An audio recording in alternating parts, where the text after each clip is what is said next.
this era of extreme possibilities, re-envisioning and reimagining business is key to accelerating growth. Partnering with someone who can deliver more is critical. Yash's customer-centric partnership approach helps customers address myriad challenges and drive business success. Come what may, we combine extensive experience, robust technology expertise, and flexible engagement models to help businesses navigate seamlessly into the era of everything digital. Being consultative, collaborative, and accountable, we deliver more transformative outcomes while hand-holding customer stakeholders. Harnessing our 50 centers of excellence and 3 digital innovation centers, we deliver specialized services to a wide range of industry verticals. Leading industry analysts and advisors recognize our technology strengths, agility, flexibility, and adaptability. Our global workforce, spread across 20 countries, are innovative, passionate, and focused on making our customers future-ready. We are small enough to care, and large enough to transform. With Yash, you realize the power of more.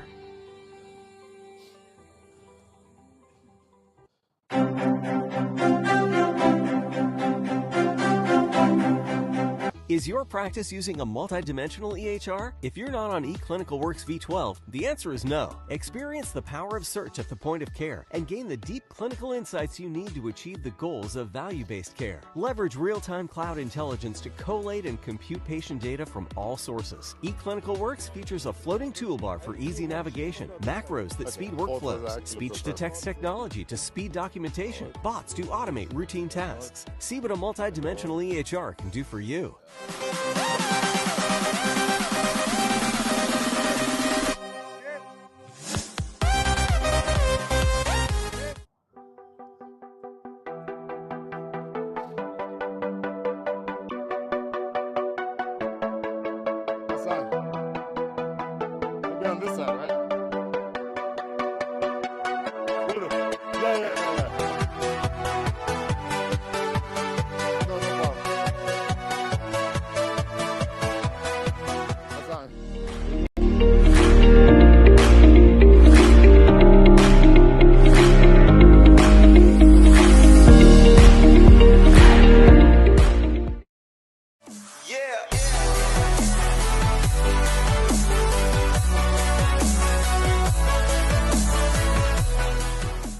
In this era of extreme possibilities, re-envisioning and reimagining business is key to accelerating growth. Partnering with someone who can deliver more is critical. Yash's customer-centric partnership approach helps customers address myriad. So when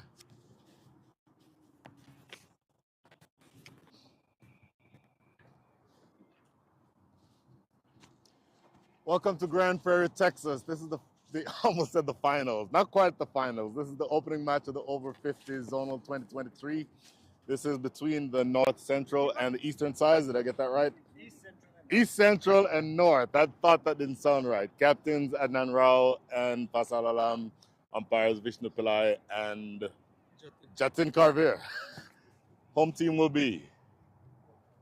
Okay, so East Central will be the home team. So you will toss a coin, sir, and you will call. I'll just show them. That's head. That's tail. Color is red. So home team spin, visiting call. Head. Heads is the call. Heads it is on the toss. So we'll go first. It is a heads, and before the coin even settled, you wanted to announce that you're bowling first.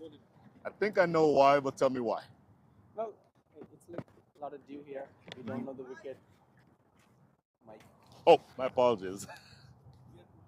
Thank you. Well, we decided to bowl first. Looks like there's a lot of dew, and we're playing here for the very first time. Don't know how the wicket's going to be like, so we want to see how it does and go from there and try to get them in under decent score. And don't know what that is at this moment. We'll see how the wicket plays. Outfield looks fantastic. This is an amazing facility. We're lucky to be playing here. And I wish you very best and good luck. Let the best team win. Outfield looks excellent. One more question. A year ago right now, you and I were in Barbados. Yes. A little bit different conditions as to Barbados. How do you think the temperature and the overall weather conditions will factor here? So unfortunately today, it's a little colder than normal Dallas weather. So luckily for us, the next 3 days looks much better than today. And this afternoon looks excellent too. So it's another hour or two, it's gonna be a little chilly. And as the day progresses, I think it's gonna get better and better. Fantastic. Thank you. Best of luck. Thank you.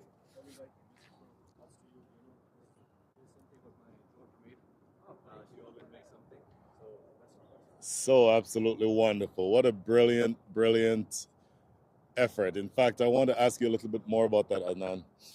So before we even talk about the match itself, tell me about this gesture and what that means. This means that this is epidemic of being in a master's organization. It means that we are on the ground, maybe opponents, but we are friends, we are family. It's a big, huge family, and it is a pleasure to come here and play with everybody and spend time with everybody. This just signifies that when we are older, then we look back and we say that, you know, yes, I was there at Grand Prairie, and we had a wonderful game together. Absolutely wonderful. That's a great gesture. Now, as to this game itself, what's your comfort level with batting first? What kind of score are you looking to put on? Actually, to be very honest, we wanted to bowl first as well. Of course. Of course, you see the dew, and I've played Yep. a lot of cricket in countries like Dubai and Bahrain, and the dew factor plays a lot over there. We were maybe 40-60 about it. I think we have a great bowling lineup and batting lineup, so we are excited and here to play a wonderful game. Fantastic. Best of luck. And once again, I would like to say thank you to Masters. This is like an amazing facility, and all the work Shabai and the Masters exec put in to make this happen. And this is a dream for anybody in US to play in a stadium and facility like this. We are lucky, and all because of Masters. And let's enjoy the second innings. Absolutely. Excellent. Very well said, Pascal. So the news from the center is that the North has won the toss, and they have decided to bowl. Thank you very much. Best of luck. Thank you. All right. Tasks. See what a multi-dimensional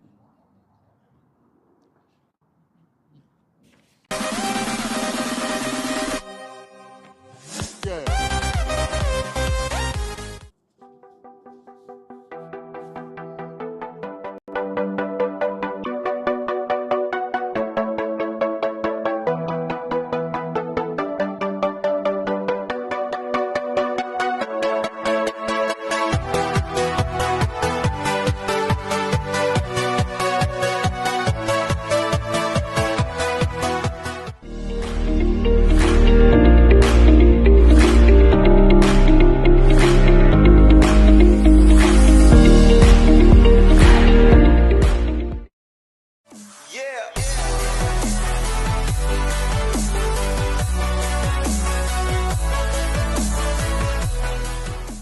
In this era of extreme possibilities, re-envisioning and reimagining business is key to accelerating growth. Partnering with someone who can deliver more is critical. Yash's customer-centric partnership approach helps customers address myriad challenges and drive business success. Come what may, we combine extensive experience, robust technology expertise, and flexible engagement models to help businesses navigate seamlessly into the era of everything digital. Being consultative, collaborative, and accountable, we deliver more transformative outcomes while hand-holding customer stakeholders. Harnessing our 50 centers of excellence and 3 digital innovation centers, we deliver specialized services to a wide range of industry verticals. Leading industry analysts and advisors recognize our technology strengths, agility, flexibility, and adaptability.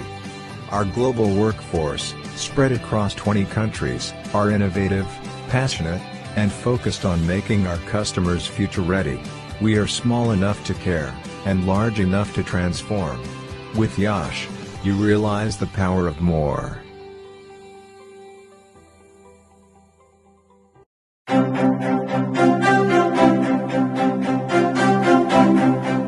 is Is your practice using a multidimensional EHR? If you're not on eClinicalWorks V12, the answer is no. Experience the power of search at the point of care and gain the deep clinical insights you need to achieve the goals of value-based care. Leverage real-time cloud intelligence to collate and compute patient data from all sources. eClinicalWorks features a floating toolbar for easy navigation, macros that speed workflows, speech-to-text technology to speed documentation, bots to automate routine tasks. See what a multidimensional EHR can do for you.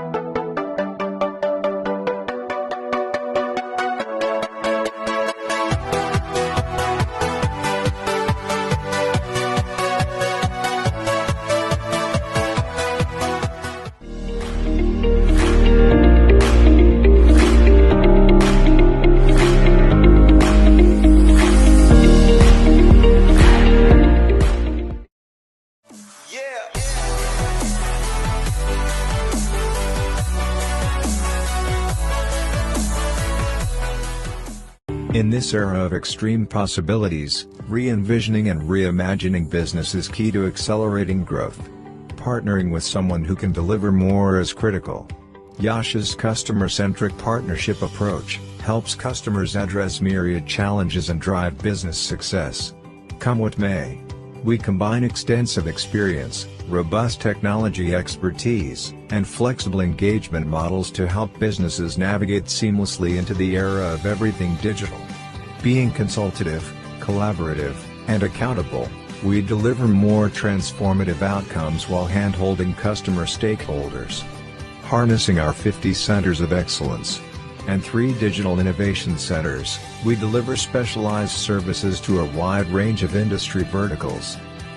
Leading industry analysts and advisors recognize our technology strengths, agility, flexibility, and adaptability. Our global workforce, spread across 20 countries, are innovative, passionate, and focused on making our customers future-ready. We are small enough to care, and large enough to transform. With Yash, you realize the power of more.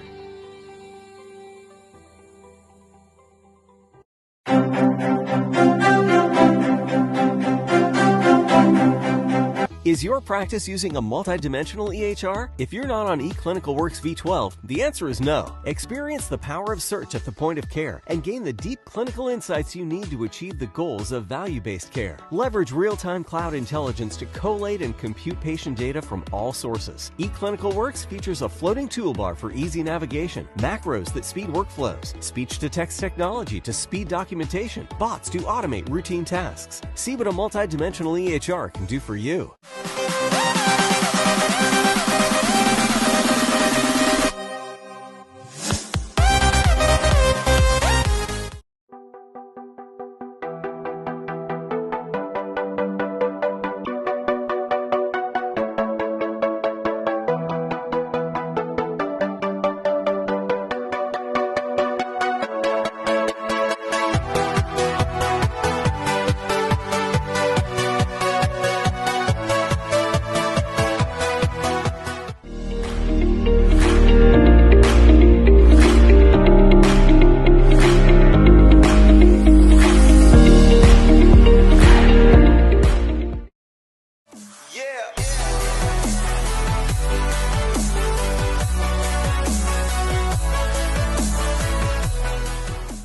In this era of extreme possibilities, re-envisioning and reimagining business is key to accelerating growth. Partnering with someone who can deliver more is critical. Yash's customer-centric partnership approach helps customers address myriad challenges and drive business success. Come what may, we combine extensive experience, robust technology expertise, and flexible engagement models to help businesses navigate seamlessly into the era of everything digital. Being consultative, collaborative, and accountable, we deliver more transformative outcomes while hand-holding customer stakeholders. Harnessing our 50 centers of excellence and 3 digital innovation centers. We deliver specialized services to a wide range of industry verticals. Leading industry analysts and advisors recognize our technology strengths, agility, flexibility, and adaptability. Our global workforce, spread across 20 countries, are innovative, passionate, and focused on making our customers future-ready. We are small enough to care, and large enough to transform. With Yash, you realize the power of more.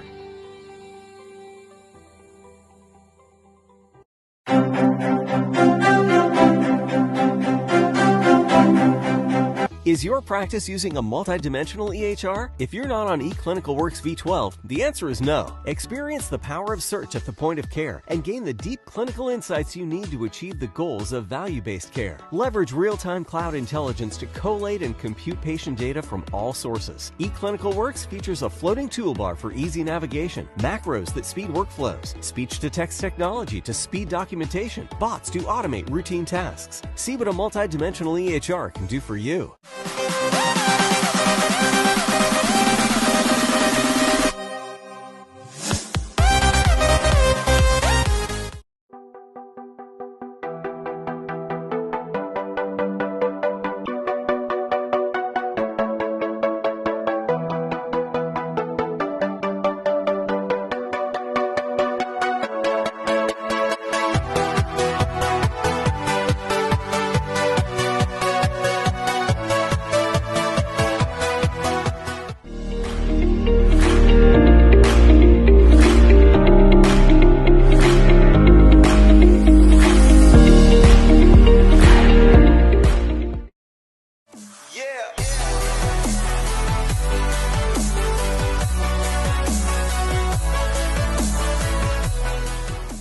In this era of extreme possibilities, re-envisioning and reimagining business is key to accelerating growth.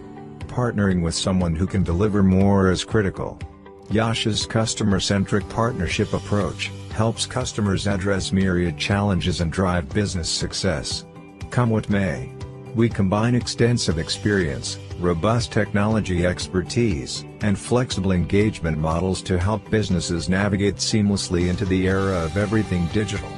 Being consultative, collaborative, and accountable, we deliver more transformative outcomes while hand-holding customer stakeholders. Harnessing our 50 centers of excellence and 3 digital innovation centers, we deliver specialized services to a wide range of industry verticals. Leading industry analysts and advisors recognize our technology strengths, agility, flexibility, and adaptability. Our global workforce, spread across 20 countries, are innovative, passionate, and focused on making our customers future-ready. We are small enough to care, and large enough to transform.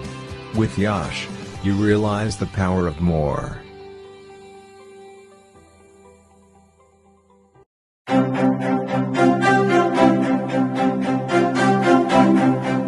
Is your practice using a multidimensional EHR? If you're not on eClinicalWorks V12, the answer is no. Experience the power of search at the point of care and gain the deep clinical insights you need to achieve the goals of value-based care. Leverage real-time cloud intelligence to collate and compute patient data from all sources. eClinicalWorks features a floating toolbar for easy navigation, macros that speed workflows, speech-to-text technology to speed documentation, bots to automate routine tasks. See what a multidimensional EHR can do for you.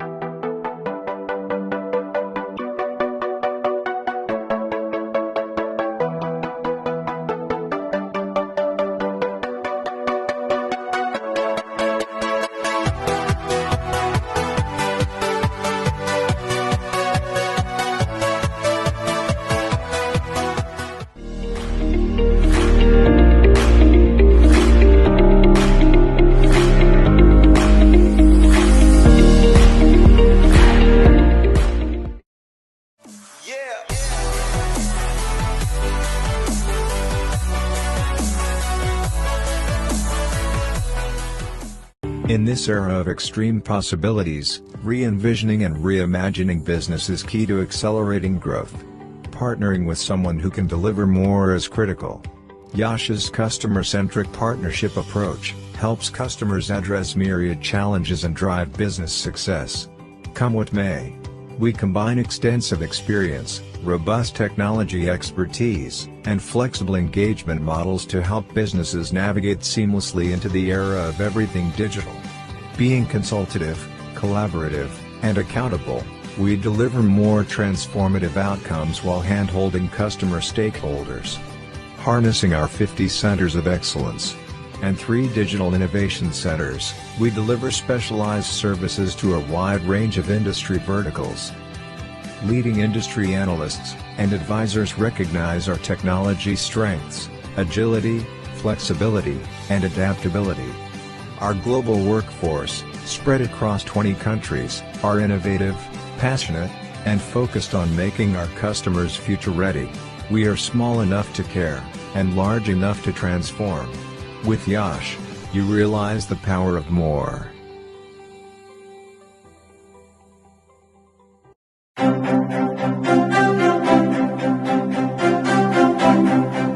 Is your practice using a multidimensional EHR? If you're not on eClinicalWorks V12, the answer is no. Experience the power of search at the point of care and gain the deep clinical insights you need to achieve the goals of value-based care. Leverage real-time cloud intelligence to collate and compute patient data from all sources. eClinicalWorks features a floating toolbar for easy navigation, macros that speed workflows, speech-to-text technology to speed documentation, bots to automate routine tasks. See what a multidimensional EHR can do for you.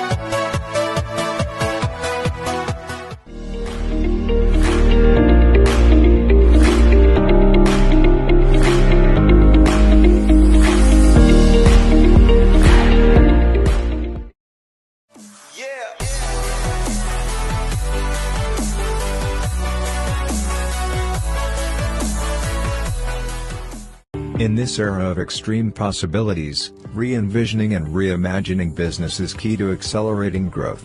Partnering with someone who can deliver more is critical. Yash's customer-centric partnership approach helps customers address myriad challenges and drive business success. Come what may, we combine extensive experience, robust technology expertise, and flexible engagement models to help businesses navigate seamlessly into the era of everything digital. Being consultative, collaborative, and accountable, we deliver more transformative outcomes while hand-holding customer stakeholders. Harnessing our 50 centers of excellence and 3 digital innovation centers, we deliver specialized services to a wide range of industry verticals. Leading industry analysts and advisors recognize our technology strengths, agility, flexibility, and adaptability. Our global workforce, spread across 20 countries, are innovative, passionate, and focused on making our customers future-ready.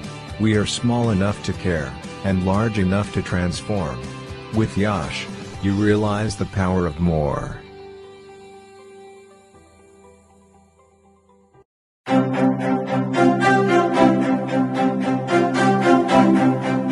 Is your practice using a multidimensional EHR? If you're not on eClinicalWorks V12, the answer is no. Experience the power of search at the point of care and gain the deep clinical insights you need to achieve the goals of value-based care. Leverage real-time cloud intelligence to collate and compute patient data from all sources. eClinicalWorks features a floating toolbar for easy navigation, macros that speed workflows, speech-to-text technology to speed documentation, bots to automate routine tasks. See what a multidimensional EHR can do for you.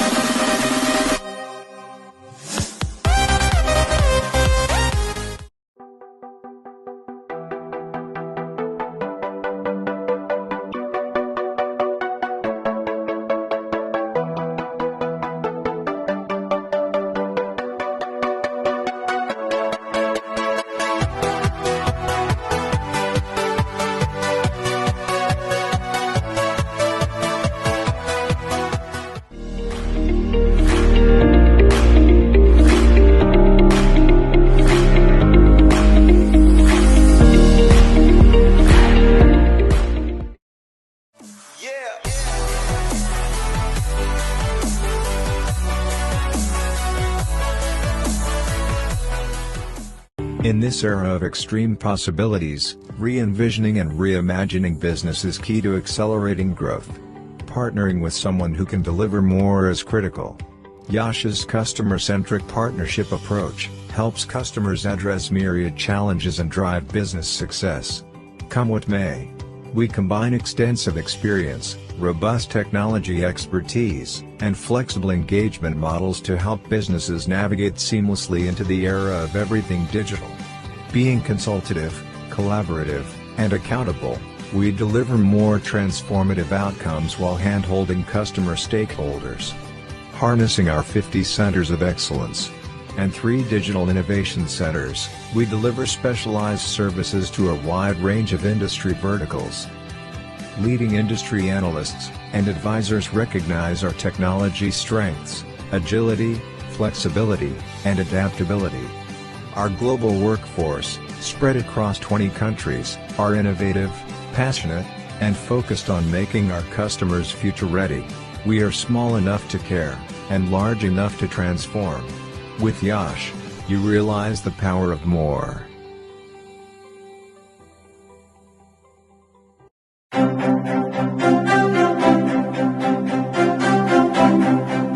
Is your practice using a multidimensional EHR? If you're not on eClinicalWorks V12, the answer is no. Experience the power of search at the point of care and gain the deep clinical insights you need to achieve the goals of value-based care. Leverage real-time cloud intelligence to collate and compute patient data from all sources. eClinicalWorks features a floating toolbar for easy navigation, macros that speed workflows, speech-to-text technology to speed documentation, bots to automate routine tasks. See what a multidimensional EHR can do for you.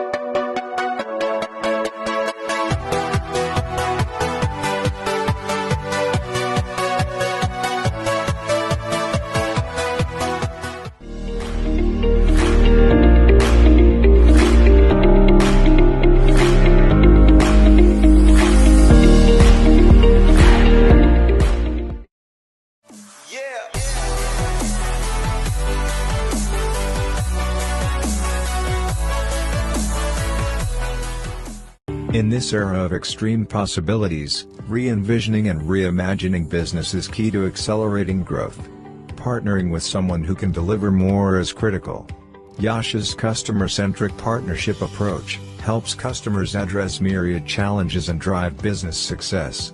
Come what may, we combine extensive experience, robust technology expertise, and flexible engagement models to help businesses navigate seamlessly into the era of everything digital. Being consultative, collaborative, and accountable, we deliver more transformative outcomes while hand-holding customer stakeholders. Harnessing our 50 centers of excellence and 3 digital innovation centers, we deliver specialized services to a wide range of industry verticals.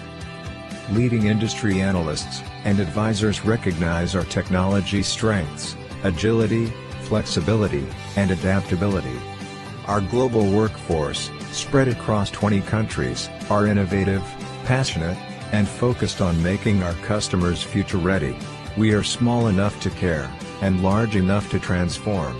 With Yash, you realize the power of more.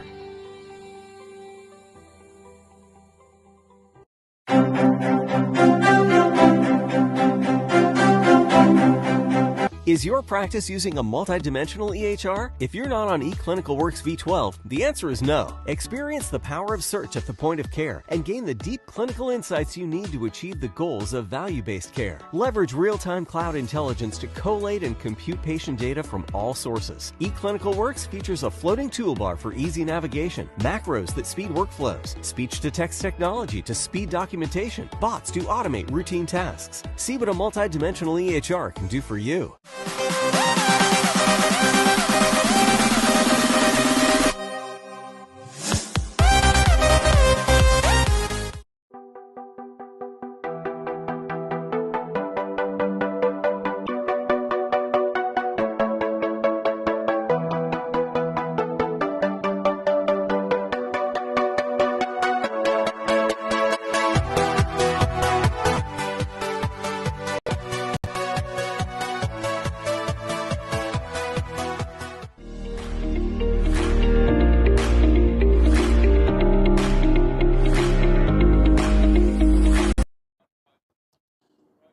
morning. Welcome to the Grand Prairie Cricket Stadium in Grand Prairie, Texas. This is the Masters USA Over 50 Zonal Tournament right here at the Grand Prairie Stadium. And this matchup features the East Central side against the North. North won the toss, and immediately Captain Faisal Alam choosing to have a bowl under relatively damp, murky conditions. Maybe not murky, but it's moist conditions. Definitely a lot of dew on the ground. And Captain Faisal Alam believes that that will create an opportunity for him to make some quick inroads into this East Central side. So the East Central batters are Santosh Pandey and Rauf Patel. Opening bowler is Dharma Gade. 3 deliveries in. This ball is driven into the outside or in the outfield for a single. That's the first run off of the bat. So we're off and running here in, again, this matchup between the East Central side and the North. By the way, this is Brian Walters. Happy to be here with you from Grand Prairie. And I think we're looking for a relatively exciting weekend worth of cricket. One match, or this first match today and another match this afternoon. That match this afternoon will be featuring the South and the West sides, and much cricket to be played here on the weekend. The next 2 matches are on Sunday, and then the last 2 matches for the week are going to be on Monday. In the meantime, driven in the air, falling short of mid-off, landing just in front of him, and they run a single. So a little bit of a nervy start, but 2 runs already off the bat. So it's going to be a 40-over match. Conditions, again, are relatively moist, so the team bowling first will like that because, number one, the ball won't go as quickly across the field, even though this outfield has always been very similar to a carpet. I don't know if you've ever been here to Grand Prairie, Texas, our most shiny new object here in the USA cricket community. Find your way here as soon as you can. This is struck firmly to extra cover, well fielded there for no run. At extra cover is the captain himself, Faisal Alam. So 5 deliveries in to this, the first over, 2 without loss on the board. Batters is Santosh Pandey again and Rauf Patel. Dharma Gade, who's bowling a good over so far. Just 2 runs coming from this with last ball of the over coming up. Driven into the outfield, and this is going to be just another single. So 3 runs. In fact, no, he fumbles, and that creates an opportunity for a second run. So the captain, Faisal Alam, will not be happy with that. Get a couple of runs to close things out here in over number 1. Off and running, the score is 4 without loss. Club ID. Do you know what's the club ID?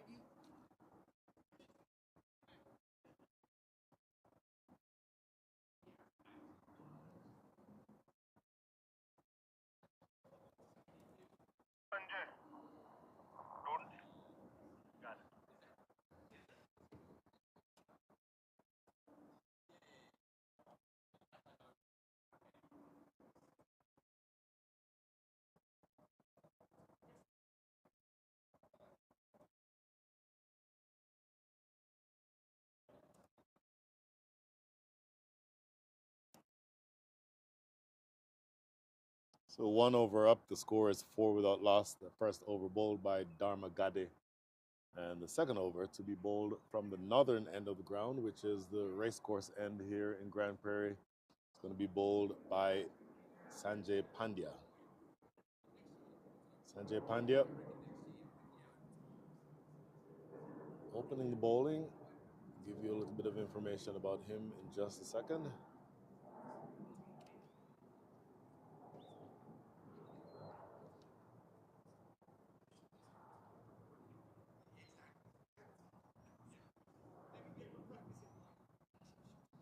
Sanjay Pandya is a left armer. He's a spinner. And that left arm spin to these 2 opening batters, 2 right-handed batters. So if there's any turn, it will be going away from batters. This is in down the leg side, though. That's not the best line for him to bowl. This one going down the leg side and swept away into the deep. By the way, just a word about the fielding conditions. Within the first 10 overs,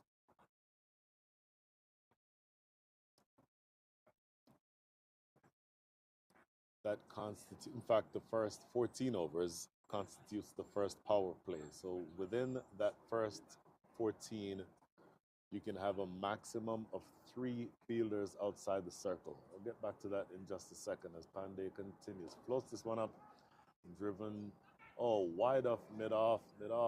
Probably could have done better than he did there, and it will roll all the way to the boundary for 4.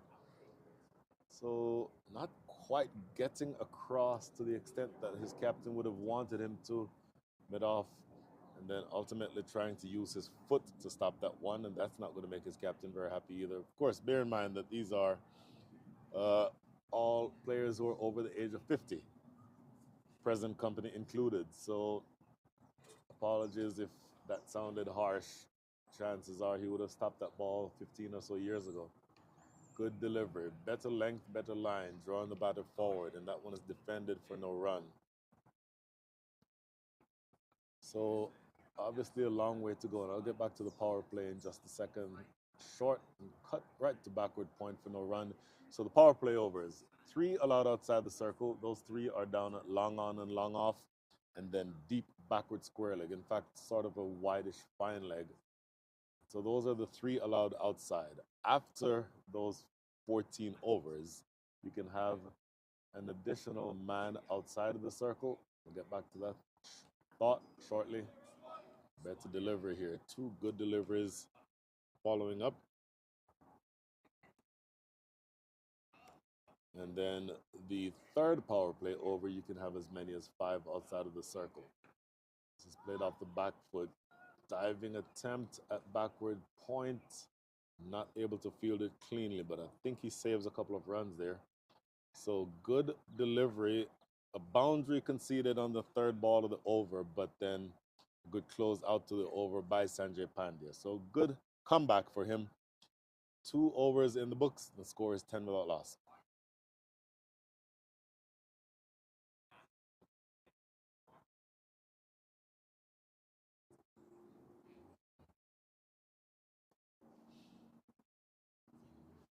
Insights you need to achieve the goals of value-based care. Leverage real-time cloud intelligence to collate and compute patient data from all sources. eClinicalWorks features a floating toolbar for easy navigation, macros that speed workflows, speech-to-text technology to speed documentation, bots to automate routine tasks. See what a multi-dimensional EHR can do for you. 10 without loss. Dharmagade to continue from the southern end of the ground. Full and attempted drive. In fact, it comes off the edge and runs away. Fine with the keeper for 4. So for 2, finding that one, not 10 without loss. Dharmagade to outside the edge. You'll see the replay here. Coming forward. Full and beautiful delivery. In fact, it cut in off the edge and runs away and beat the keeper to his left, and it runs away down the hill for 4. So very fortuitous, no doubt that that was fortuitous, but he'll take the 4 runs. Santosh Pandey. And an excitable start to over number 3.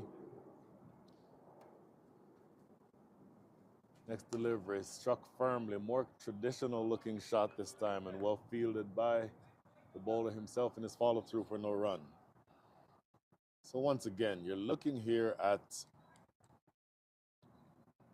probably less than ideal conditions if you're the batting side, because bowling conditions are certainly going to be what you experience here. And this is a wide delivery outside of off stump, wide signaled by umpire Vishnu Pillai. We'll speak about the umpires shortly. 2 very, very experienced umpires, and both of them working in the minor league system in addition to being highly qualified. Good delivery and well left. This ball outside the line of off stump. Santosh Pandey watching that one go through the minor league system in addition to being highly qualified. So the umpires again, Vishnu Pillai from right here in Dallas. Good delivery. And the second umpire is Jatin Karveer. Jatin Karveer featured heavily, as I mentioned, in the minor league system. That ball going through outside the line of off. Jatin Karveer umpiring assignments over the last few years. at the WICUA Level 4 West Indies Cricket Umpiring Association level. He has that certification. In the air, catchable? No, it's over the head of backward point. They should get 2 here. That throw coming back into the keeper's end. They scramble through for a couple. So living a little bit dangerously, that ball peeling off the outside edge. In the air, catchable? No, it's over the head of backward point. They should get one of the better fielders in the side. That is going to be the vice captain, Chintan Patel, at backward point. So you're going along here with a few runs, a little bit fortuitous on that occasion. This one a little too straight and clipped to mid-wicket just for a single though. So that will be the end of over number 3. 8 runs coming from that over. We'll talk more about the umpires shortly when we come back from the short break. After 3, the score is 18 without loss.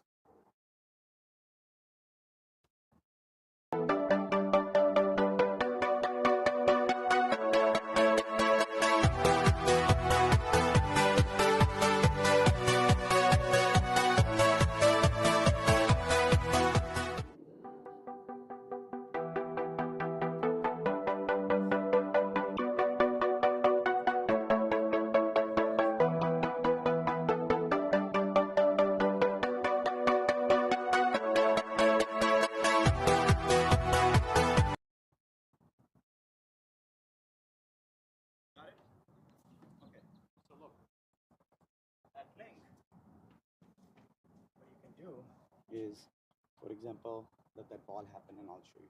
Right now the batting team is Eastern. Once you click it, you will see the scoreboard will change here. So let's say if you wanna looking at the, you will see it will go away, and then the batting scorecard will come in, and then you can kind of go from there. And then you can go back to scoreboard when they're about to ball. I'll give you that control. Balling right here, same thing. So let's say he's let me ball right now. I hope he's not gonna get out because I'm here. So now if go, that's a 4. So balling, you can bring that balling scorecard. Same situation. When the other team comes in, then you are down there, not that anymore. Okay. So this is scoreboard, and then these are all the tabs. When the batsman is walking in, innings break, rain delay, bowler stats, bowler career, all that stuff is basically here. This one, I think it's fishy at the moment. It's something wrong with the cricket club. I'm gonna ping them. See, it doesn't work. So not sure what's going on there, but got it. Got it. Perfect. So that was a short break. Welcome back to the Grand Prairie Cricket Stadium. This is going to be the 4th over in progress being bowled. 2nd over being bowled by Sanjay Pandya. Just lever set to where we are right now. 22 without loss, 3 deliveries remaining here in over number 4. The batters are Santosh Pandey, 15 from 19, and Rauf Patel, 2 from 2. Next delivery off the back foot, struck firmly, but to backward point. Oh, they run a quick single. I'll tell you what, appeal for a run out is not going to be given, but they violated the most cardinal rule in cricket: never run on a misfield. And off the back foot, struck firmly, Patel is not somebody you want to run quick singles. Oh, they run a quick single. I'll tell you what, that appeal for a run out is not going to be. They got through without much trouble, but a bit of a risky attempted run there. They end up getting home safely without much fuss. 2 balls now remaining. Put that second mic inside.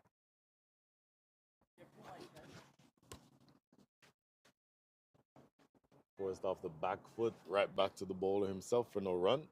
So just 1 ball remaining here now in over number 4.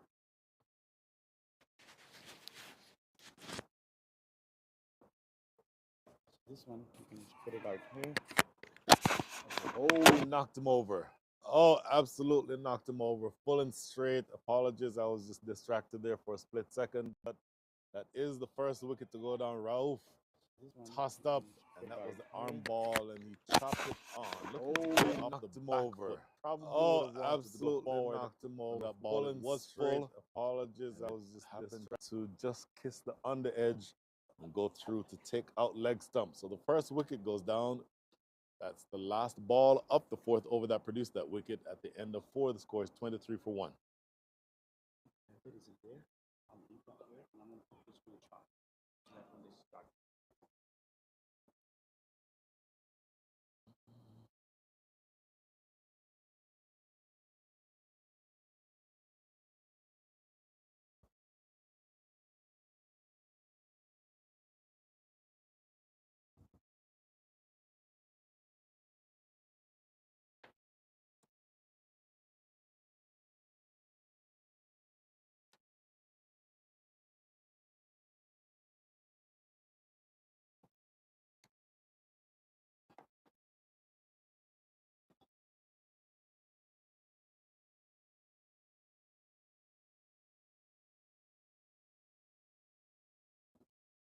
So 23 for 1 after 4.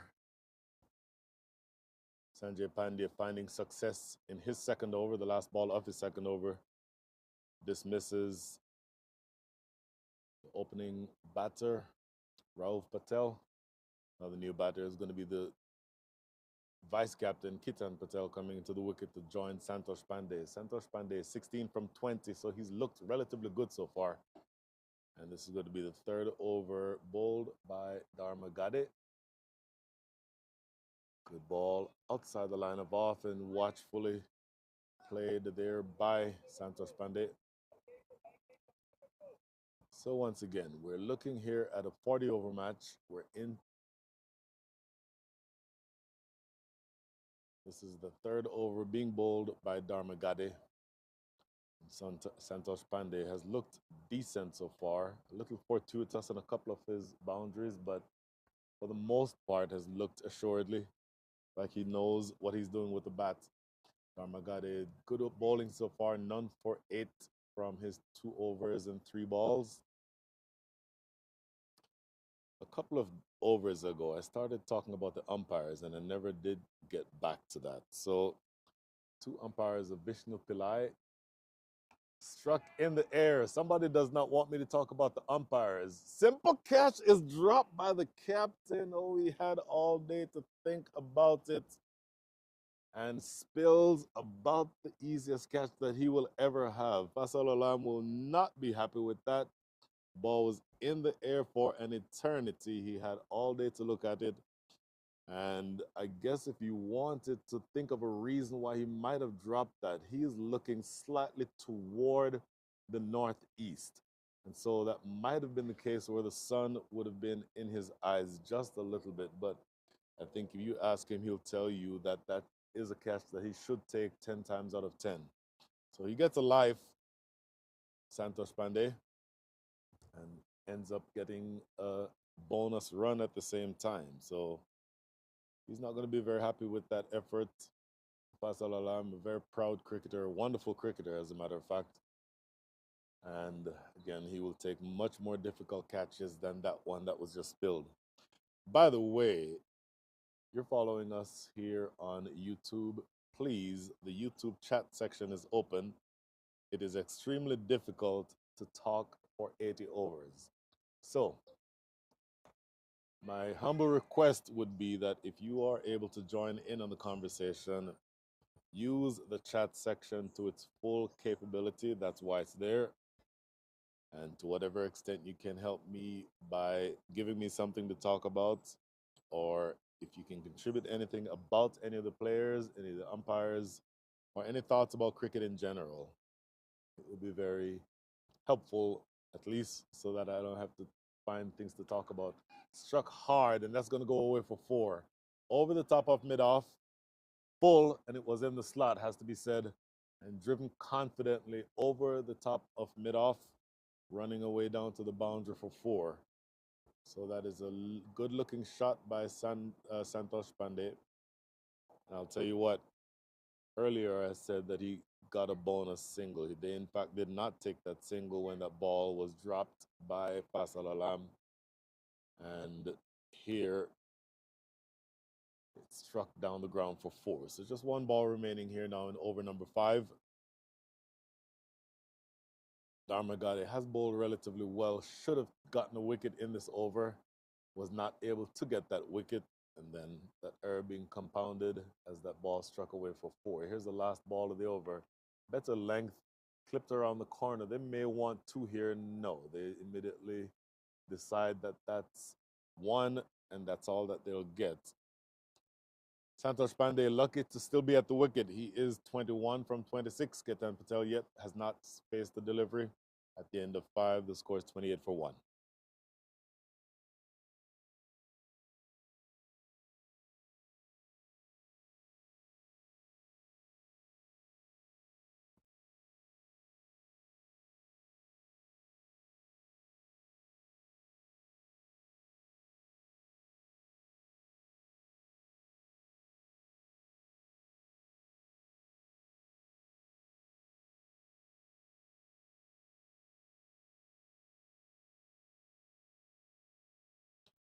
So 28 for 1 after 5. Sanjay Pandya continuing bowling from the racecourse end. The racecourse end is the northern end of the ground here in Grand Prairie. Tell you what, it started out as a very chilly, cold day, but with the sun beating down, it's actually turned into a relatively comfortable morning. Temperature still a little chilly, maybe around 55 or so degrees Fahrenheit, somewhere around whatever that works out to be, about 12 or 13 Celsius. Oh, another good delivery outside the line of off. And so, again, the conditions will favor the bowlers earlier on, but I believe that at least to the extent that we can get a good good day's worth of cricket in, then we'll all be better for it. Good bowling here so far. 3 dot balls to start over in number 6, Sanjay Pandya. Left arm spin, finding the right line and the right length, and that makes it 4 in a row with the dot balls. Excellent bowling. I'm going to try to go back to the umpires one more time. So, Jatin Karveer, featured in the Over 50s World Cup in Cape Town, South Africa earlier this year in February, has played or has umpired in the minor leagues for a really long time, including in New Jersey, New York, Connecticut, and in Houston for the last 4 years. And I'll get back to Jatin Karveer in a second because we've just seen another really good couple of deliveries resulting in a maiden. So brilliant bowling here so far by Sanjay Pandya. Maiden to close things out in over number 6, 28 for 1.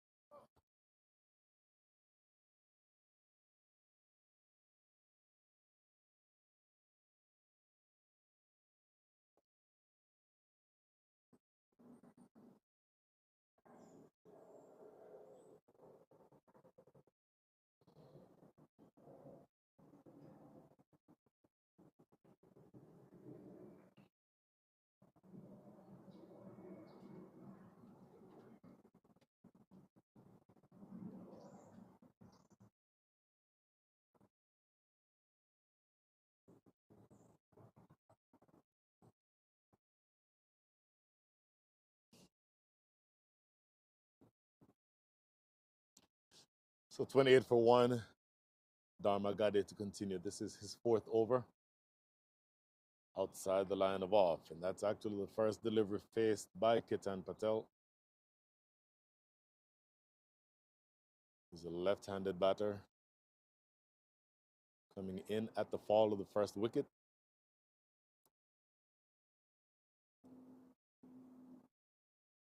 Dharma Gade 3.1 overs so far, none for 13. Full and outside the line of off. So another good delivery.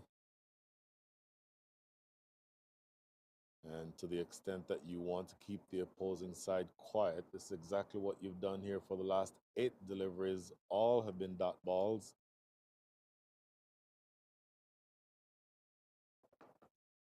Make that 9 on the trot, and this is building a little bit of pressure. I don't know necessarily that it makes a big difference at this stage of the innings, but as a batting side, you never want to eat up a lot of dot balls. So to the extent that you can continue building that pressure as the bowling side, then that's sometimes where wickets can come from. We create that desperation among the batting side, and 10 consecutive dot balls now. Excellent bowling so far.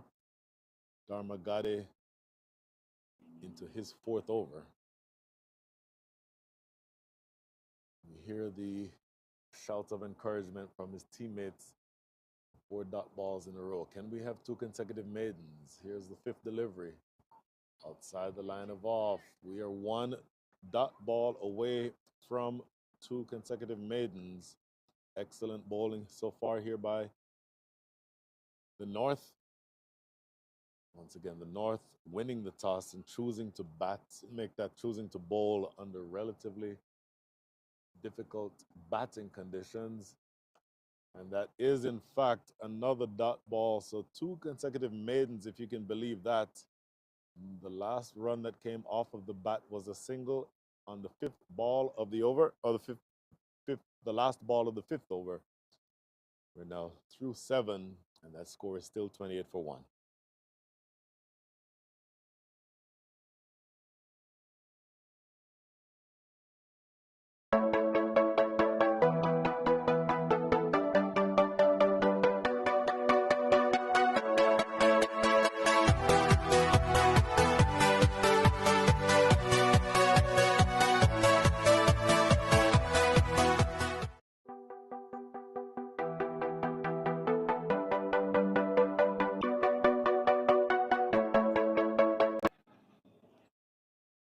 Back here to the Grand Prairie Cricket Stadium, and this is Sanjay Pandya to continue. So it is raining dot balls out here. Nobody has scored anything off the bat for a while until that first ball in over number 8, where they scramble through for a single. Sanjay Pandya bowling really, really well. Sanjay Pandya 1 for 12 from his 3 overs and 1 ball. And now bowling to the left-hander. So a little bit of a different challenge. Sanjay Pandya so far has only had to turn the ball, has had the opportunity to turn the ball away from the right-handed batters. But now bowling to to Ketan Patel. If there's any turn, it will be into the left-hander. So they've immediately strengthened the leg side. So there's a fielder deep mid-wicket and 1 long on. Those are 2 allowed outside the circle. And the 3rd allowed outside the circle. That ball coming off the outside edge, falling short of slip. So that goes against everything I just said. You're expecting him to turn the ball away from the left-hander, but that one actually found the outside edge. You can see here on the replay.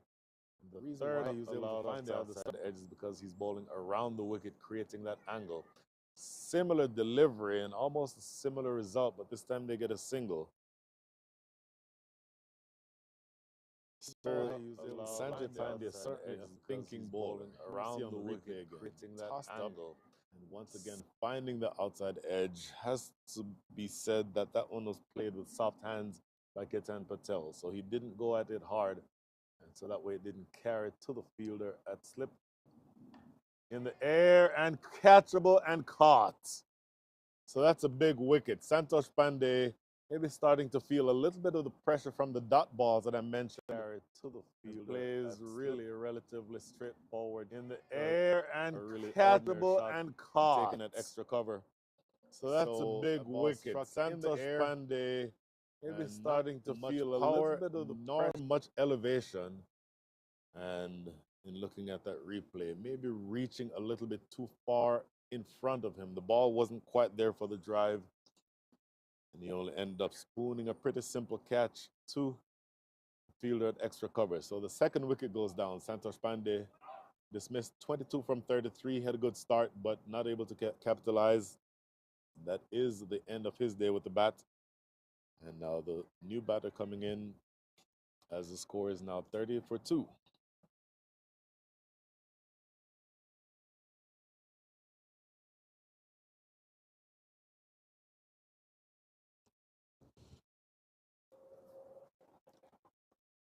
So that just gives us a quick look here at the batting side so far. Santosh Pandey, of course, 22 from 34. That's who was just dismissed. And that is Faisal Alam, who dropped a relatively straightforward catch earlier, but this time able to take that catch. He's dismissed for 22 from 34. Rauf Patel dismissed earlier, 2 from 4. So now 2 new batters at the crease. And this new batter in particular is Shane Ford. Shane Ford, loud appeal for LBW. Umpire Jatin Carvier is not going to be convinced that this was going to be anything other than a dot ball. Shane Ford from the wonderful island of Jamaica played a really high level of cricket for a really long time. He's a wicket-keeper batter and tremendous batter overall. Being asked here to sort of help pull his team out of a little bit of trouble. Wanted a single, not quite there. Couple of dot balls to Shane Ford, and that is the end of over number 8. Good bowling so far. Excellent over that time by Sanjay Pandya. At the end of 8, the score is 30 for 2.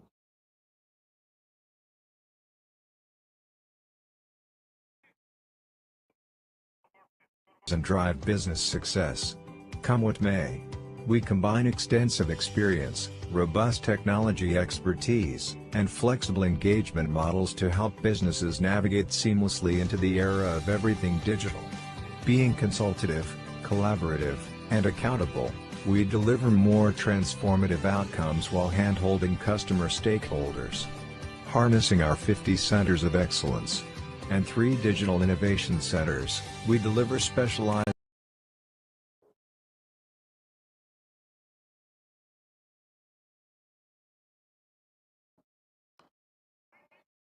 Back here at Grand Prairie, Dharmagade bowling a marathon spell at any level of cricket.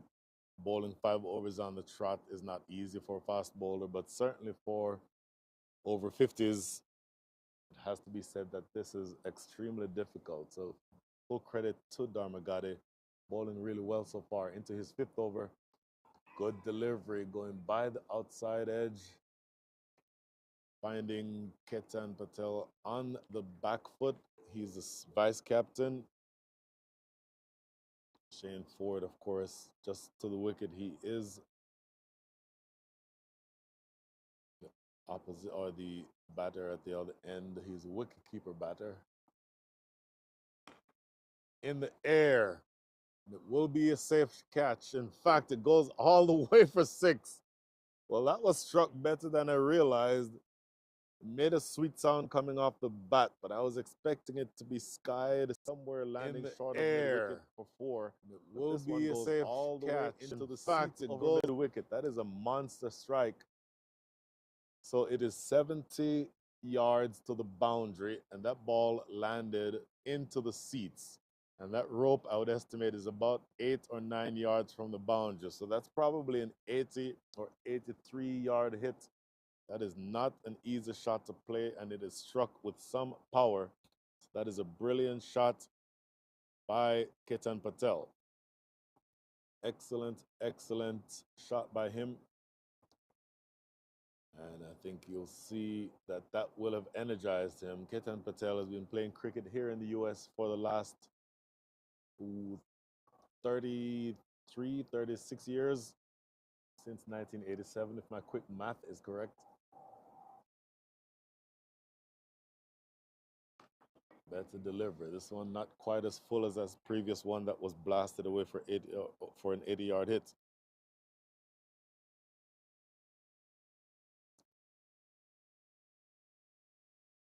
And I'll tell you, looking at Ketan Patel, plays his cricket in the Atlanta, Georgia Cricket Conference. Quick single taken here to backward point. That's good running. And, you know, there have been a lot of dot balls, and certainly you've had some pressure released by that 6. And what you do when you score like that, particularly if you hit a boundary or a 6, is that forces the bowler to change something, and that can sometimes be how you sort of break the shackles. And it's going to be interesting to see how well they can do exactly that. Oh, good running, quick single. Oh, I tell you what, though, he took off a little bit late, Shane Ford, and a direct hit there may have asked a question or two. To see how well they can do. He will exactly consider himself lucky as they run through. Oh, good running, replay, quick single. Pickup, oh, I tell you what, throw, though, I tell you what, had that hit looking at our vantage point here, that may well have been the back of Shane Ford. That is the end of 9. Exciting close to that over. 38 for 2.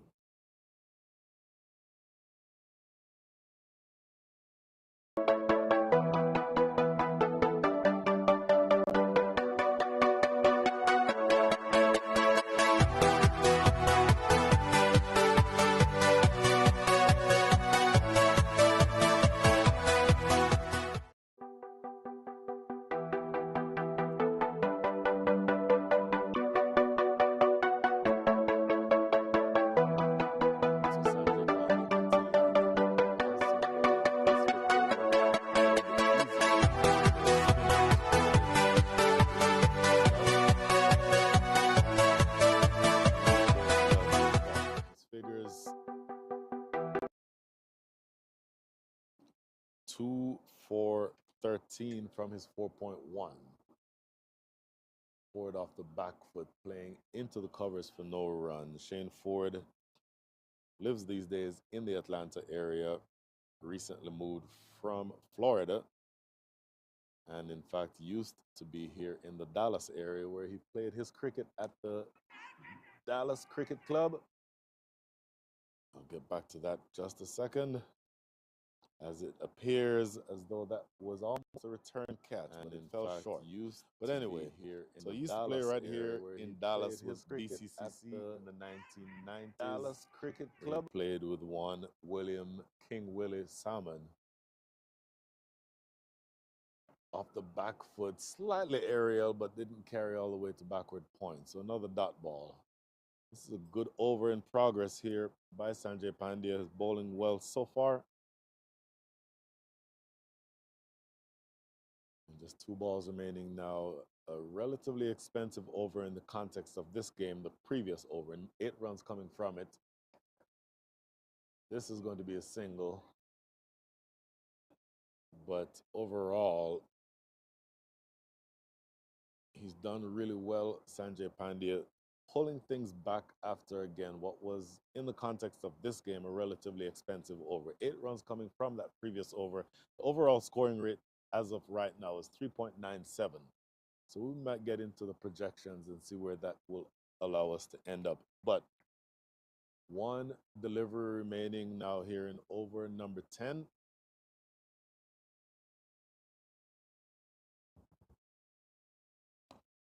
And it is solidly defended in front.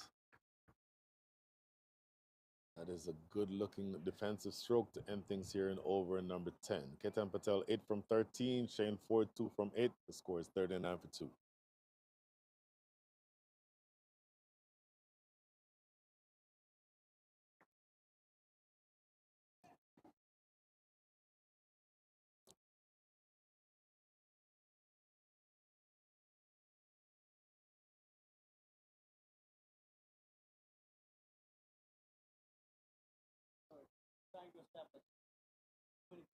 No problem at all.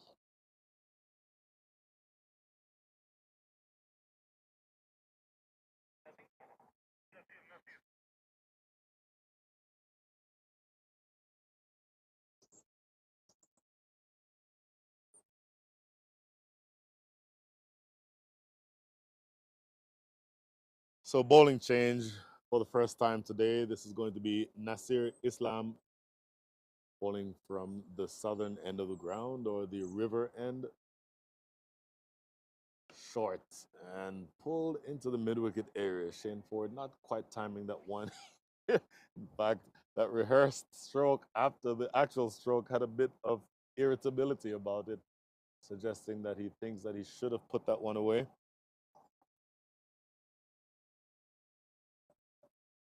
Next delivery outside the line of off, and this one is going to be signaled a wide this time by umpire Vishnu Pillai. We spoke a lot about umpire Jatin Karve earlier. We'll talk a little bit about Vishnu Pillai in a minute.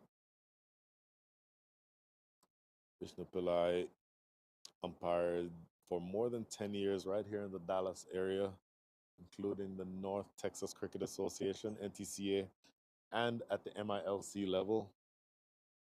He is a Cricket South Africa Level 1 certified umpire, also certified Level 1 at the USA Cricket level. Short, played into the offside, and it's going to be, oh, do they got a second run? No. Thought for a split second they might have looked for a second one, but no. Anyway, so Vishnu Pillai, USA Cricket Level 1, Cricket South Africa Level 1, and ICC Umpiring Foundation Level 1. So very experienced. And along with his partner Jatin Karveer, both very capable and competent umpires. So relatively slow start with the bat. 3.97 is your scoring rate as of right now. This one now going to be a wide. Not really.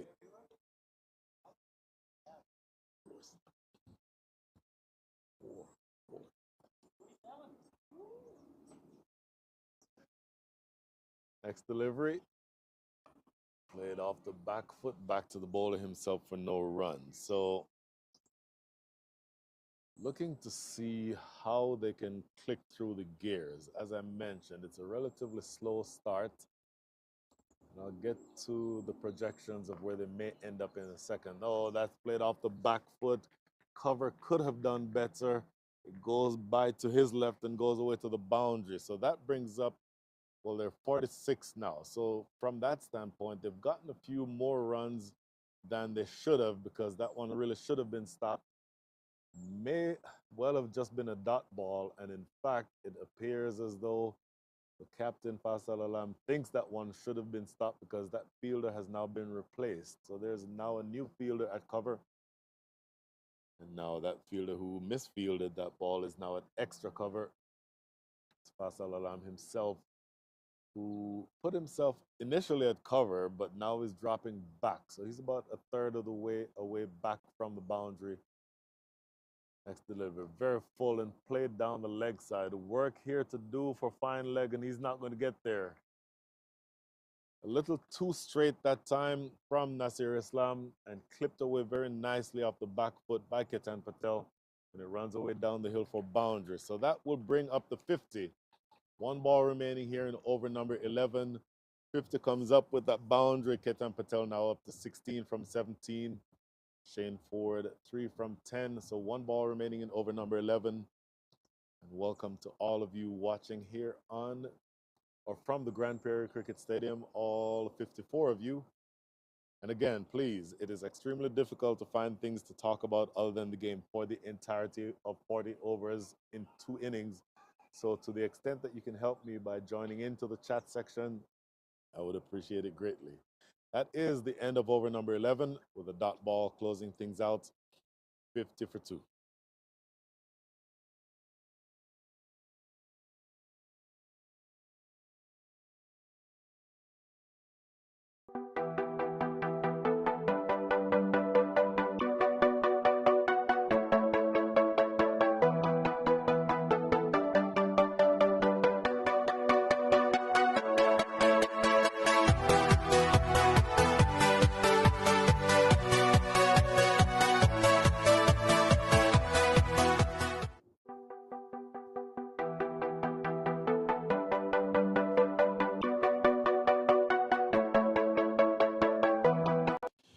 So 50 for 2. East Central, after having been put into bat, Santosh Pandey 22 from 34, Raul Patel 2 from 4, Ketan Patel and Shane Ford now at the wicket are 16 and 3 respectively. And that's a good way for them to start things here, as it's going to be Sanjay Pandya to continue bowling now from the racecourse end. Left arm orthodox. Floats this one up there. That does not go anywhere where Shane Ford wanted to play it. But you get a single as that ball trickles to square leg. So let's just think for a minute about what a projected score might look like. Current scoring rate is 4.57. Left arm orthodox. A couple notches. Floats this one up there. That does not go. Ball definitely coming off the inside edge. Shane Ford looking to play that one through the offside. Current rate of 4.57 gets you to 234. I don't know that that's going to be anything close to what you'd want. But then again, remember, it's going to be difficult batting first. So the team batting second, I think, will have an easier time of it.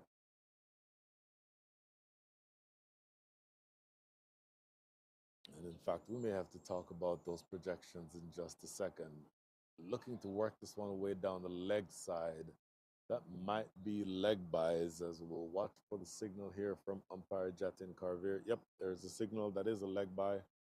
First of the day by my unofficial calculations.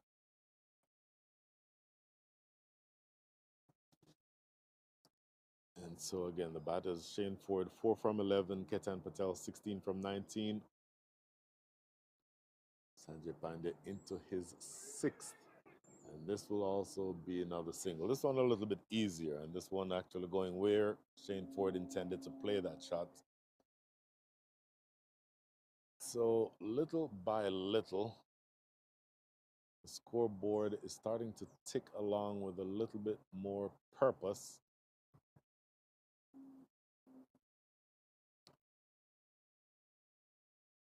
Short of length. Can't get this one away though. So Ketan Patel has looked decent. 16 from 20. Shane Ford, maybe not quite as assured as he'd like. But these two are looking to sort of rebuild after the loss of that last wicket. Oh, Shane Ford wanting a single there. I don't think there is any way realistically that he could have considered one. And so now with one ball remaining here in over number 12, Ketan Patel looking to get something going. Good length delivery, defended right, bang on target. Another good over bowled here by Sanjay Pandya. His 6 overs so far have only cost 16 runs, and he's taken 2 wickets. At the end of over number 12, the score is 53 for 2.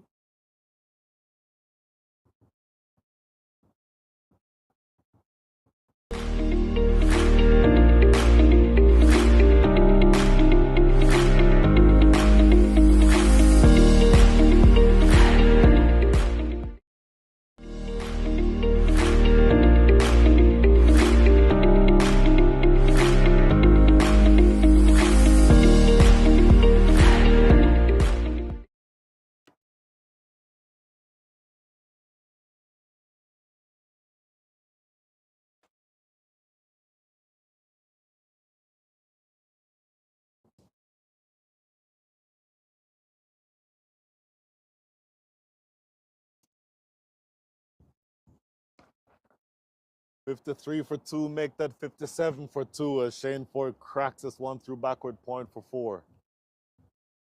Struck powerfully. That is for him the best shot that he's played as long as he's been at the wicket. And firmly struck away. Here we see on that replay, just a little too wide.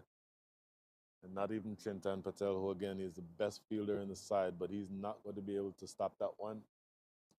And from that length and line, those are essentially hit-me balls. So Nasir Islam, who's now into his 2nd over, is going to want to bowl a lot straighter and a lot fuller than that. You lose the advantage of being a spin bowler if you're going to be bowling that length. This is a better delivery. Push through a little bit more with purpose. And it is, you hear the oohs and ahs as that one goes through to the keeper. Nasir Islam now into his 2nd over. Another good ball. A little bit slower through the air this time, but he does beat Shane Ford for the 2nd consecutive delivery. So after a boundary to start things off in this, his 2nd over, Nasir Islam appears to have found a better line and a better length. See what he does from here. Struck again into the deep, but this time there's protection at deep backward point. They wanted a second one. Realistically, I don't think that second one would have been on offer. And they end up just with a single. So a good last three deliveries. The first one was too short and wide. The last three have resulted in 2 dots and a single. So now 2 balls remaining here in over number 14. Your batters again, Ketan Patel, 16 from 22. Shane Ford now just looking a little bit better in the last few deliveries, 10 from 16. And Nasir Islam into his second over, none for 16. So he's been a little expensive.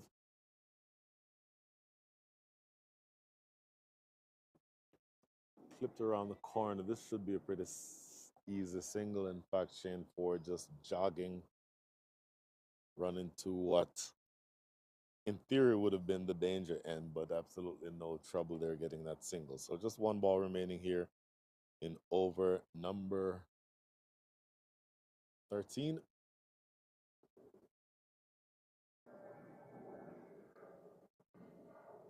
And thank you to those of you who have decided to join in on the chat. I will get to your comments probably after this delivery because we'll be at the end of the over. Played off the back foot, Shane Ford gets another single, and that is a single that takes the score to 60 for 2. 60 for 2 at the end of 14. A quick break, and then we'll get back to your comments. We'll be right back.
So 60 for 2, and for the first time, there's a bowling change from the race course end of the ground, the northern end. This is Deepak Chadha,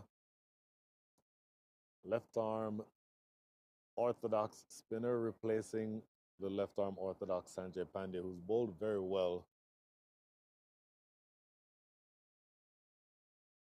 Floats this one up very slow through the air. A long, loud appeal. Shane Ford getting a long way forward there, so I don't think necessarily that that might have been considered in terms of having the ability to strike the stumps. Ford now using his feet to get to the pitch of that one and down and driving it right back to the bowler. Back to your comments. Vinod Motwani says Ketan Patel used to live in New Jersey and moved to Atlanta recently. That's good information. I did not know that. Short off the back foot, played to extra cover for no run. And North is lost is East Central's gain. Well, based on what we've seen so far, that would be difficult to disagree with. That struck inside out over cover. There's a man out there at deep extra cover. They'll come through for a second run. So Shane Ford looking a little bit more aggressive now. 13 from 20. As it appears as though he wants to take the attack to the opposition.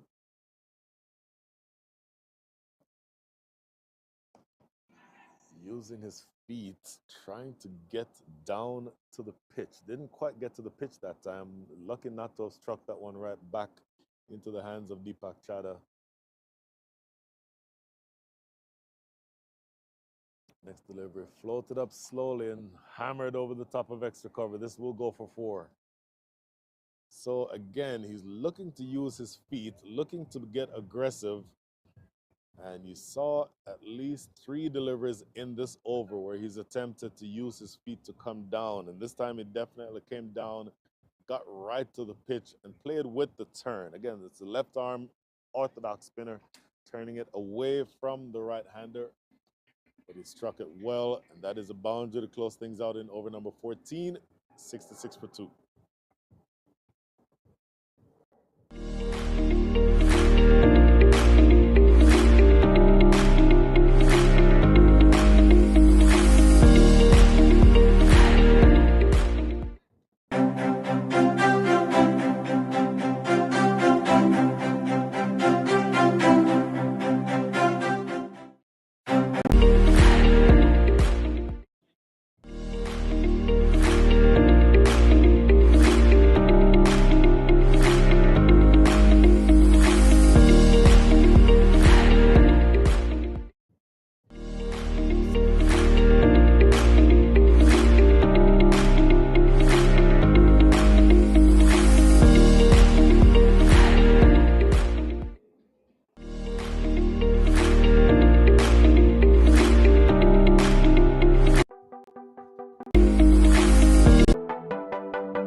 In this era of extreme possibilities, re-envisioning and reimagining business is key to accelerating growth.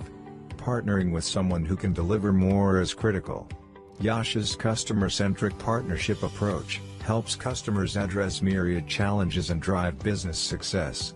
Come what may, we combine extensive experience, robust technology expertise, and flexible engagement models to help businesses navigate seamlessly into the era of everything digital. Being consultative, collaborative, and accountable, we deliver more transformative outcomes while hand-holding customer stakeholders. Harnessing our 50 centers of excellence and 3 digital innovation centers, we deliver specialized services to a wide range of industry verticals. Leading industry analysts and advisors recognize our technology strengths, agility, flexibility, and adaptability. Our global workforce, spread across 20 countries, are innovative, passionate, and focused on making our customers future-ready. We are small enough to care, and large enough to transform. With Yash, you realize the power of more.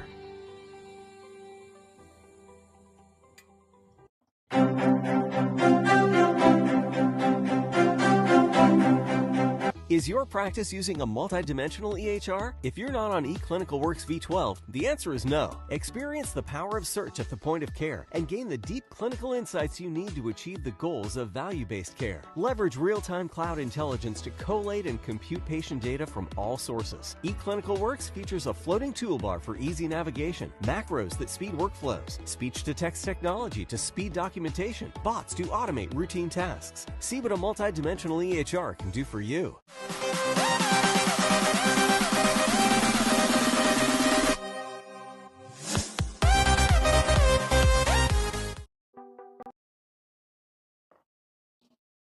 Welcome back to the Grand Prairie Cricket Stadium. My apologies at the end of the last over. I believe I said that it was the end of over number 15. In fact, it is 14 overs up At the end of over number 14, the score is 6-6 for 2. Shane Ford, 17 from 23, is now on strike. Ketan Patel, 18 from 24.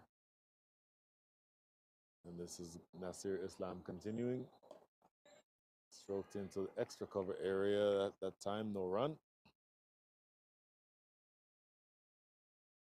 And so a long way to go in this innings, but we will probably in a minute start working our way through what a total score might look like. And this is going to be a single. So of course, this is, as I mentioned, the over 50s zonal tournament. So all of the players in this match and this tournament for the entire week or weekend are over the age of 50. Whoa, full and down the leg side. This is going to be a wide plus, in fact, 2 wides if I'm not mistaken. Yep, there's a signal by umpire Vishnu Pillai.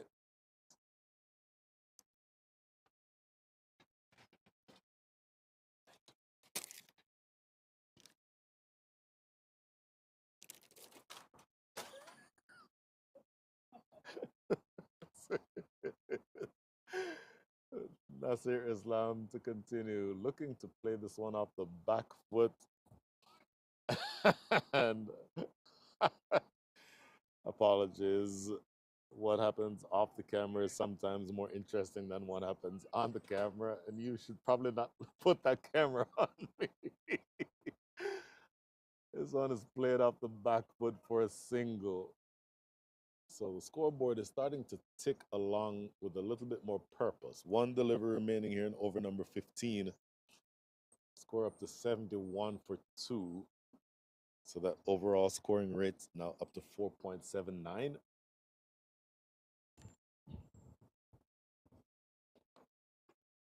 Tell you what, they're looking to run a single off of everything now. They're putting the pressure on the fielding side, and it is paying off.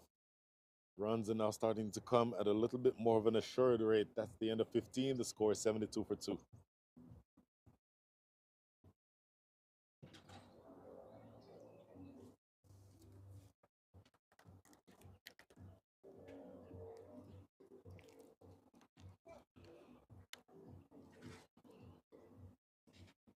Your practice using a multidimensional EHR? If you're not on eClinicalWorks V12, the answer is no. Experience the power of search at the point of care and gain the deep clinical insights you need to achieve the goals of value-based care. Leverage real-time cloud intelligence to collate and compute patient data from all sources. eClinicalWorks features a floating toolbar for easy navigation, macros that speed work.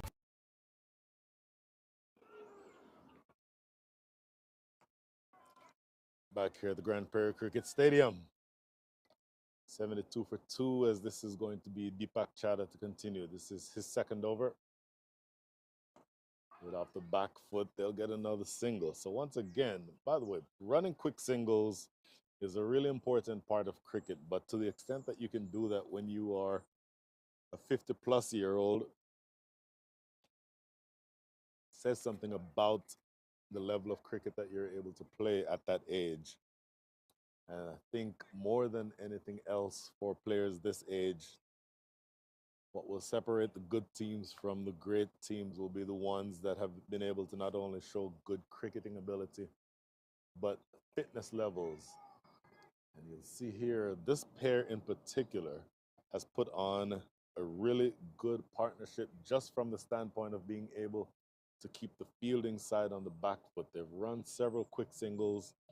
What they've done is really make things easy for them to score runs. And there you see another example of that as they run through for a single. That ball that was just dropped in the backward point area. So that ball isn't going necessarily away very far, but they've been able to manufacture runs sort of out of nothing.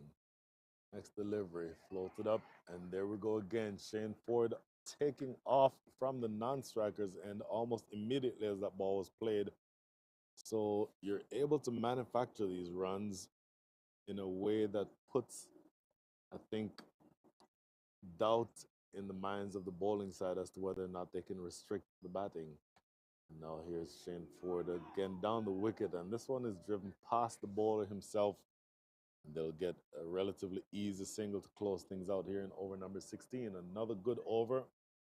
Good over from both sides, actually, because 4 runs total come from the over, but those 4 runs are 4 aggressive singles. End of 16, the score is 76 for 2.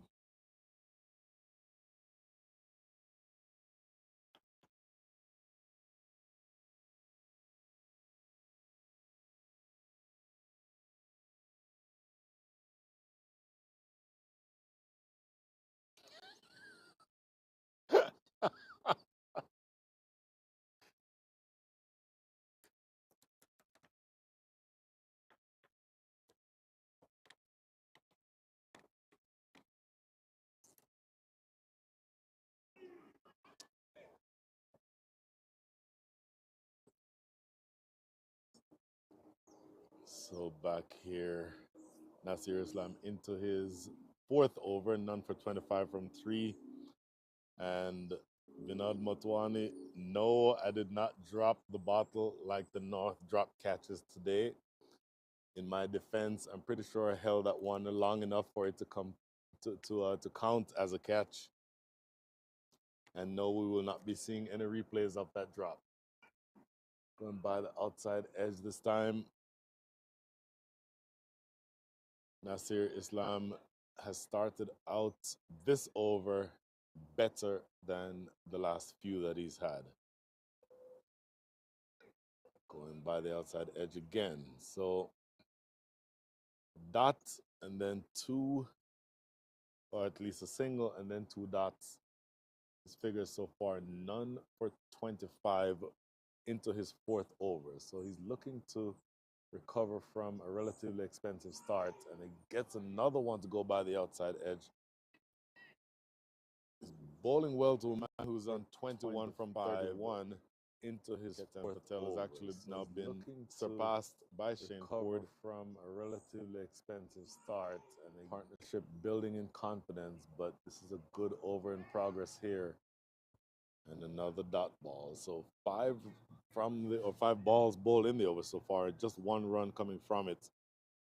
And boy, you're going to see an effort here, I think, to close things out strongly, because just 1 run from his 4th over. It's a really good start, and there's another good ball and a great closeout to the over.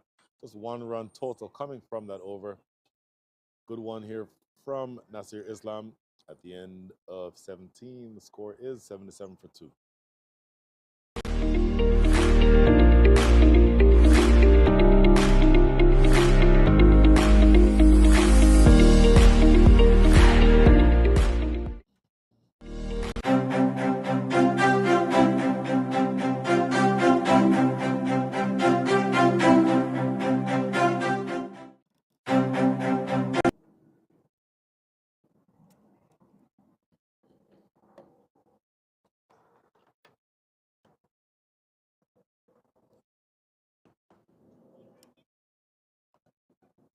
77 for 2. Shane Ford using his feet again, or looking to use his feet. Deepak Chada bowling well. Ford again using his feet, coming down and striking this one straight to extra cover for no run.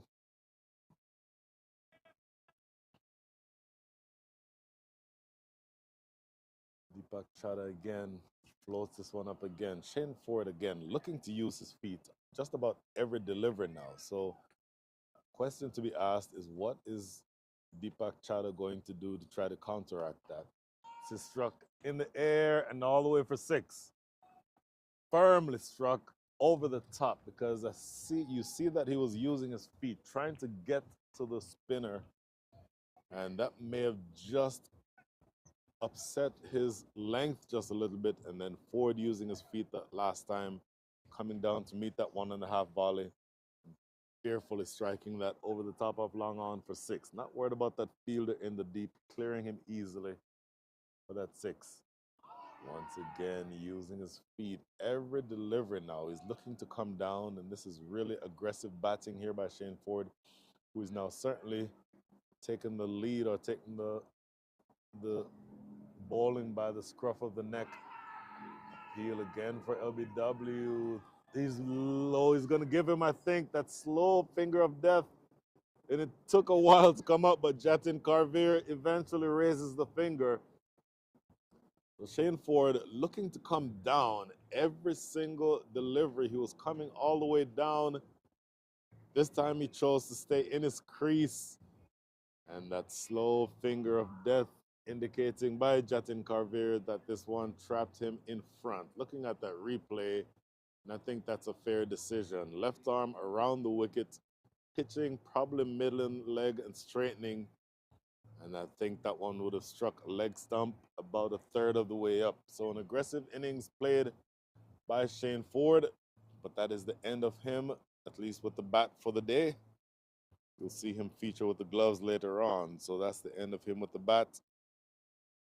Score is now 83 for 3. A quick look at the batting card so far. So Shane Ford, 28 from 37, LBW Deepak. New batter is going to be Mukesh Silal, one West Indian replacing another. And 83 for 3 is the score. So now we'll see exactly where we end up. 83 for 3, Mukesh Silal about to take his first, or face his first delivery. And Ketan Patel, 21 from 33. And in fact, that last ball was the last ball of the previous over. So this ball is forced off the back foot. And they'll end up getting a single.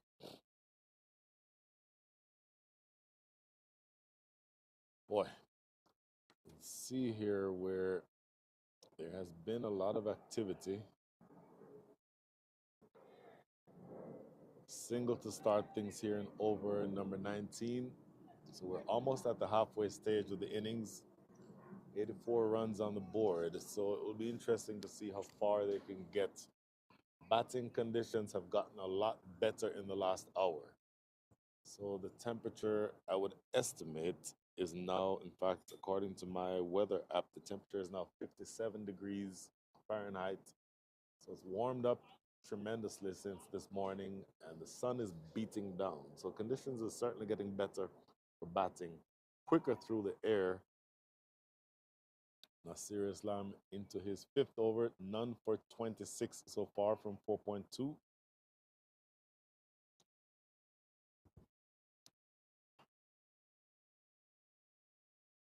And again, the batters are Mukesh Silal and Ketan Patel.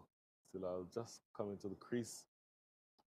Short, looking to work this off the back foot. Aggressive captaincy here by Faisal Alam. There's now a slip fielder in position.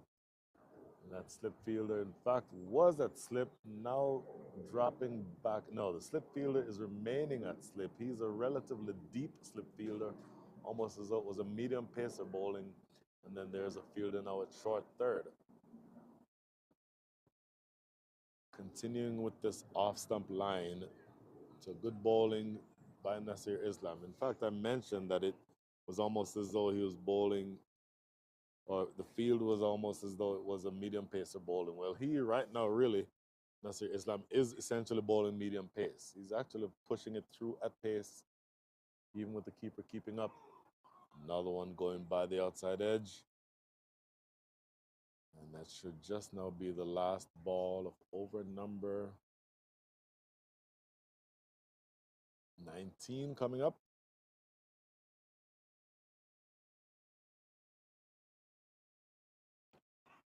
Action replay, another one that goes by, beats the outside edge. That is the end of a really good over. 1 run coming from it. End of 19, the score is 84 for 3.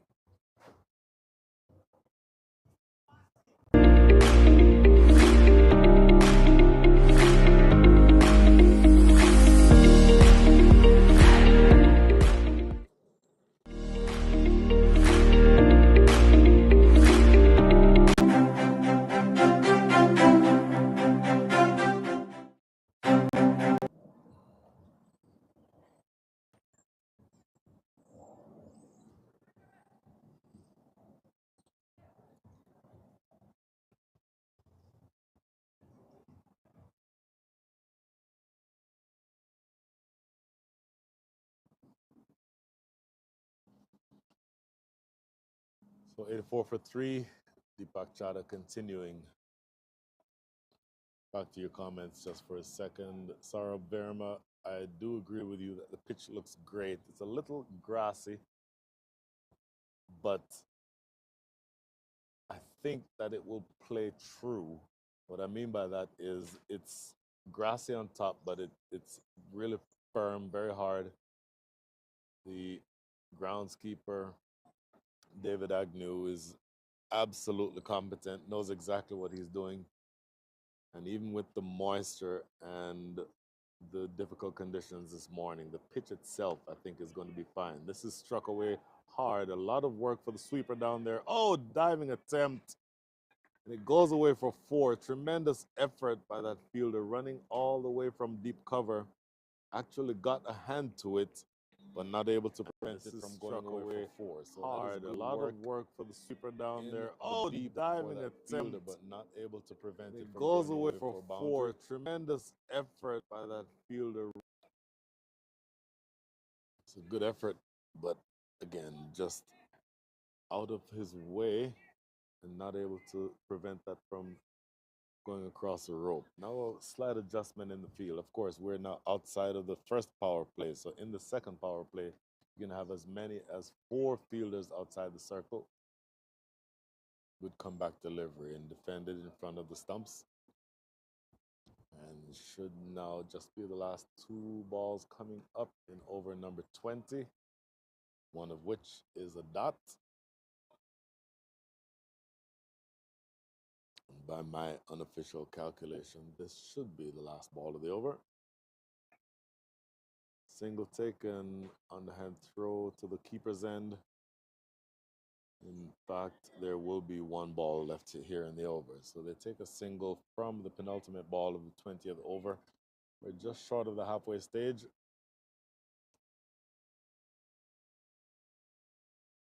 And with the right-hander on strike, Mukesh Silal has not yet gotten off the mark. Faced 4 deliveries. Ketan Patel 27 from 39, but Silal looking to open his account. Floated up there and defended for no run. That's a good way to close things out in over number 20. We're halfway through this innings. 18 runs have come from the last 5 overs. So the scoring rate has slowed down a little bit since the fall of that last wicket. Score is 90 for 3 after 18. 90 for 3 after 2.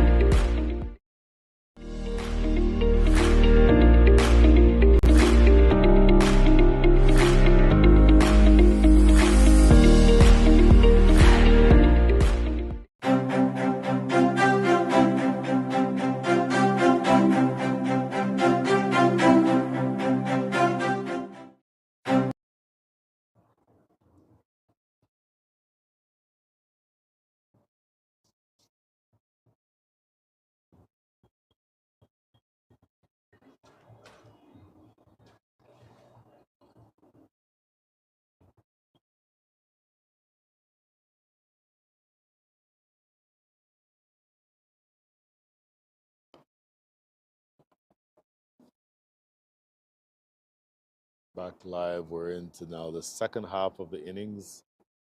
90 for 3 is the score. Mukesh Shah still has not scored. None from 6. Ketan Patel now 28 from 40. And this is Nasir Islam into his 6th over, none for 27. Goes by the outside edge. You hear oohs and ahs again around the ground. Long way to go, but this is starting to feel like the momentum has switched. Shane Ford and Ketan Patel had put on a really good partnership, but ever since the dismissal of Shane Ford, things have slowed down a little bit.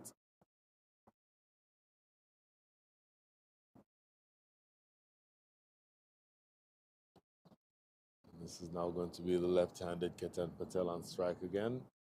Right arm around the wicket, shortish, and forced into the outfield. That's going to be the sweeper at deep cover. And a single or two deliveries remaining now in over number 21. So it might be worth it to start looking at what a projected score would be. Get to that conversation in a minute. Looking to cut this one away. Still has only one run to his name, Mukesh Silal. Wanted to cash in there. That's not a bad option. If he'd gotten that one behind Chintan Patel at backward point, nobody's in the deep out there. So that could have been runs. That stroke in the air. Catch it is the call, but nobody, I don't think, realistically could have gotten to that one. That is a single to close things out here in over number 21. Ketan Patel's 29 from 41. Mukesh Silal 2 from 10. And the score is 94 for 3.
Chintan Patel into the attack for the first time.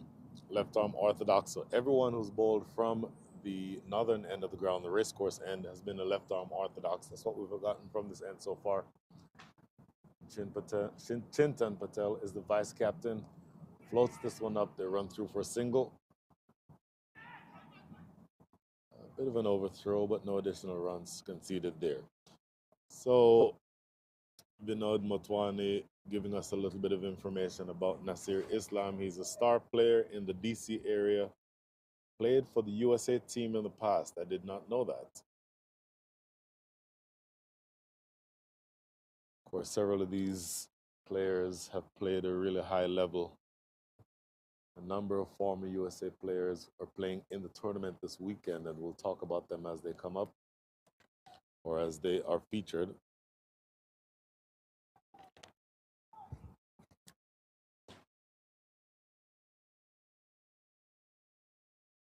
Chintan Patel, slower through the air. That is lofted well and truly over mid-wicket. Did that go all the way for 6? No, it landed just short. Signal from the fielder running around from long on, signaling that that is the air. That is lofted well and truly over mid-wicket. Did that go all the way for 6? No, it landed just short. 1 ball remaining here in over. Make that 2 balls remaining here in over number 22.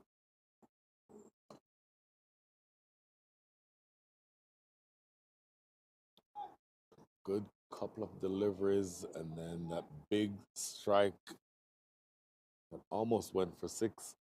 Now the last ball is stroked down the ground, and that single not only closes out over number 22, but then brings up the 100. So 100 exactly for 3. That is the end of over number 22. And with Mukesh Silal 3 from 12 and Ketan Patel 34 from 45 looking to rebuild. We'll be right back.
It's a new bowler now bowling from the river end. This is going to be Hitesh Patel.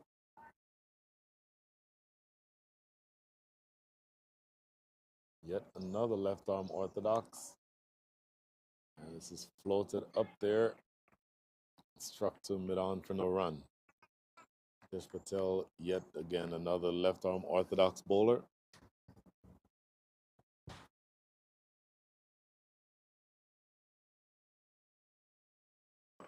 Off the back foot. Oh, that gets through the fielder standing in the covers. They may look for two here.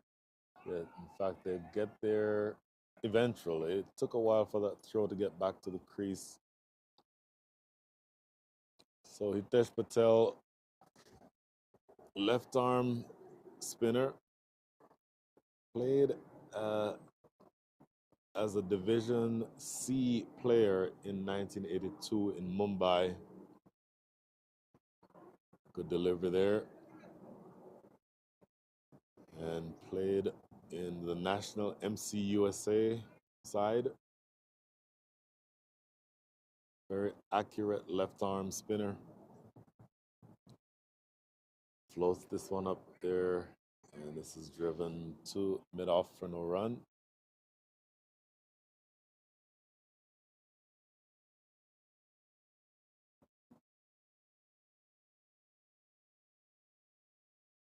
Again, floating it up there, giving it some air. Always good to see the spinners not able to, or not afraid to flight that ball. And now with the right-handed Mukesh Silal on strike, 3 from 12.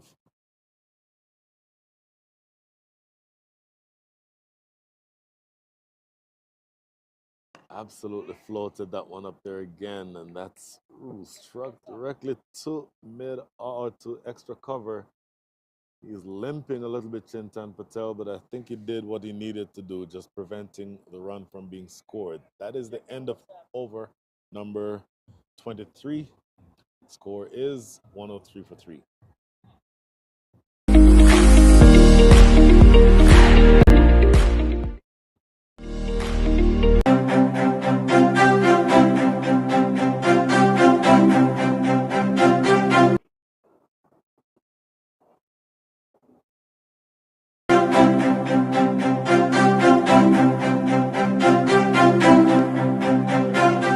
Can you hear?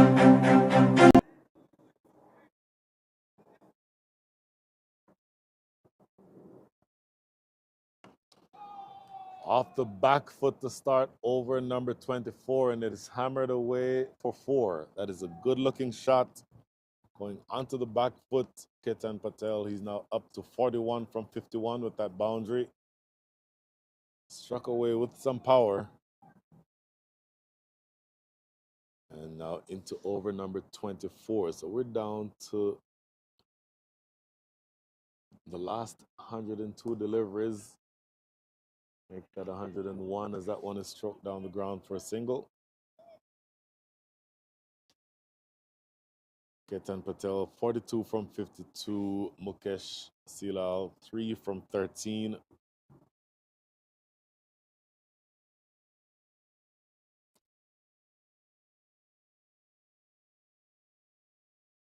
Chintan Patel, who is now into his second over. One of the key bowlers for the USA. Saw him play last year personally in the tournament or in the Tour of Barbados. Slower through the air, looking to turn this one. And of course, has always been reputed to be not only a brilliant spinner, but the most athletic and capable fielders in the side as the vice captain. This is played off the back foot. That's well fielded, but they'll still get a single. So Chintan Patel himself played for the USA national team in 2006. Has played for about the last 3 decades in the New Jersey area. and in recent or in past years was one of the former Ranji Trophy players. That is the end of over number 24. After 24, the score is 110 for 3.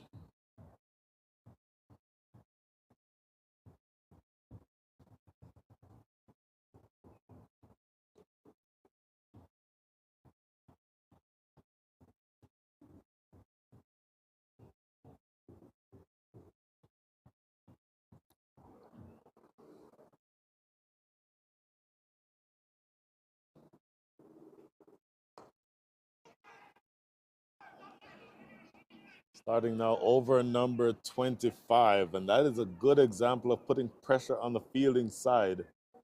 A sprinted the first one that caused the fielder coming off of the boundary to want to hurry to try to retrieve that ball, ended up conceding a couple extra runs. So it's a brilliant example of how to do that. And you youngsters, I know that not many people who are playing this game can be thought of as being youngsters, but for any youngsters who are watching, that's how you put the pressure on the fielding side. This one is struck down the ground for a single. So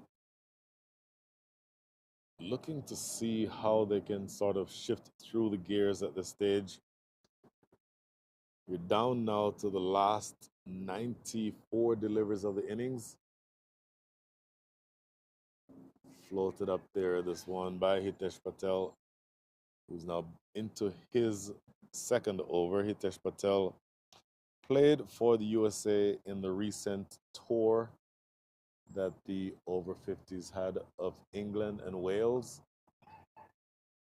It's always a good option to have as a left armer the ability to turn the ball away from the right-handed batters. So that's always a valuable skill in any form of cricket. Oh, sliced off the outside edge. It's going to get by backward point and get a single. Not exactly where he was looking to play that one, Ketan Patel. He gets away with it now, up to 47 from 57.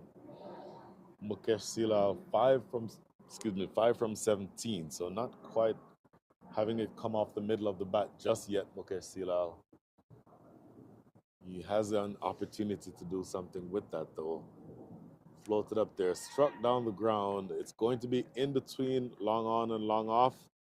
And a bit of fancy footwork down there by the fielder coming across from long on to prevent this from going for a boundary. So they'll get a couple. And that, in fact, is the end of over number 25. So with that double, 117 for 3 is the score. We're down now to our last 90 deliveries of the innings. We'll be right back.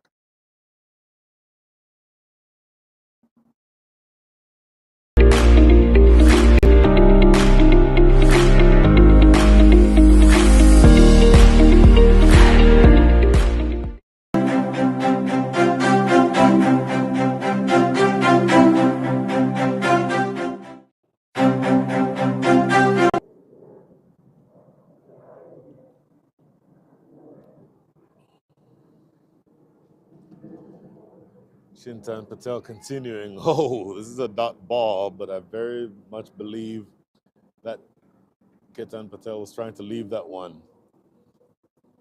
Couldn't get his bat out of the way in time. Luckily for him, it did not trickle back onto the stumps. So a dot ball to start things here in over number 26.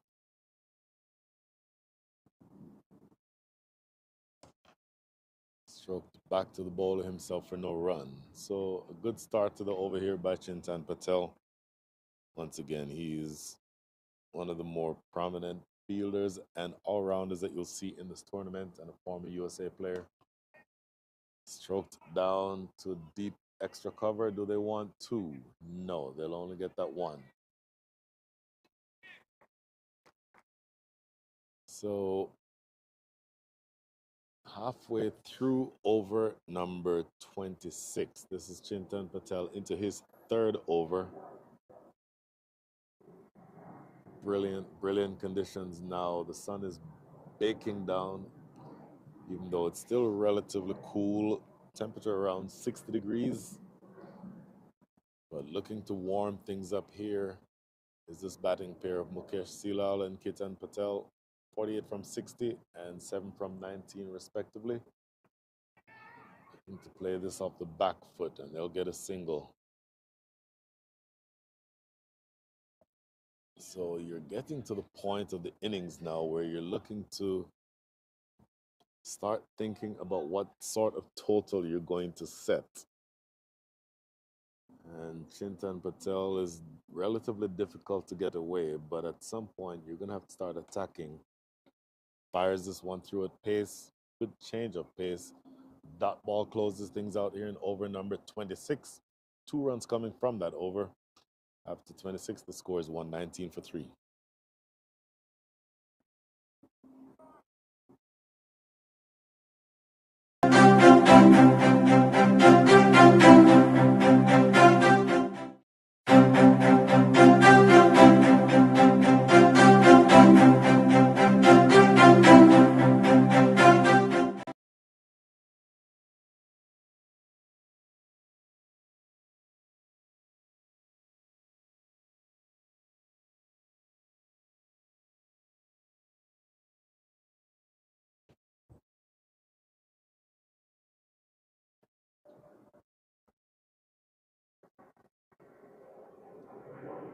There's Patel to continue. And he starts out here with a wide delivery, wide signaled by umpire Vishnu Pillai.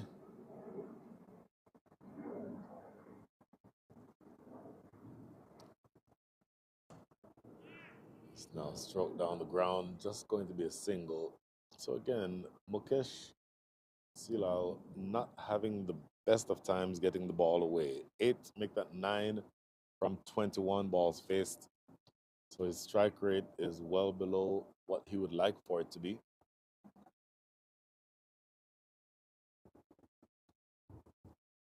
Short of length and played into the offside.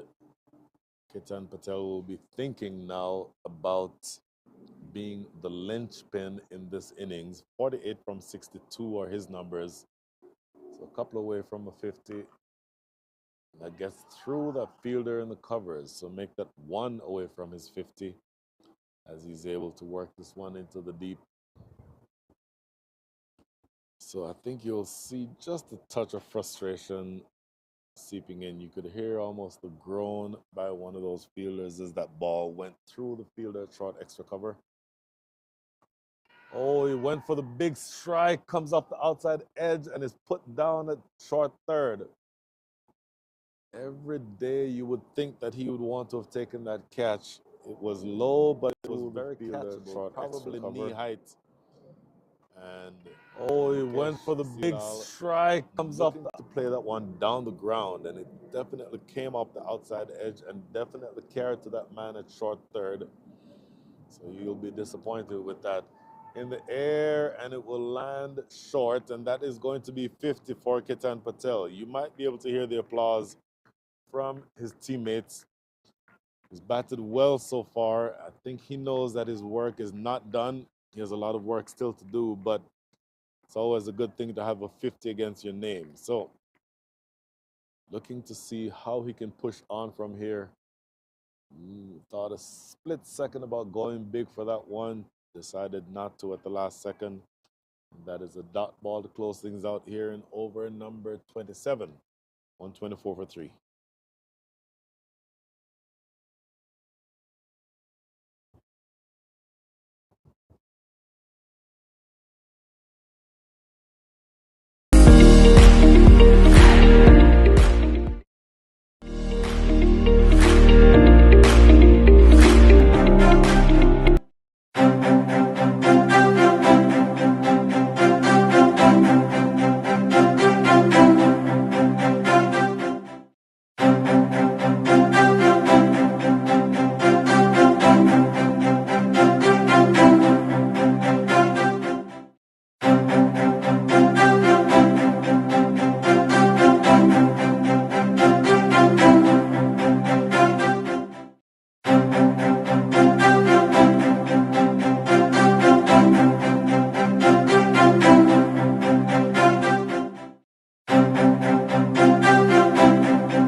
In this era of extreme possibilities, re-envisioning and reimagining business is key to accelerating growth.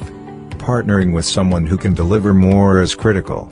Yash's customer-centric partnership approach helps customers address myriad challenges and drive business success. Come what may, we combine extensive experience, robust technology expertise, and flexible engagement models to help businesses navigate seamlessly into the era of everything digital. Being consultative, collaborative, and accountable, we deliver more transformative outcomes while hand-holding customer stakeholders. Harnessing our 50 centers of excellence and 3 digital innovation centers, we deliver specialized services to a wide range of industry verticals. Leading industry analysts and advisors recognize our technology strengths, agility, flexibility, and adaptability. Our global workforce, spread across 20 countries, are innovative,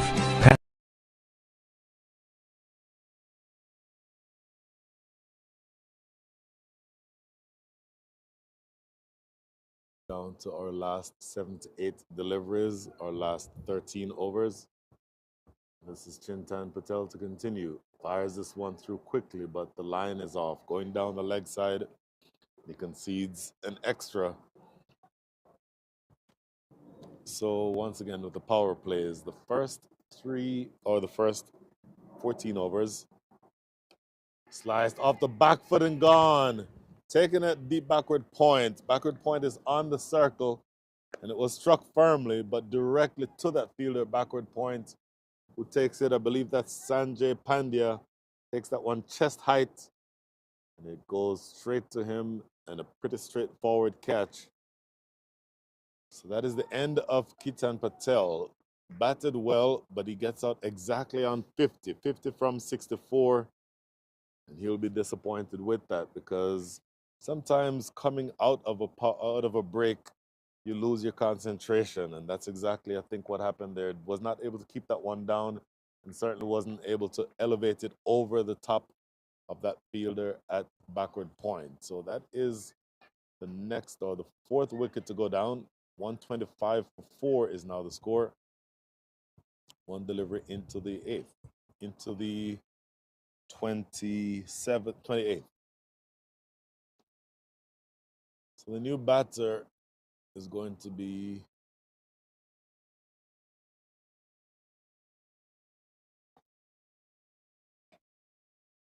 Tariq Hussain.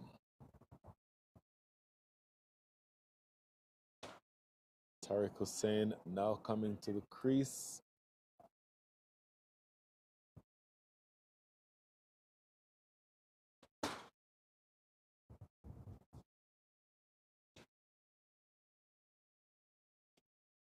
Plays as an all-rounder and does play his cricket these days in the Washington Cricket League. Tariq Hussain moved to the U.S. in the 1990s and won a couple of championships in his league in Washington. But I think he'll tell you that that is the least of the considerations now because his number one consideration is being able to get things going here. Because into the 3rd power play, the scoring has been difficult. Going back on that full straight delivery, so that's living dangerously. Chintan Patel is a very wily bowler, and he'll be able to take advantage of any of those types of deliveries, any of those situations. That's a good delivery there. Looking at the replays, see that ball catching him on the back foot. And so now with just 3 balls remaining here in over number 28, Chintan Patel. Oh, big shout. This one is going down the leg. And I think I may have heard 2 noises. So that may well have been an inside edge onto the pad. But importantly, another dot ball. So long way to go for the rest of this innings. But Chintan Patel doing well to pull things back. Working this down the leg side. I may have put a bit of a hex on him. I think I jinxed him. Gets this one a little too straight and it's played away. Tariq Hussain absolutely loves that gift. Works it away behind square for 4. And that ball just a little too straight by Chintan Patel. Left armer is bowling around the wicket, so he's slanting it in. So from that angle, you really need to be getting that ball on the off stump. Anything going down the leg side presents itself as straightforward opportunity to get runs. So one ball remaining here now in over number 28. Wanted to go big, ends up just getting it down to deep backward square. That is Sanjay Pandya down there backward square and gets this one back in. And that is the end of a successful over. 5 runs coming from it, but a wicket also was taken. So that is the end of 28. The score is 130 for 4.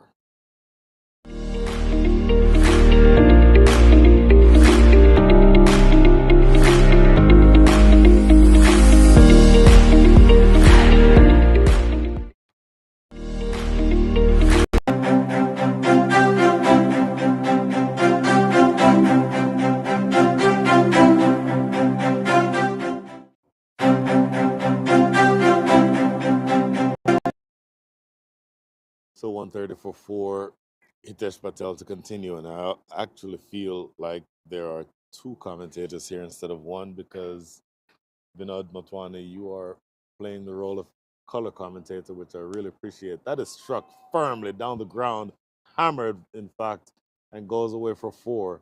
That is a brilliant strike by Tariq Hussain. And in fact, I was about to say the information being provided by my color commentator, Vinod Motwani, is that Tariq Hussain can be destructive. And according to Vinod, you have to get him out early.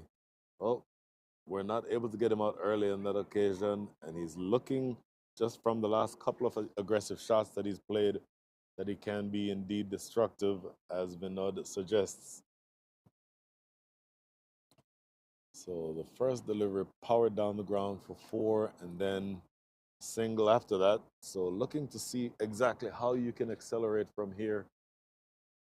Oh, not going anywhere near. He was looking to play that one, Mukesh Silal, but he'll get a couple. Looking to play that one to mid wicket. Inside edge takes it down to deep fine leg, but they'll get 2. So this is starting to be a really productive over. 137 for 4 because 7 have already come from this over. And you're only 3 balls into the over. So potentially could have the opportunity to have a big over here. We'll see how well they can do. Scoring right now at the rate of 4.81 and over. Floats this one up. It's lofted. It will land short of the fielder at deep extra cover. They come back for a second. Not a very strong throw, so they'll get there eventually. A little bit of a tumble by the bowler, not able to pick that one up cleanly. So 9 runs from over number 29 with 2 balls to go. And yeah, conditions right now are really clearing up, and you can really see on your screen how beautiful this ground is, as suggested by Siva Kumar Murugesan. Siva Kumar, I hope I got your name right. Looking to play this one through the offside. A thick outside edge will result in 4. My goodness, I didn't think that one would have carried all the way to the boundary. A lot of work for the fielder. I think that's Dharma Gade, who was not able to quite get all the way to it, and it gets all the way to the boundary. So a thick outside edge, but it does not matter. With this outfield, it is really, really well manicured, and it goes all the way for 4. So very expensive over with 1 ball to come, 13 from it so far. Struck down the ground, should just be 1. That is Chintan Patel. And he does manage to keep the damage to 1. But 14 runs come from the over. A big one in the context of this game. Overall run rate 4.97. Last 11 overs coming up. The score is 144 for 4.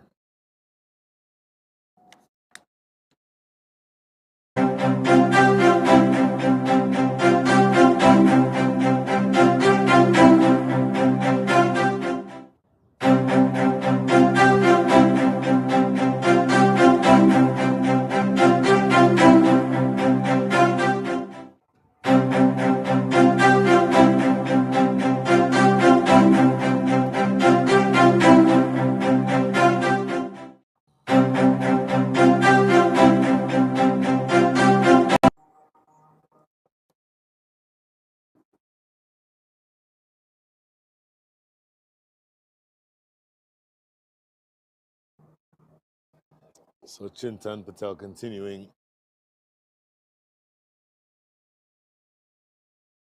Bowled well so far.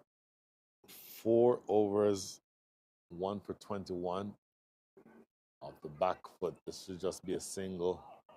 And in fact, ends up being a pretty easy single as that fielder, short third, not able to pick up cleanly.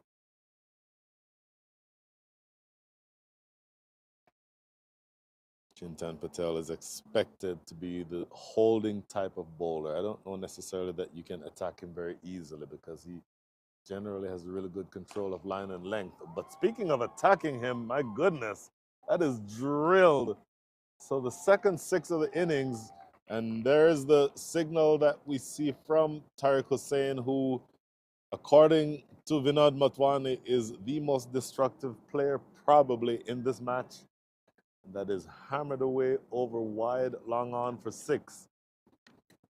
That shot was hit with some power, very, very forcefully, and landing cleanly, well over the top of that fielder in the deep at long on. Good comeback delivery is a dot, but my goodness, that 6 brings up 150, by the way. So you're looking to see how far you can get beyond 150. Floated up there and lofted in the air, but catchable. No, in fact, it lands short of that fielder running around from long on. They'll jog through for a couple. So runs starting to flow a little bit more. 14 from the previous over, 9 from this over with 1 ball still to come. Here's Chintan Patel again. Floated it up, and that does not go where he was looking to get the ball to go, but he still gets a single. So yet another productive over. 10 runs coming from it. Chintan Patel, a little expensive, more expensive than his previous over so far. Mukesh Silal, 19 or 20 from 29, and Tariq Hussain, 19 from 11.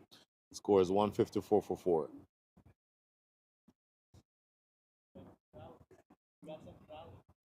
I love it. I wasn't expecting that, actually.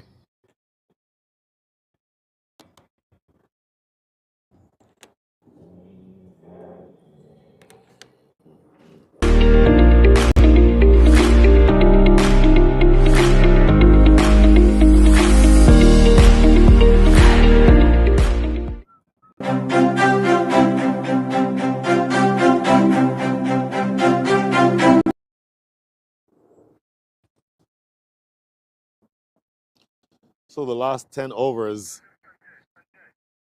as Sanjay Pandya back into the attack. Left arm orthodox. His first spell, he bowled 6 overs. Of course, these are 40 over matches that we're playing. So in a limited over cricket match, no one bowler can bowl more than 1/5 the total number of overs. So Sanjay Pandey has a maximum of 2 overs remaining. Make that 1 over and 5 balls. After that, dot ball. 2 for 16. So he's bowled really well in his 6. And continuing with these dot balls. So he has been really difficult to score off of, even when he bowled earlier inside the power play overs, and certainly continuing in that same way here to start his 7th over.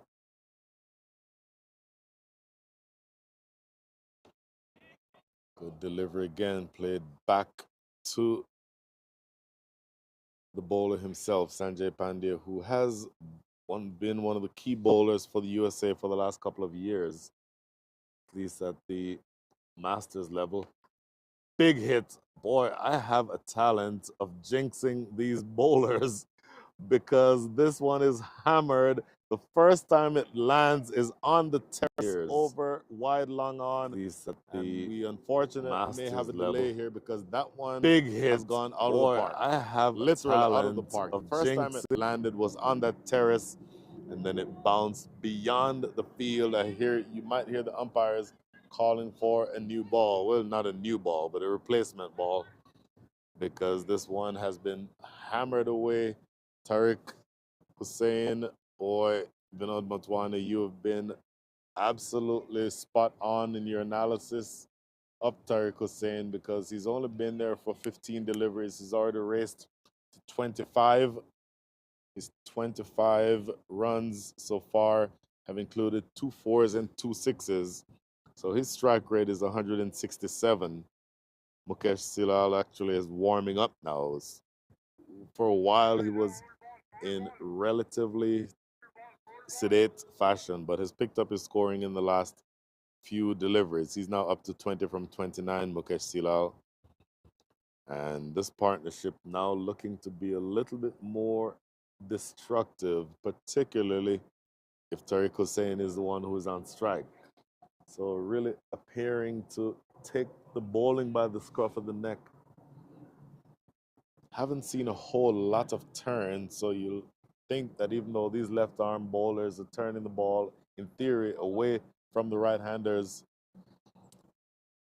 that's exactly what I was about to actually look at is the scorecard. Santosh Pandey, 22 from 34. Rauf Patel, 2 from 4. Ketan Patel, 50 from 65. He batted well. Shane Ford batted well but lost his wicket. And then we'll take a look at the bowlers now. For the most part, they've all been economical. The most expensive has been Hitesh Patel, courtesy of that 14-run over. 4 overs, none for 29. And the wicket takers are Deepak Chada, Chintan Patel, 1 each, and Sanjay Pandya himself with 2. But he's now been a little bit expensive, at least from this over so far, with that big 6 that you just saw struck off of him by Tariq Hussain. So Tariq Hussain, 25 from 15, now with 2 4s and 2 6s. And there's the strike rate that I mentioned, 167. In any version of cricket, a strike rate of 167 is a bonus, a positive. But if you're doing it in a match like this, 40 overs, it's very difficult to carry such a strike rate over a very long time. So let's see what comeback here Sanjay Pandya has. This is struck down the ground. This is a short arm jab, and it races across the carpet for another boundary. So he's absolutely warming up here.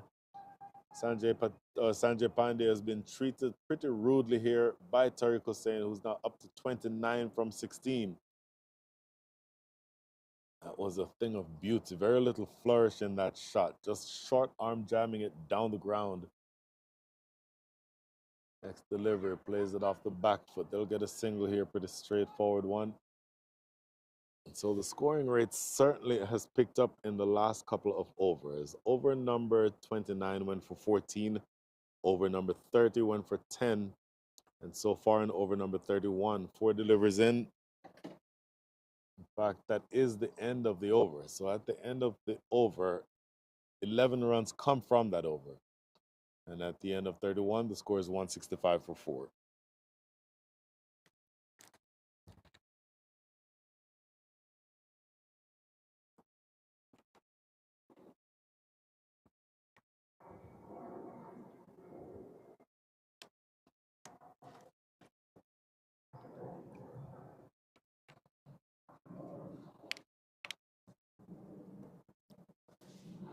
So Vinod Matwan is not only a viewer and not only a color commentator, but now he's also a coach because he suggests that you cannot bowl straight to Tariq Hussain. You need to keep the ball on 6th stump outside off and have it turning away from him. Let's see if the bowlers can listen to you. Struck down the ground. They may look for 2 here. No, they'll just settle for 1. So now you're down to the last 53 deliveries, 166 runs on the board. East Central, again, having been put into bat by the North, they've looked relatively comfortable the last few. Oh my goodness, appeal for a stumping. Not going to be given though. It's actually a very quick piece of work by the keeper, Parakananta himself, former USA Masters captain. These days, just satisfied to do his work in front of and behind the stumps. Oh, looking to force this one off the back foot. Not able to get this one away though. Mukesh Silal now 20 from 31. And so it's fair to say that scoring has come more quickly when it is being Tariq Hussain who's been on strike.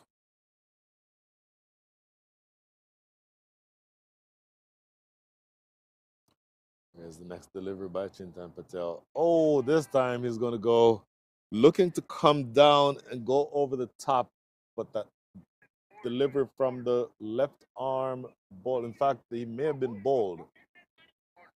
There is a question as to whether or not he was bowled or stumped. I'm pretty sure I heard the umpire say that he was bowled, but now there is a suggestion that he was stumped. So he's definitely out. We'll confirm exactly how he was out. Stumped. And here we hear conversation between the scorer and the umpires. And the umpires are confirming that he was in fact bowled. So looking at the replay here, yeah, looking at that, he was actually bowled. Coming down and a little bit of turn. So the turn took the ball away from the outside edge. I think he was going to be out either way because he was out of his crease, even that if that had missed the stumps. Parakanantha would have been right there to effect the stumping anyway. But either way, that is the end of the day with the bat for Mukesh Silal, 20 from 32 with one boundary. He's going to be replaced at the crease by the captain, Adnan Rao. Adnan Rao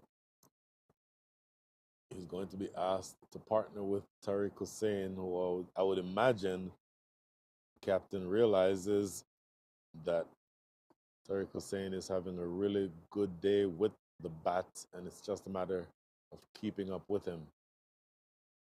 Adnan Rao, originally from Karachi, Pakistan, played 2 seasons with the Fort Wayne Cricket Club in Indiana and 5 seasons in the Kingdom of Bahrain from 2008 to 2012. So he's played in a number of countries, not to mention Kuwait. So he certainly has been traveled around a little bit, played in the UAE. So he's played in Pakistan, in Kuwait, in Bahrain, and in the UAE, and currently plays his cricket in Atlanta. Slower through the air. Oh, hesitated taking off there. I'll tell you what, a more accurate throw may well have had Tariq Hussain in trouble. But he's able to get a single here. And that is the end of over number 32. 167 for 5 after 32. Your practice using a multi-dimensional EHR? If you're not on eClinicalWorks V12, the answer is no. Experience the power of search at the point of care and gain the deep clinical insights you need to achieve the goals of value-based care. Leverage real-time cloud intelligence to collate and compute patient data from all sources. eClinicalWorks features a floating toolbar for easy navigation, macros that speed workflows, speech-to-text technology to speed documentation, bots to automate routine tasks. See what a multi-dimensional EHR can do for you. Is your practice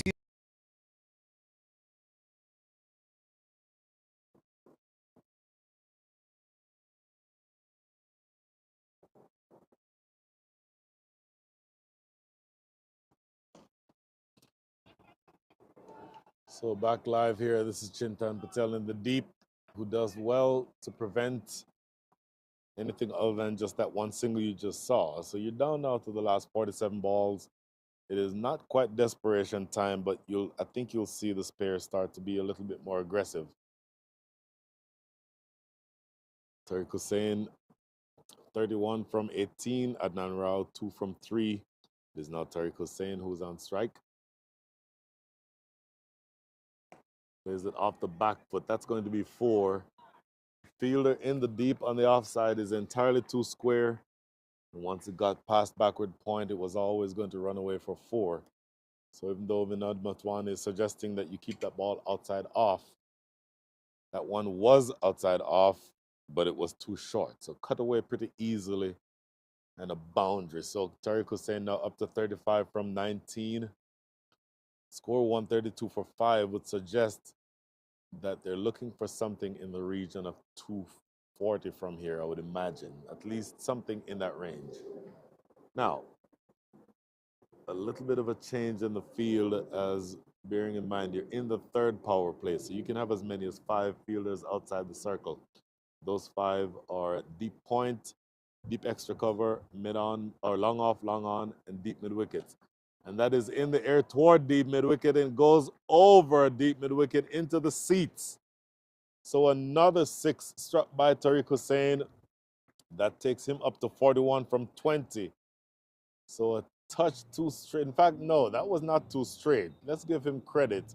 He dragged that one from maybe a 5th stump line from around the wicket. Sanjay Pandya tossing that one up, and he hammers it away into the deep and over mid wicket for his 3rd 6. He's now up to 41. Sanjay Pandya into his last over. Pushes this one through more quickly and clipped away to mid or to backward square for a single. So let's see where you end up here. I mentioned 240. I suggested 240, but you, in theory, could be a lot more clear of that sort of score if Tariq Hussain stays there. 42 from 21, so he's striking it exactly at a strike rate of 200. Very full and driven to mid-on for a single. So all eyes are back on Tariq Hussain because he certainly has appeared to be the more destructive of this pair.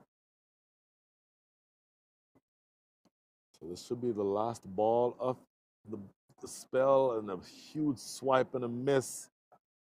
Pushed through at pace. Tariq Hussain not able to get any bat on it. That is the end of the spell for Sanjay Pandya. Bowled well generally, but got taken for a few runs at the back end of his spell. His last 2 overs costing 24 runs. So that is the end of over number 33, 180 for 5.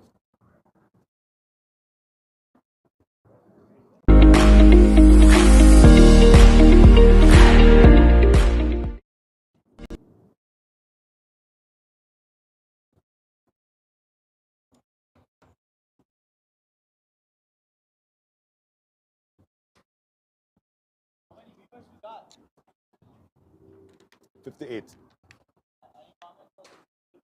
Oh, yeah. I'm using the comments.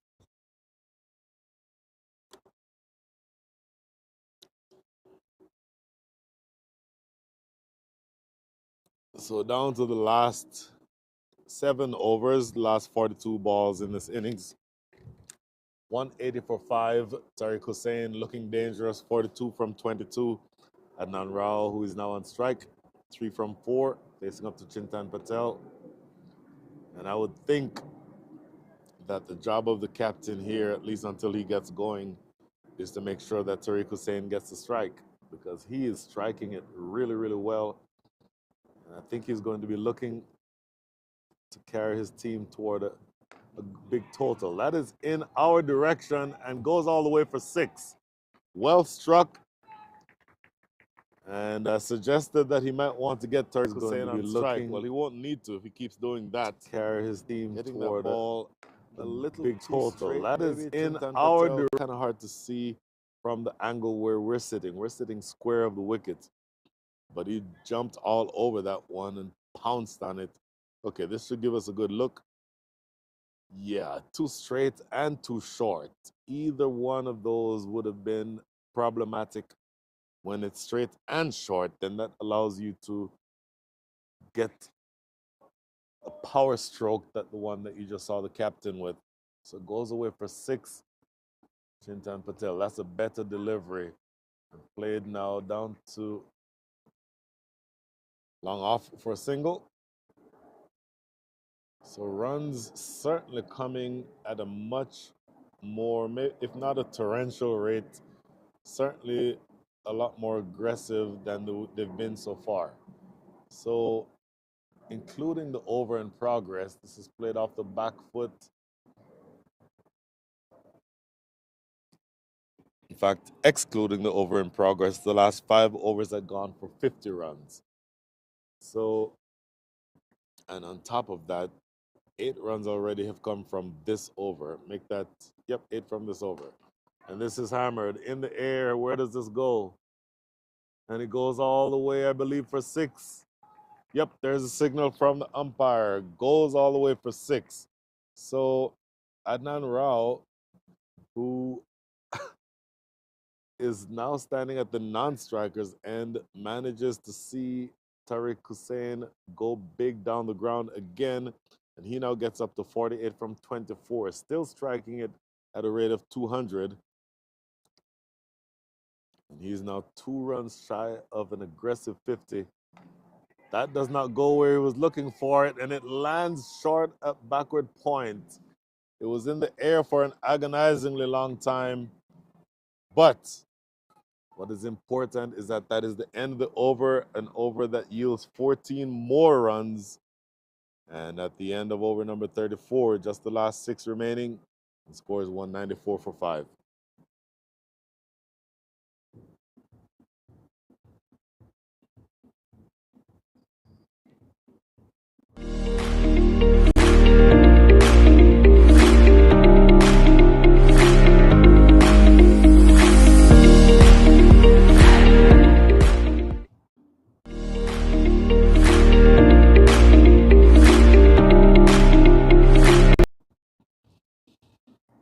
$194 for 5. Ritz 11-10. Such a true bounce. Batting paradise. I would 100% agree with you. I mentioned that the conditions were difficult for batting earlier on, but that was only because of the moisture. There was a lot of dew overnight. The groundskeepers worked very hard to get much of that dew removed, but obviously you cannot remove all of the dew. The only thing that can sort of offset that is the sun baking down. Well, the sun is beating down on the surface now, and the conditions right now are perfect for batting. So this would be when you would literally want to make hay while the sun shines. Tariq Hussain, 49 from 25. He's on strike. And it's going to be Nasir Islam who is going to be asked to prevent these booming drives off of the bat of Tariq Hussain. Slower through the air, swept away around the corner. These are going to be runs. We'll see if they're off the bat or if they're extras. They'll get 3. That's good running.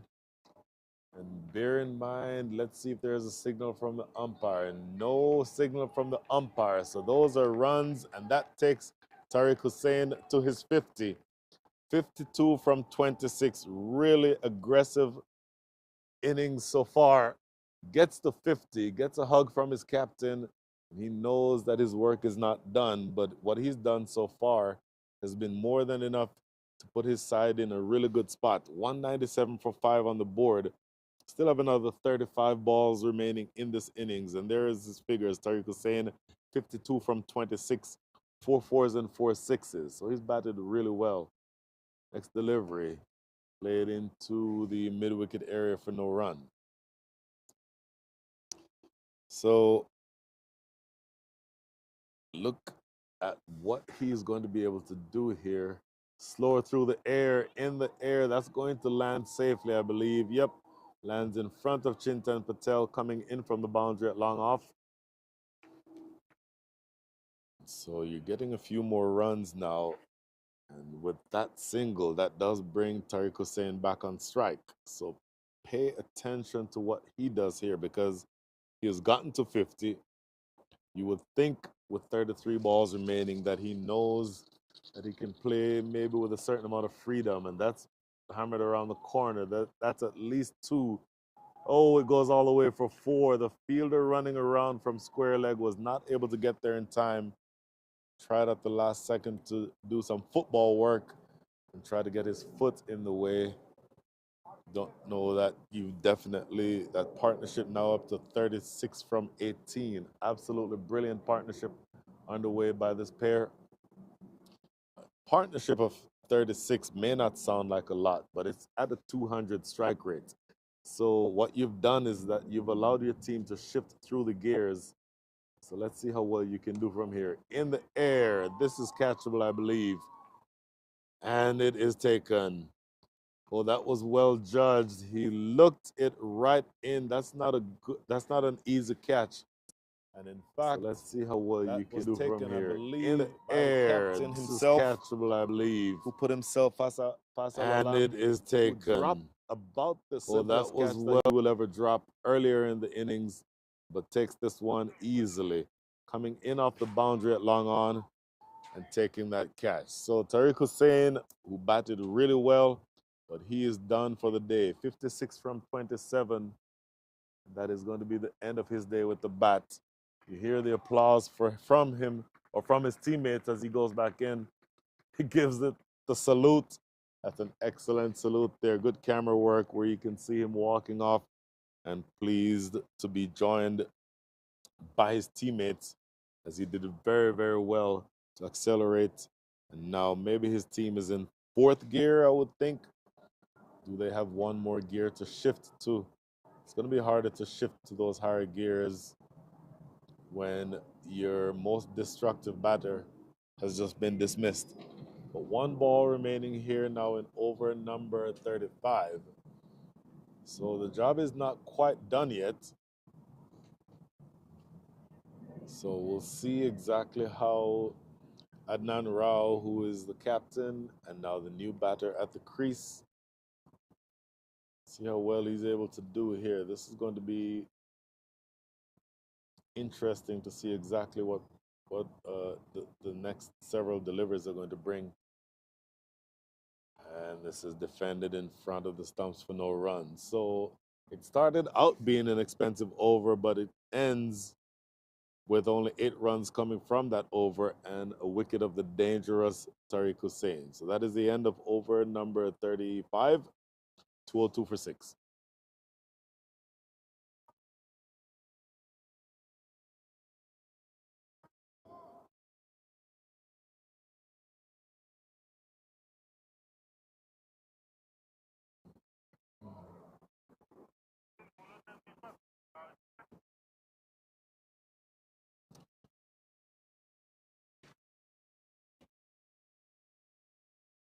So 202 for 6. This is going to be Deepak Chada to continue.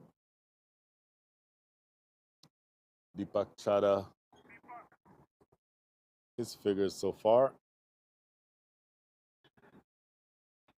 Take a look at what he's done. He's bowled, I think, relatively well. Deepak Chada so far, 4 overs, 1 for 22. And his one wicket was a big one. But I don't necessarily know that he will be looking to take wickets here. Just restricting scoring is more important. Single to start things off here, not here in over number 36. So you're now down to the last 29 balls. 4 wickets in hand, 203 on the board. I suggested earlier 240. 240, I think, would be around probably the minimum that you'd be looking for, especially with the last partnership that you got. Forcing this one off the back foot. This is actually the new batter's Jigar Sony. And they'll end up just taking a single here. So you have a left hand and a right hand batter at the crease at the same time, which is never easy for the bowling side. Big hit. How far is it gone? All the way for 6. So it appears as though the captain, Adnan Rao, is taking the reins over from Tariq Hussain because he's now putting his foot down and looking to attack. He's now up to 18 from 11.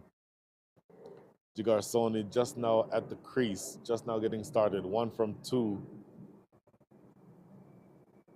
Next delivery, they'll get a single here. So I mentioned that there was not a whole lot of turn. It did not appear to be a lot of turn on offer. Well, I don't know necessarily that the left armers have much room for error, because if they're not turning the ball away from the right-handed batters, then it's going to be that much more important that they keep their line and length right. This is an attempted drive and an attempted stumping, but umpire Vishnu Pillai believes that this was not completed effectively. So one ball remaining here now in over number 36. Next delivery, short and hammered away into mid-wicket area, but there's a fielder out there. And they'll get a single. No, they come back for the second run.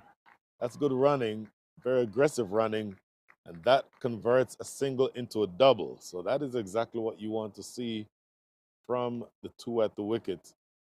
And a double that closes things out in over number 36. The score is 213 for 6.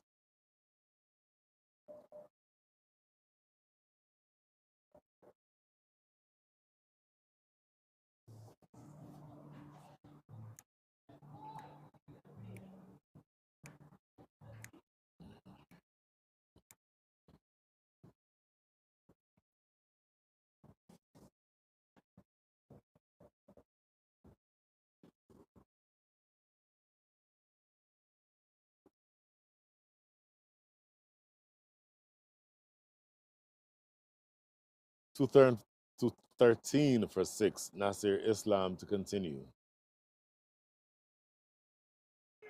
Oh, stayed in the air for a while, probably a lot longer than Adnan Rao would have been comfortable with. But it just results in a single. So now with Jigar Soni on strike, the left-hander, there is some movement. Of course, you'll always have to make those movements with the left-hand, right-hand combination. Plays this one off the back foot, should just be a single. You hear them calling for two. They do come back for two. This is aggressive running. My goodness, never thought for a second that there'd be 2 runs there, but they come back for that second and make it relatively easily. Again, bear in mind, all these players are 50 and above. So that throw that came from the outfield, I suspect, is not as strong as it would have been a few years ago. Next delivery. Hammered around the corner, but there is protection. And they come back for 2. They'll get there easily as that throw is made from his seat. A direct hit on the relay from Captain Prakananta, but the batter was well home. So Jigar Soni now trying to match his captain in terms of his scoring rate. 7 from 6. And Adnan Rao 20 from 13 with 2 sixes. This one is played down the ground. Should just be 1 this time. So you at the age when you're 50 and above, you're not going to run too many consecutive doubles. And I think you saw evidence of that there. So the scoreboard is ticking over relatively quickly. You are down now to your last 20 deliveries. So it's going to be up to you to cash in as much as possible. It's a good delivery, Yorker length. And throw coming in as it's dug out into the offside for a single. 1 delivery remaining now in over number 37. Adnan Rao 21 from 14. He's now the non-striker. And Jigar Soni has only been at the crease now for 8 deliveries. Make that 7 deliveries. He scored 8. And this is played into the offside. Yet another single. Yet another productive over. 8 runs coming from it. At the end of 37, the score is 221 for 6.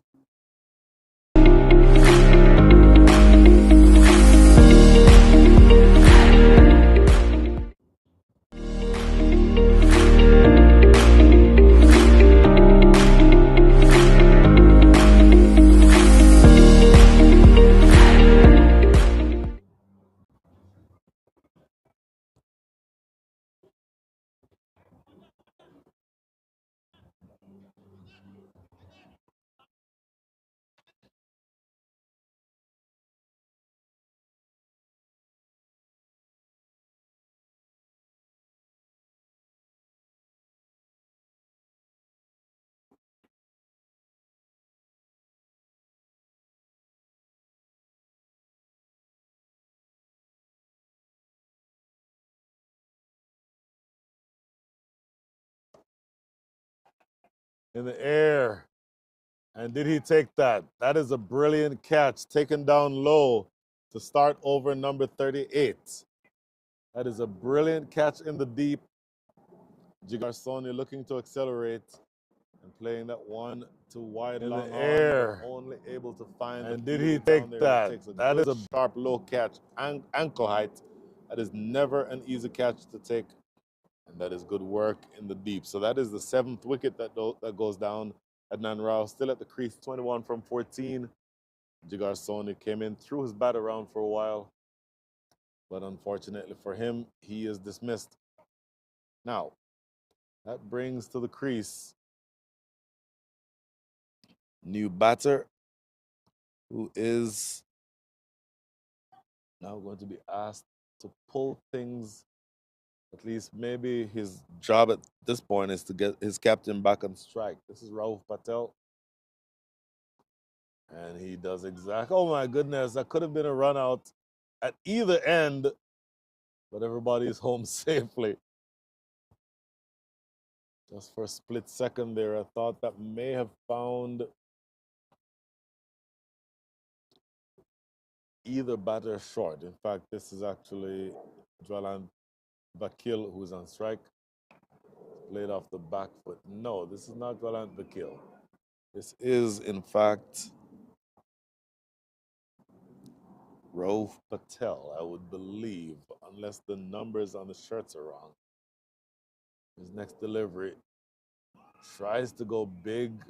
So 3 consecutive dot balls. This is a good way to start over number 38. If you are the North, it's good bowling. Not the best of ways to start over number 38 if you're batting. Slow through the air, looking to work this off the back foot. No, nothing there, but yet another dot ball. So this is excellent. This is a wicket maiden in progress that will be in the 38th over. You don't see that very often. And he bowled him across the line, misses out completely. I suggested that he may have wanted to be getting his captain back on strike, not able to do that. Here we see on the replay from around the wicket, slanted in, tossed up, and he plays right across it. Looking to appeal for, I'm not sure exactly what Deepak Chada was looking to appeal for there because he just knocked the stumps down. So that is the end of the over. A double wicket maiden, if you can believe it, in over number 38. And at the end of 38, the score is 221 for 8.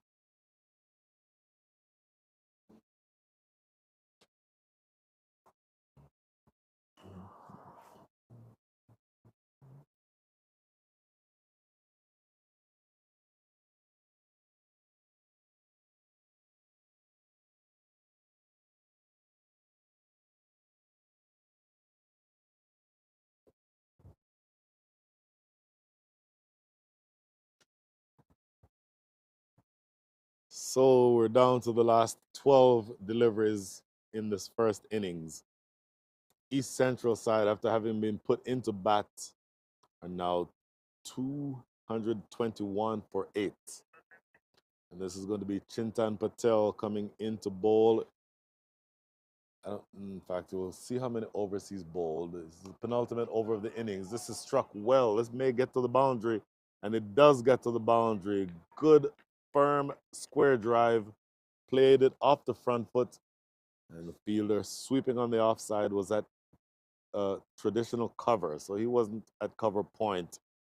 Had too much work to do to get over to cut that one off. So that is a boundary to start things off here. Chintan Patel into his 8th over. This is his last over, the penultimate over of the innings. So this would have been his last over of this match in any event. His first ball is struck hard and goes away for 4. Now, let's see what changes are made. The last time that this happened,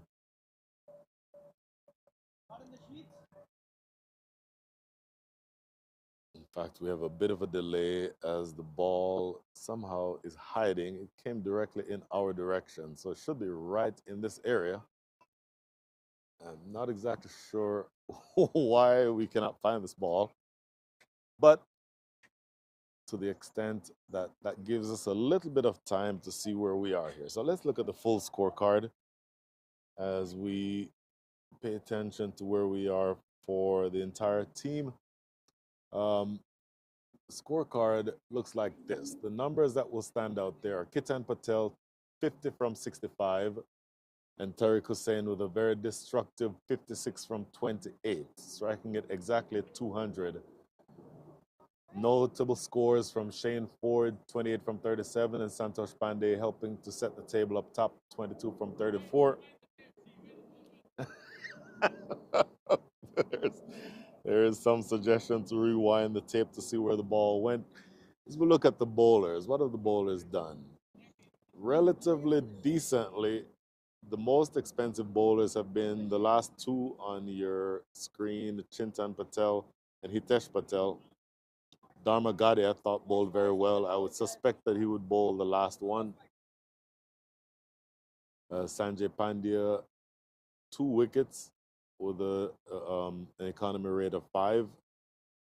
And the rest of the bowlers have gone for runs, and we've eventually found that ball. So not exactly sure why that ball took so long to be recovered. But either way, we've gotten to the point now. A little bit of a delay while we just get things back on the way. But ultimately, we're about to get this last 11 deliveries bowled. 225 for 8, Adnan Rao, 25 from 15. He's the captain, and you would think that anything in the range of 240 and up would be mostly his responsibility, because most of the hitters at the top of the order have already been dismissed. Of course, you're down now to the last 2 wickets. So we'll see what happens from here. Priority number 1 would be to not leave any balls unbowled. In other words, you don't want to get bowled out. And then priority number 2 would be to get as many runs as possible. In other words, maximize the scoring opportunities for the next several deliveries. Chintan Patel. Oh, looks to cut this one away and gets an under edge. Luckily for him, does not trickle back onto the stumps. A precious dot ball as Parakananta alert as ever behind the stumps. Next delivery.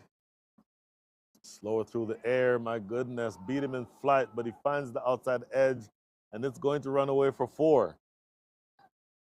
So fortuitous, you don't care how you get them at this stage. That one legitimately off the outside edge. And there's C using the feet to try to get down the pitch and not exactly getting to the pitch, but it finds the outside edge and runs away for 4. So 8 runs from the first 3 balls of over number 39, the penultimate over of the innings. So how much more can you get here? Adnan Rao now up to 29 from 17. Slow through the air, powered away. Umpire Jatin Carver taking evasive action. And they'll get a single. So 2 balls remaining now in over number 39. Down to the last 8 balls of the innings. The scoring rate is 5.95. So you've almost pulled even in terms of the target rate of a run a ball. Slower through the air, played into the offside for a single. And so with 1 ball remaining, the figures so far for Chintan Patel, and I think mostly have been decent, but I think he'll regret giving up that boundary from the very first ball of this over. Pushes this one through at pace, and he finds the gap, gets it between the 2 fielders behind square on the offside, and another boundary. So an expensive last over bowled by Chintan Patel. 14 runs coming from it.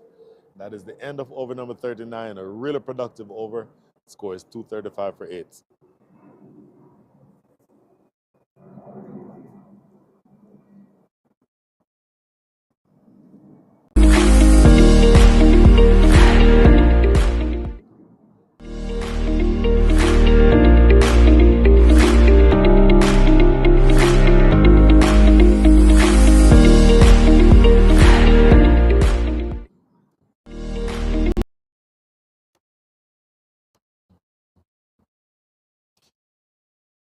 So Vinod Motwani is not only a viewer, is not only a color commentator, is not only a coach, but now he's also an umpire.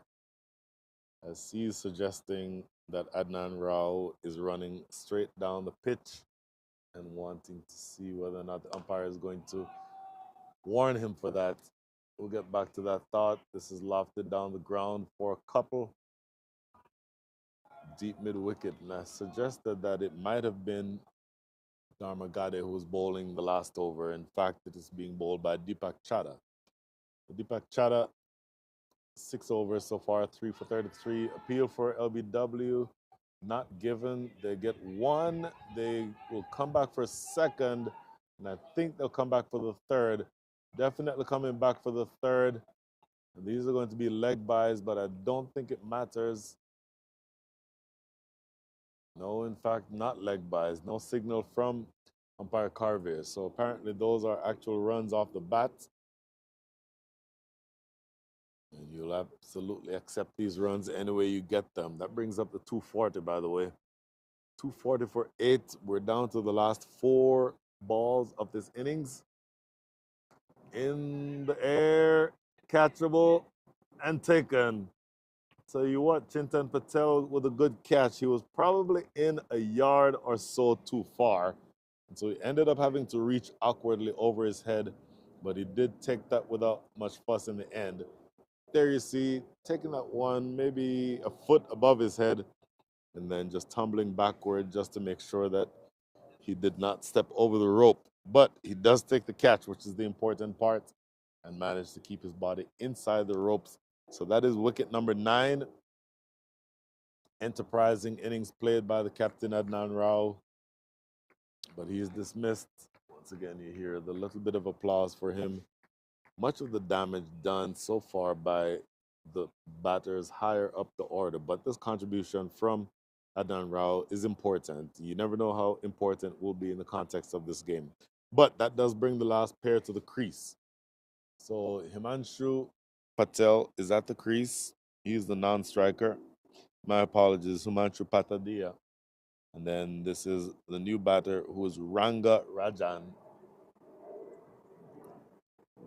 So this innings ends either when the next 3 balls are bowled or when the next wicket falls.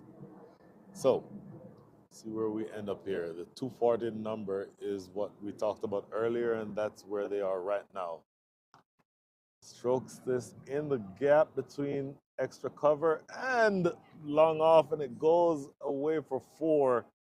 Extra cover had work to do, but I think he'll be disappointed to not having cut that one off. We see on the replay a little bit of fancy footwork right at the end there, but you thought he would have gotten there. But having gotten there, he really would have wanted to have stopped that one. Deep extra cover. That is Ganeshan. And this is hammered in the air. Chintan Patel cannot get to it. It goes away for 6. That is a huge hit, and you absolutely will accept these boundaries at the back end of the innings. Goes away for 6.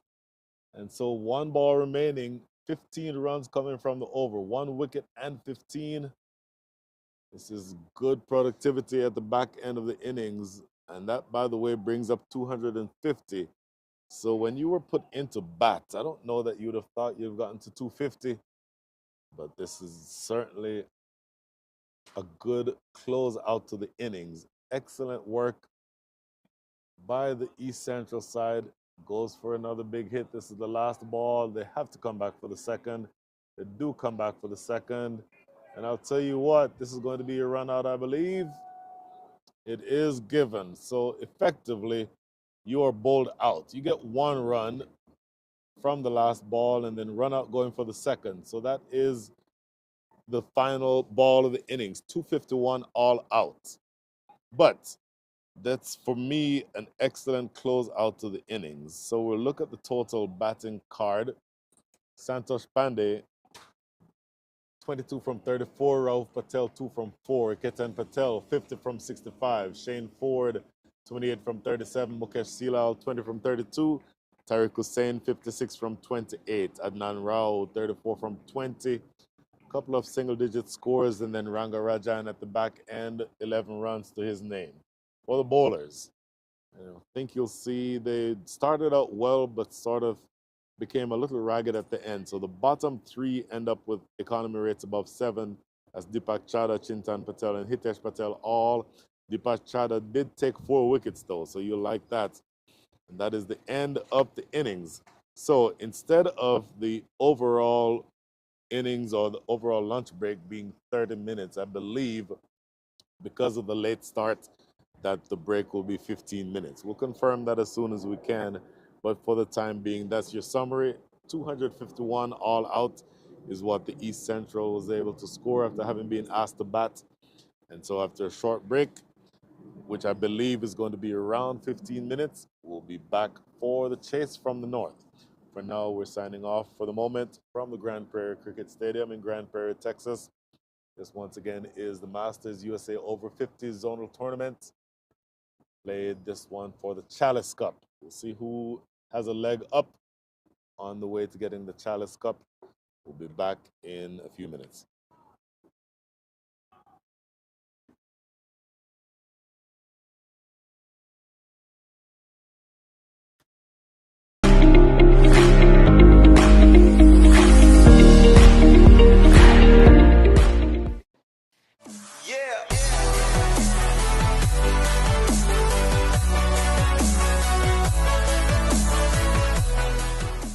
In this era of extreme possibilities, re-envisioning and reimagining business is key to accelerating growth.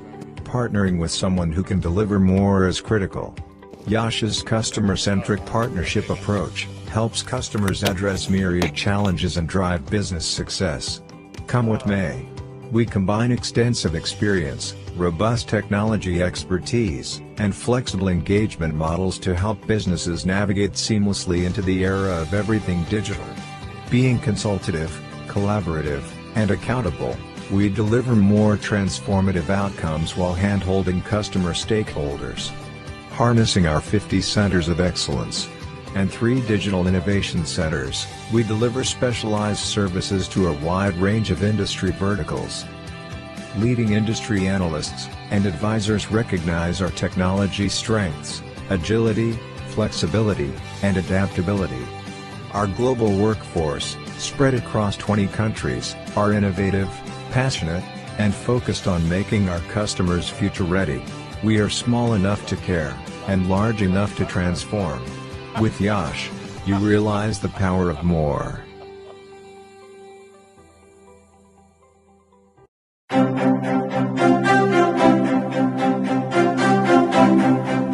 Is your practice using a multidimensional EHR? If you're not on eClinicalWorks V12, the answer is no. Experience the power of search at the point of care and gain the deep clinical insights you need to achieve the goals of value-based care. Leverage real-time cloud intelligence to collate and compute patient data from all sources. eClinicalWorks features a floating toolbar for easy navigation, macros that speed workflows, speech-to-text technology to speed documentation, bots to automate routine tasks. See what a multidimensional EHR can do for you.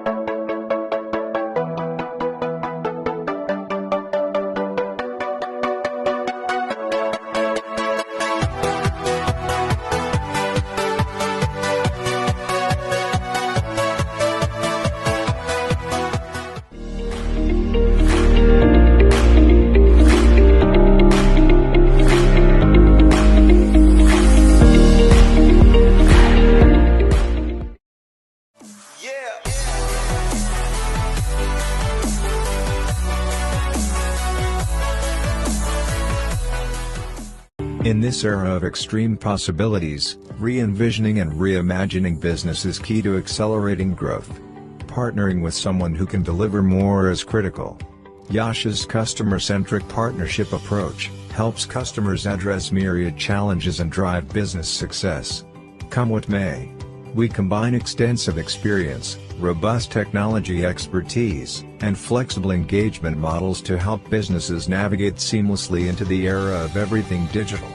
Being consultative, collaborative, and accountable, we deliver more transformative outcomes while hand-holding customer stakeholders.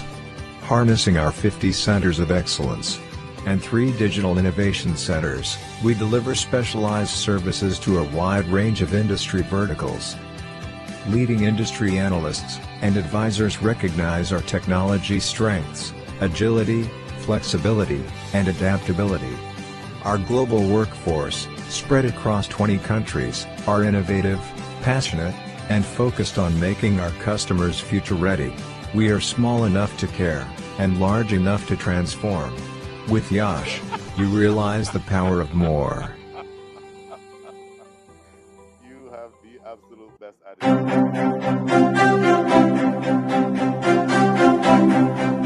Is your practice using a multidimensional EHR? If you're not on eClinicalWorks V12, the answer is no. Experience the power of search at the point of care and gain the deep clinical insights you need to achieve the goals of value-based care. Leverage real-time cloud intelligence to collate and compute patient data from all sources. eClinicalWorks features a floating toolbar for easy navigation, macros that speed workflows, speech-to-text technology to speed documentation, bots to automate routine tasks. See what a multidimensional EHR can do for you.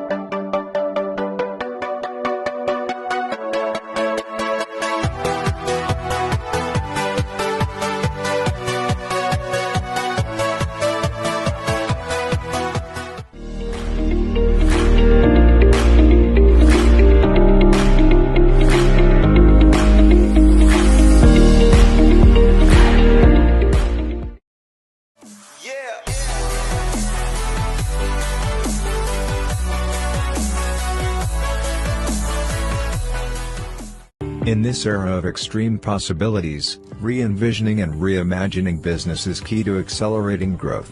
Partnering with someone who can deliver more is critical.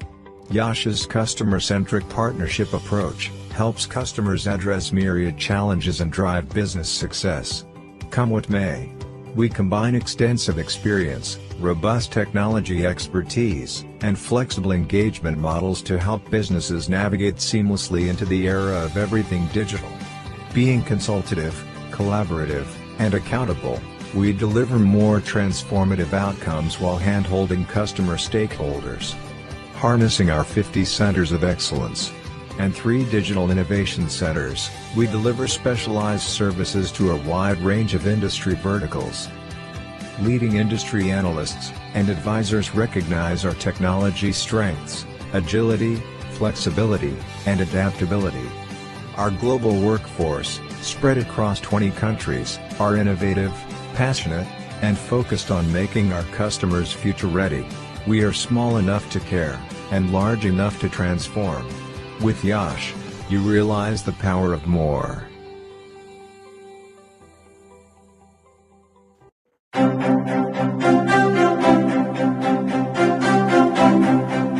Is your practice using a multidimensional EHR? If you're not on eClinicalWorks V12, the answer is no. Experience the power of search at the point of care and gain the deep clinical insights you need to achieve the goals of value-based care. Leverage real-time cloud intelligence to collate and compute patient data from all sources. eClinicalWorks features a floating toolbar for easy navigation, macros that speed workflows, speech-to-text technology to speed documentation, bots to automate routine tasks. See what a multidimensional EHR can do for you.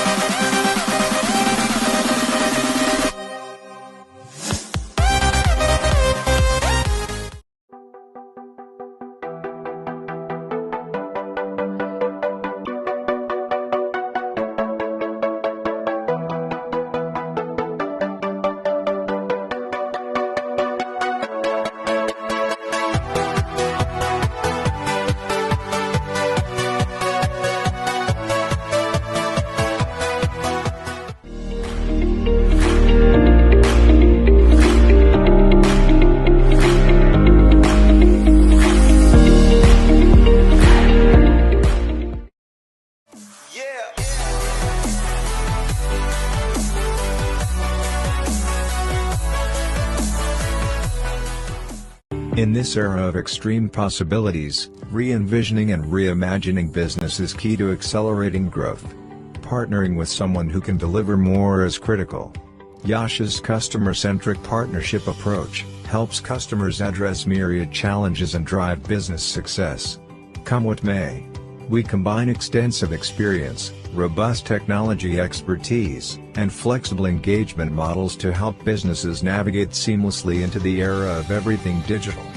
Being consultative, collaborative, and accountable, we deliver more transformative outcomes while hand-holding customer stakeholders. Harnessing our 50 centers of excellence and 3 digital innovation centers, we deliver specialized services to a wide range of industry verticals. Leading industry analysts and advisors recognize our technology strengths, agility, flexibility, and adaptability. Our global workforce, spread across 20 countries, are innovative, passionate, and focused on making our customers future-ready. We are small enough to care, and large enough to transform. With Yash, you realize the power of more.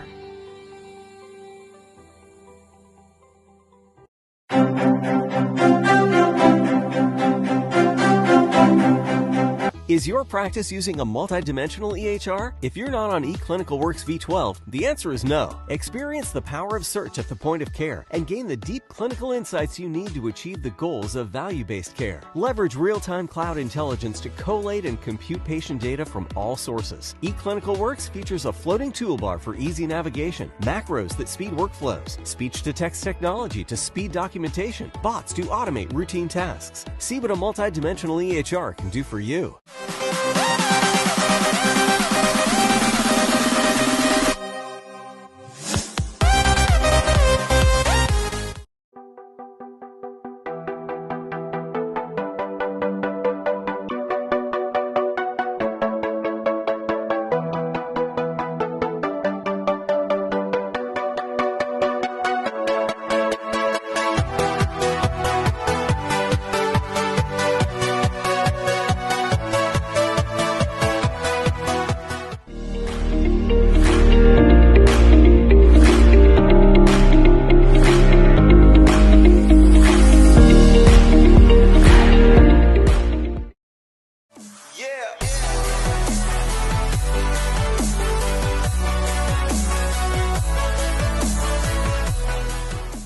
In this era of extreme possibilities, re-envisioning and reimagining business is key to accelerating growth.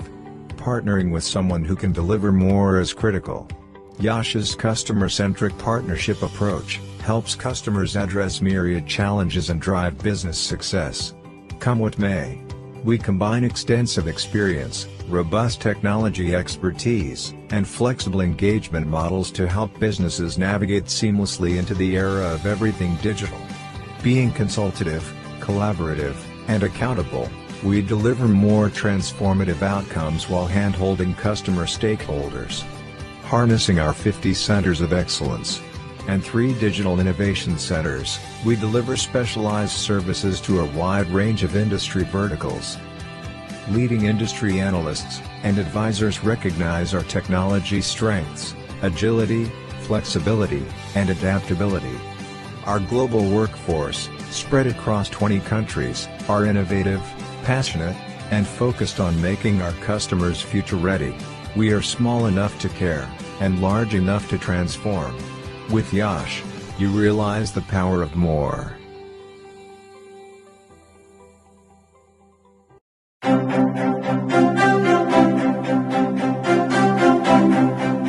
Is your practice using a multidimensional EHR? If you're not on eClinicalWorks V12, the answer is no. Experience the power of search at the point of care and gain the deep clinical insights you need to achieve the goals of value-based care. Leverage real-time cloud intelligence to collate and compute patient data from all sources. eClinicalWorks features a floating toolbar for easy navigation, macros that speed workflows, speech-to-text technology to speed documentation, bots to automate routine tasks. See what a multidimensional EHR can do for you.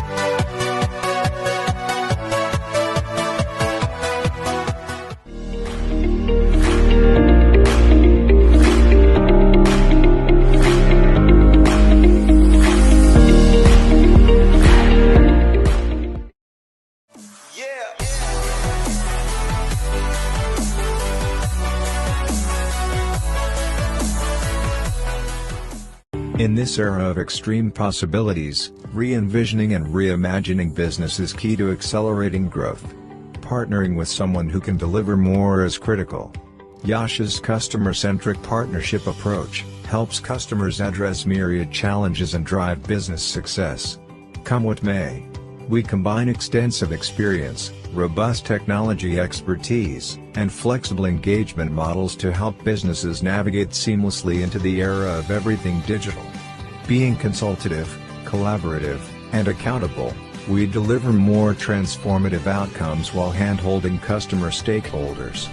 Harnessing our 50 centers of excellence and 3 digital innovation centers, we deliver specialized services to a wide range of industry verticals. Leading industry analysts and advisors recognize our technology strengths, agility, flexibility, and adaptability. Our global workforce, spread across 20 countries, are innovative, passionate, and focused on making our customers future-ready.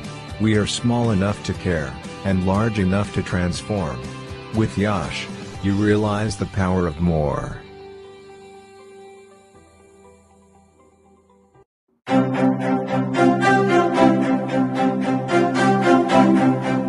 Is your practice using a multidimensional EHR? If you're not on eClinicalWorks V12, the answer is no. Experience the power of search at the point of care and gain the deep clinical insights you need to achieve the goals of value-based care. Leverage real-time cloud intelligence to collate and compute patient data from all sources. eClinicalWorks features a floating toolbar for easy navigation, macros that speed workflows, speech-to-text technology to speed documentation, bots to automate routine tasks. See what a multidimensional EHR can do for you.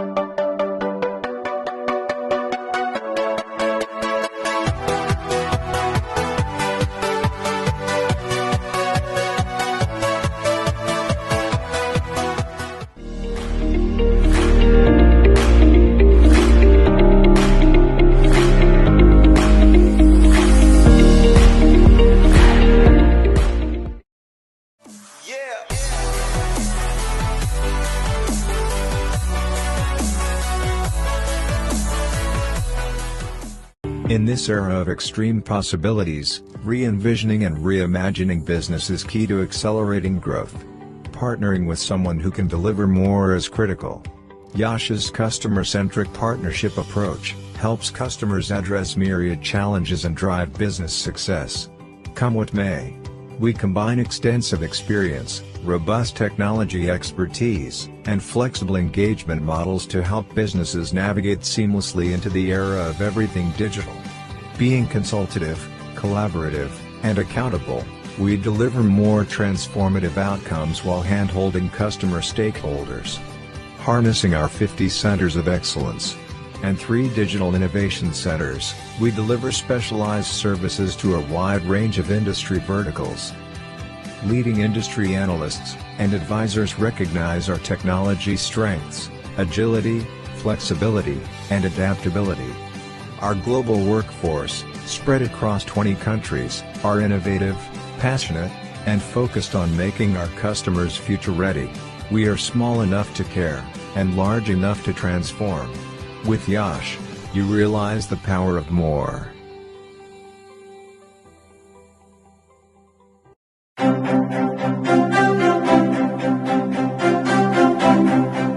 Is your practice using a multidimensional EHR? If you're not on eClinicalWorks V12, the answer is no. Experience the power of search at the point of care and gain the deep clinical insights you need to achieve the goals of value-based care. Leverage real-time cloud intelligence to collate and compute patient data from all sources. eClinicalWorks features a floating toolbar for easy navigation, macros that speed workflows, speech-to-text technology to speed documentation, bots to automate routine tasks. See what a multidimensional EHR can do for you.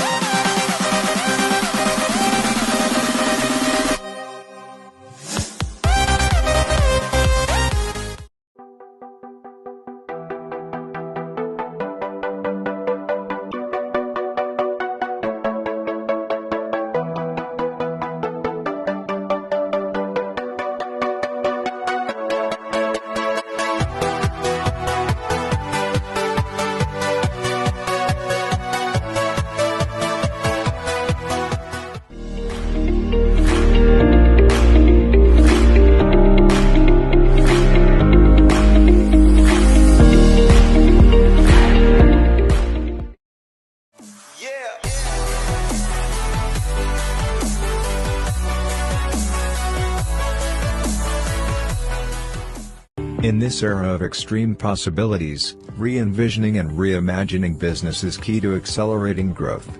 Partnering with someone who can deliver more is critical.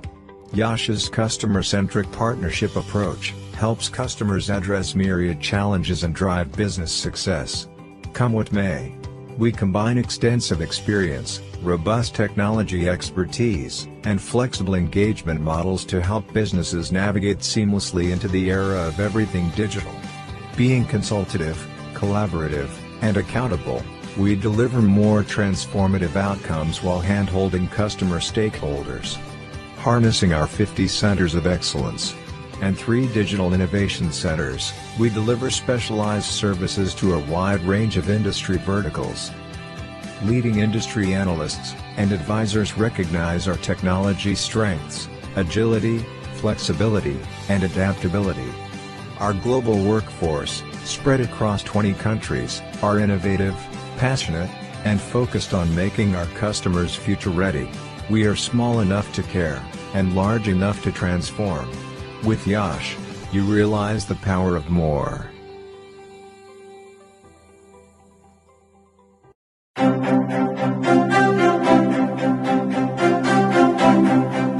Is your practice using a multidimensional EHR? If you're not on eClinicalWorks V12, the answer is no. Experience the power of search at the point of care and gain the deep clinical insights you need to achieve the goals of value-based care. Leverage real-time cloud intelligence to collate and compute patient data from all sources. eClinicalWorks features a floating toolbar for easy navigation, macros that speed workflows, speech-to-text technology to speed documentation, bots to automate routine tasks. See what a multidimensional EHR can do for you.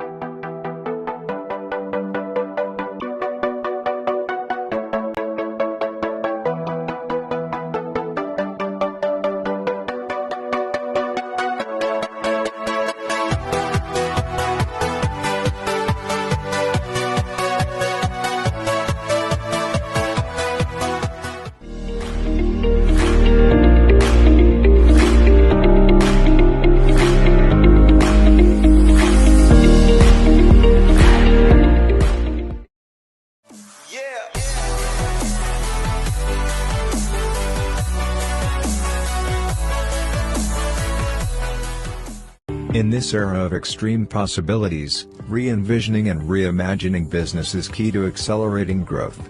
Partnering with someone who can deliver more is critical. Yash's customer-centric partnership approach helps customers address myriad challenges and drive business success. Come what may, we combine extensive experience, robust technology expertise, and flexible engagement models to help businesses navigate seamlessly into the era of everything digital. Being consultative, collaborative, and accountable, we deliver more transformative outcomes while hand-holding customer stakeholders. Harnessing our 50 centers of excellence and 3 digital innovation centers, we deliver specialized services to a wide range of industry verticals.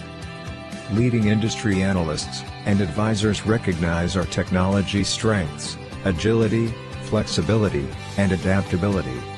Our global workforce, spread across 20 countries, are innovative, passionate, and focused on making our customers future-ready. We are small enough to care, and large enough to transform.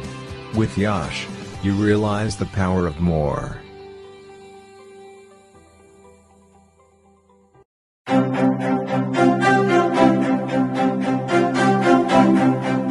Is your practice using a multidimensional EHR? If you're not on eClinicalWorks V12, the answer is no. Experience the power of search at the point of care and gain the deep clinical insights you need to achieve the goals of value-based care. Leverage real-time cloud intelligence to collate and compute patient data from all sources. eClinicalWorks features a floating toolbar for easy navigation, macros that speed workflows, speech-to-text technology to speed documentation, bots to automate routine tasks. See what a multidimensional EHR can do for you.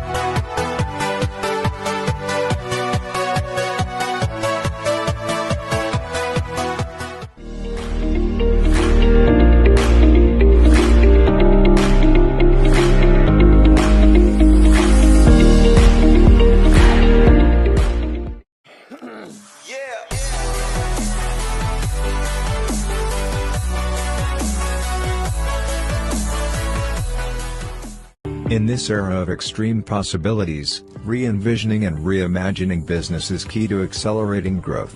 Partnering with someone who can deliver more is critical. Yash's customer-centric partnership approach helps customers address myriad challenges and drive business success.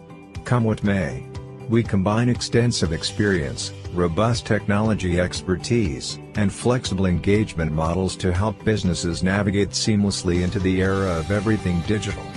Being consultative, collaborative, and accountable, we deliver more transformative outcomes while hand-holding customer stakeholders.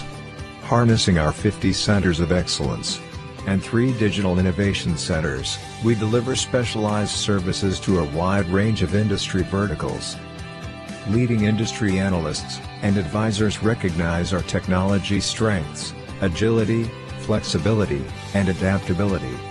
Our global workforce, spread across 20 countries, are innovative, passionate, and focused on making our customers future-ready. We are small enough to care, and large enough to transform. With Yash, you realize the power of more.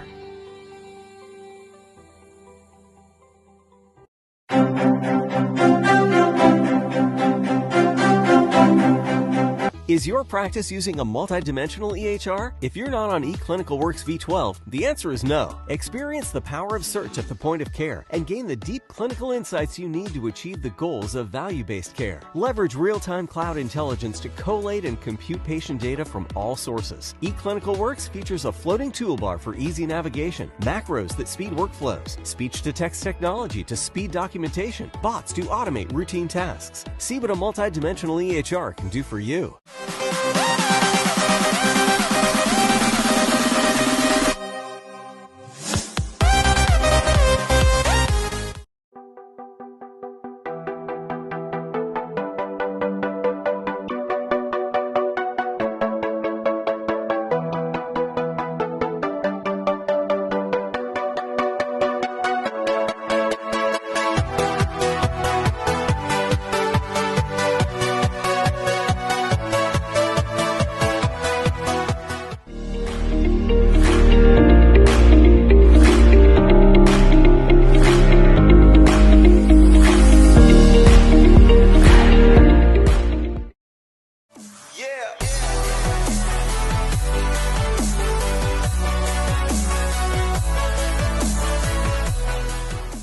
In this era of extreme possibilities, re-envisioning and reimagining business is key to accelerating growth. Partnering with someone who can deliver more is critical. Yash's customer-centric partnership approach helps customers address myriad challenges and drive business success. Come what may, we combine extensive experience, robust technology expertise, and flexible engagement models to help businesses navigate seamlessly into the era of everything digital. Being consultative, collaborative, and accountable, we deliver more transformative outcomes while hand-holding customer stakeholders. Harnessing our 50 centers of excellence and 3 digital innovation centers, we deliver specialized services to a wide range of industry verticals.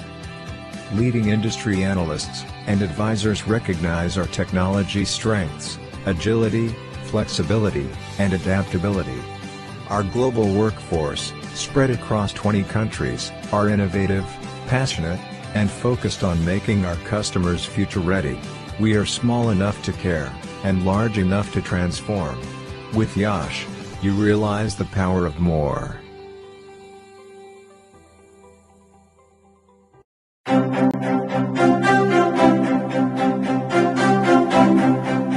Is your practice using a multidimensional EHR? If you're not on eClinicalWorks V12, the answer is no. Experience the power of search at the point of care and gain the deep clinical insights you need to achieve the goals of value-based care. Leverage real-time cloud intelligence to collate and compute patient data from all sources. eClinicalWorks features a floating toolbar for easy navigation, macros that speed workflows, speech-to-text technology to speed documentation, bots to automate routine tasks. See what a multidimensional EHR can do for you.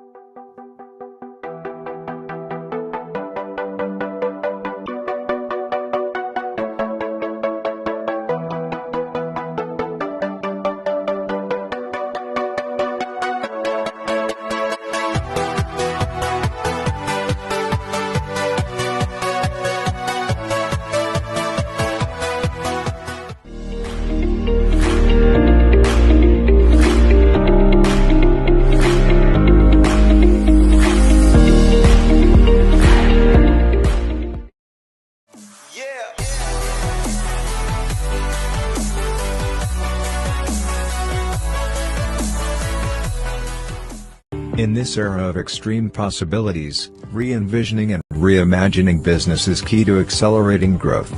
Partnering with someone who can deliver more is critical. Yash's customer-centric partnership approach helps customers address myriad challenges and drive business success. Come what may, we combine extensive experience, robust technology expertise, and flexible engagement models to help businesses navigate seamlessly into the era of everything digital. Being consultative, collaborative, and accountable, we deliver more transformative outcomes while hand-holding customer stakeholders. Harnessing our 50 centers of excellence and 3 digital innovation centers, we deliver specialized services to a wide range of industry verticals. Leading industry analysts and advisors recognize our technology strengths, agility, flexibility, and adaptability.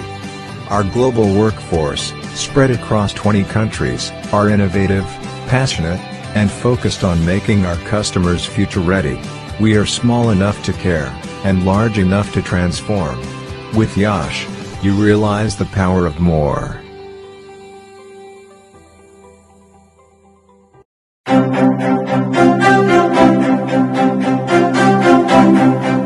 Is your practice using a multidimensional EHR? If you're not on eClinicalWorks V12, the answer is no. Experience the power of search at the point of care and gain the deep clinical insights you need to achieve the goals of value-based care. Leverage real-time cloud intelligence to collate and compute patient data from all sources. eClinicalWorks features a floating toolbar for easy navigation, macros that speed workflows, speech-to-text technology to speed documentation, bots to automate routine tasks. See what a multidimensional EHR can do for you.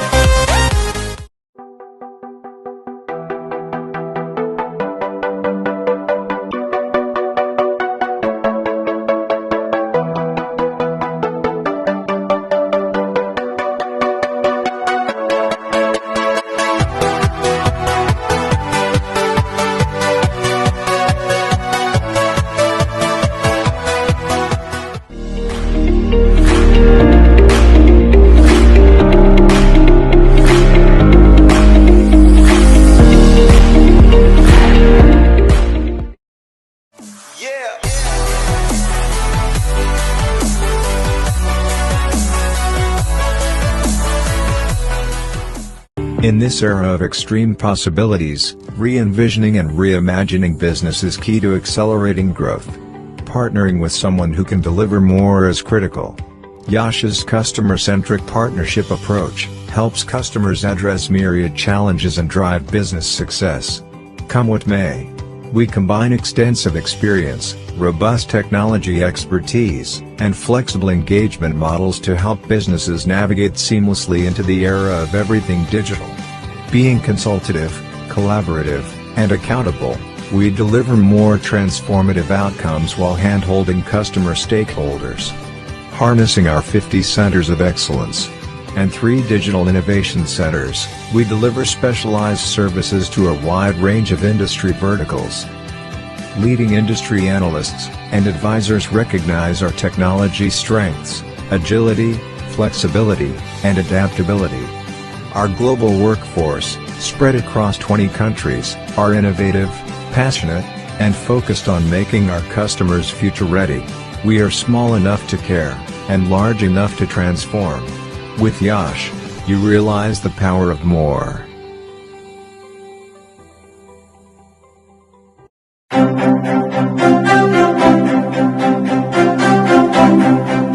Is your practice using a multidimensional EHR? If you're not on eClinicalWorks V12, the answer is no. Experience the power of search at the point of care and gain the deep clinical insights you need to achieve the goals of value-based care. Leverage real-time cloud intelligence to collate and compute patient data from all sources. eClinicalWorks features a floating toolbar for easy navigation,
In this era of extreme possibilities, re-envisioning and reimagining business is key to accelerating growth.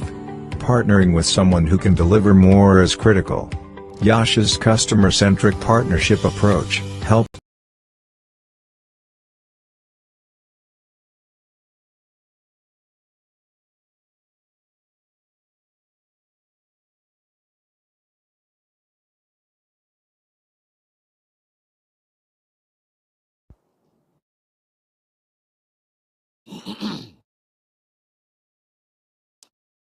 Welcome back to the Grand Prairie Cricket Stadium. This is going to be the chase, the bowling side, the East Central, after having batted, scored a decent score, 251 all out. Their bowlers are now going to be asked to prevent the North, which is a really good batting side also, from overhauling that target of 252. The batters are Manapa and Sandeep Manapa Utaya and Sandeep Karwa. Bowler is Jwalant Vakil, bowling from the southern end of the ground, which is the river end here in the Grand Prairie Cricket Stadium. Wicket keeper is a former Jamaica West Indies keeper, Shane Ford. That full delivery is well outside the line of off. For a split second, I would have thought that there would have been a chance for it to have been adjudged as a no ball. Lucky to have gotten away with that one, but we're off and running. Single for each of the batters to start things here in the 40 over match. This is the USA Masters over 50s zonal tournament right here at the Grand Prairie Cricket Stadium in Grand Prairie, Texas. Oh, you hear the oohs and ahs as it goes by Manapa Utaya. Manapa Utaya, the left-handed batter with the red bandana, not wearing a helmet. My suspicion would be at the age of most of these bowlers, a helmet may not be necessary, but then again, you could also make the argument that your reflexes are not what it should be. So you might want to be careful in wearing that anyway. Carved away for 4, gave him the width, and he climbed into that one, getting it through that backward point area. Had there been a backward point in position, that may well have gone straight to hand, but he definitely gave it the full treatment outside off and carves it away for his first boundary. So Otaya now up to 5 from 3. 1 ball remaining here in over number 1. Again, long way to go, but for them to challenge this total, you would think that this opening pair needs to put on a good partnership. And they've started out well here. First delivery outside, or the first loose delivery, bowled by Jwalant Vakil, cut away for 4. Better delivery, worked into the leg side. They may get 2 here, and in fact, they'll jog for the second one. So definitely a good start. Okay, my apologies. I missed or got 1 extra ball more than there is. There's actually now 1 ball left in the over. 8 runs on the board already, chasing down 252. So you need another 244, and you need them in 235 balls.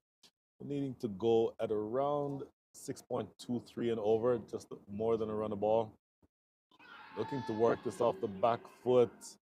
Loud appeal for leg before. Umpire Vishnu Pillai is unmoved. That is a dot ball to close things out in over number 1. Good start for the North, 8 without loss. Good to see you. Good to see you. Good comments on that. Thank you. Thank you.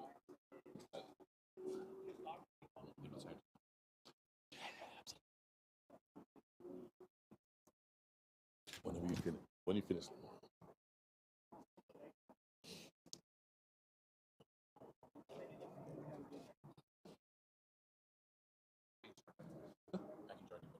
One of you ready to do it? 40 overs. So eat your meal. Yeah, but we'll take that. Go back and forth. It's fine. Arun, Brian. Good to meet you. Back here at the Grand Prairie Cricket Stadium, Jigger is going to take up the bowling from the northern end of the ground, which is the racecourse end.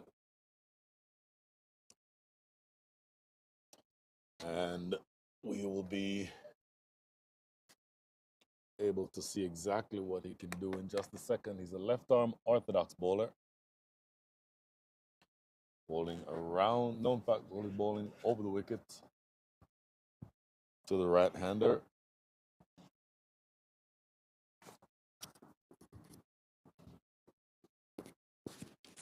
And then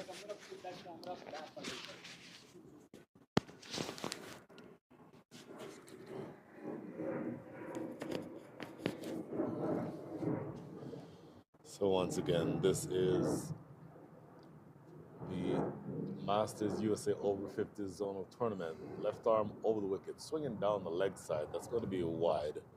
So I am happy to be joined here in the commentary area by Arun. All right? That's right. Arun, good afternoon. And for those who do not know who you are, give us an introduction and then tell us what you think about this match so far.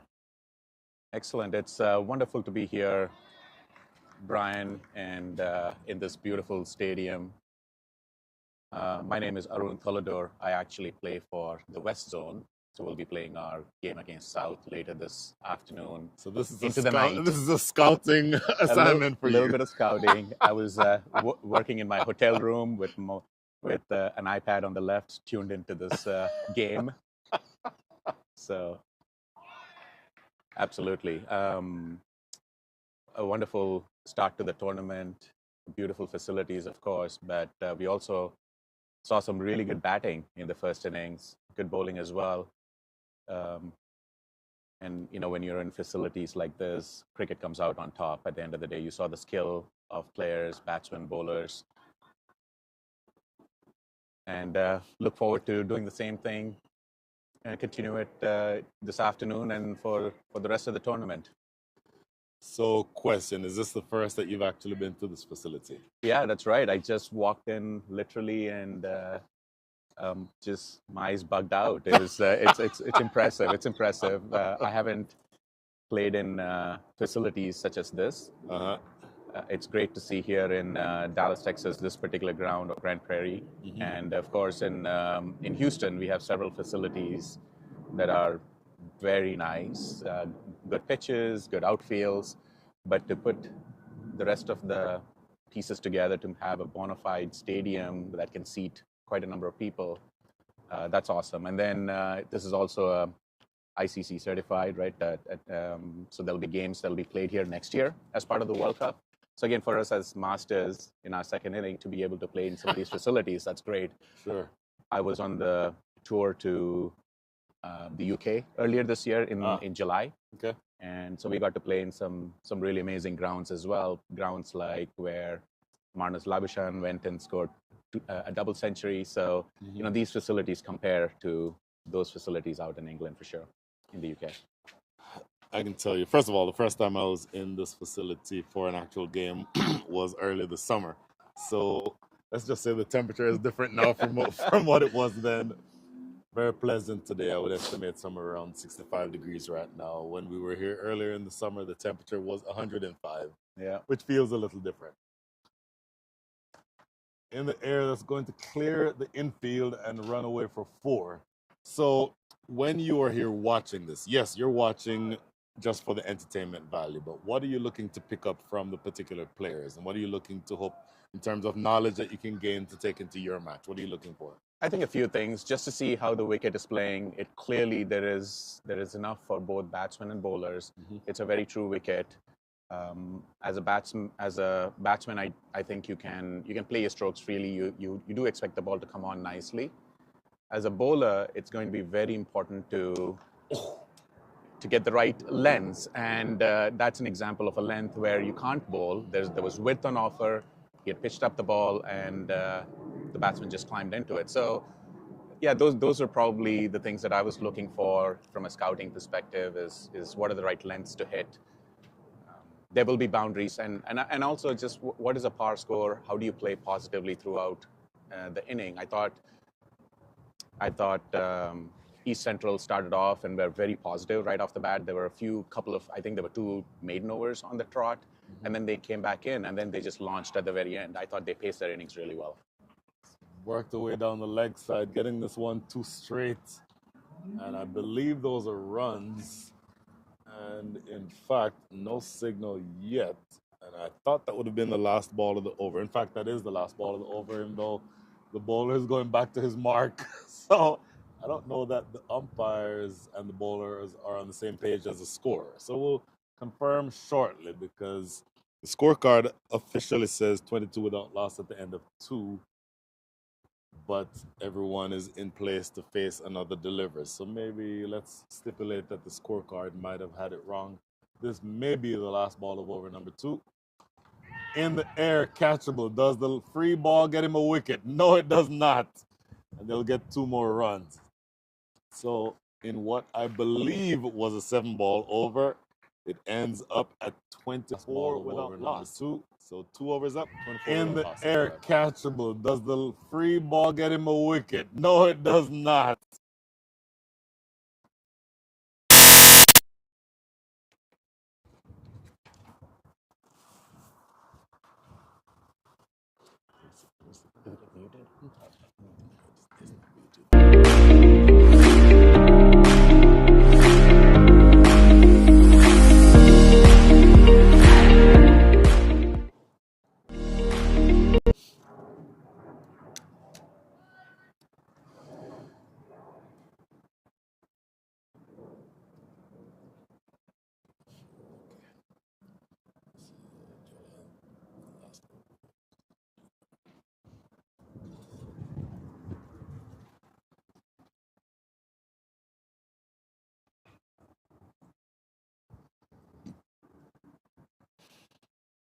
Back here at the Grand Prairie Cricket Stadium.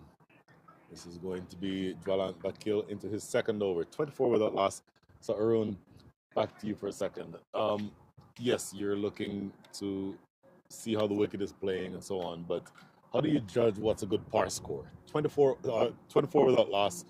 In any version of cricket, 24 runs after 2 overs is a good start. But what are you looking for in terms of what to take into your game, in terms of how to pace your innings, how to sort of accelerate toward a competitive total toward the end?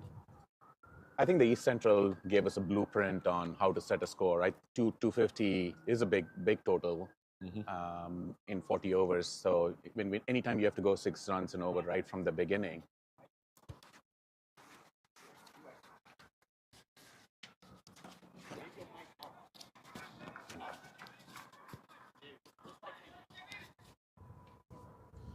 Yeah, I was saying anytime you have to go 6 runs and over right off the bat, it's not easy. Having said that, the chasing team doesn't have to go gangbusters. There's going to be bad balls on offer and pickups like that one. Speaking of bad balls, a little too straight, going down the leg side, that right armor bowling over the wicket, slanting in. So you have to have that ball on the chasing team not on off stump. doesn't have to go gangbusters. There's going to be bad balls on offer. Yes, so the lessons would be don't pitch anything going down the leg side. How do you distinguish between a score that is put on the board that's due to just good batsmanship versus a score that's just bad bowling? And this is hammered down the ground. That may be 4 more. And it does get to the boundary now. So consecutive boundaries. So finish that thought. Yeah, I was just going to say, JB bowled the first 3 balls, really good balls, solid dot balls. And the last couple of balls, he strayed one down the leg side. This one, perhaps searching for that wicket ball and pitching it up, looking for that swing and a really nice straight drive that goes all the way to the boundary. So, for me, I think from a bowling perspective, the power play, especially the first 14 overs where you're only allowed 3 players out, those 3 players become very important, where you place them, and then it becomes very important for the bowlers to bowl to that particular field. So this ball, for example, he had a third man. He just put it on a length, just outside off stump, and that was guided. That could have also been cut away. I would have probably the cover fielder a little bit more towards gully or point. Excellent. Let me hear more about that in just a second. End of 3, 33 without loss.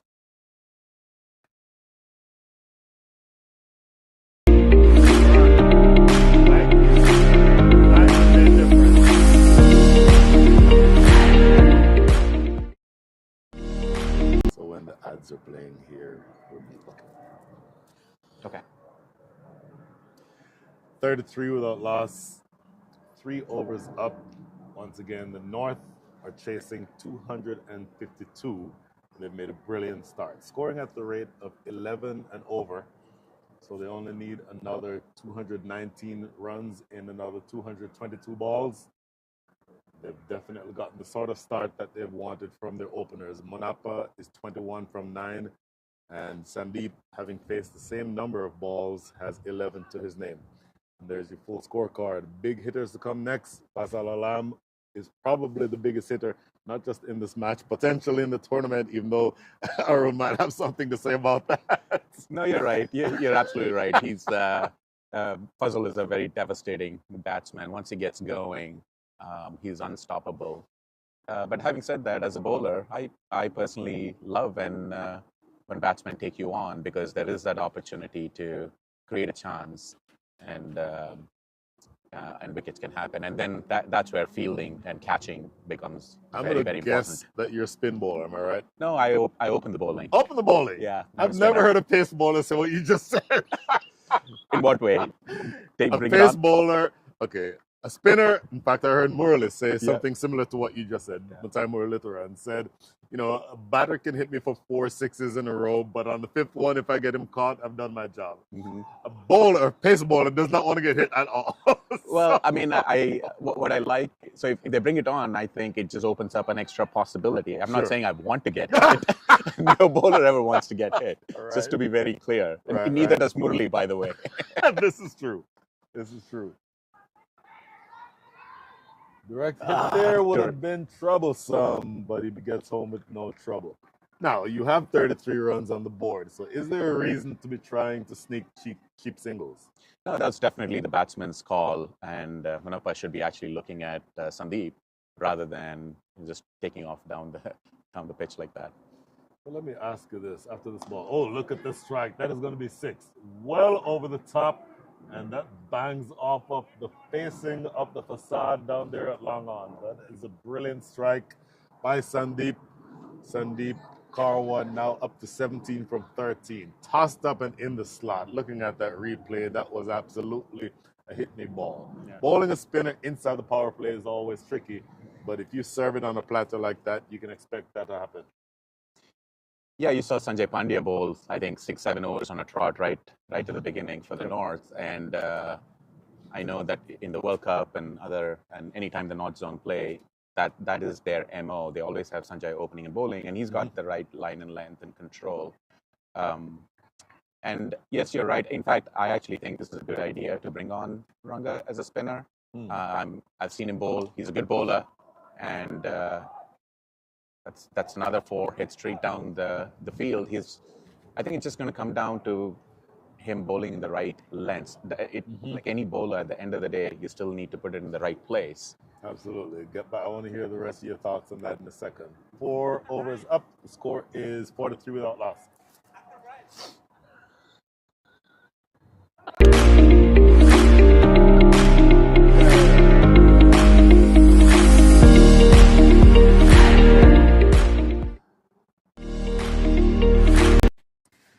So Arun, you're a bowler, you're an opening bowler, let's just say for a second, you're the captain of the bowling side.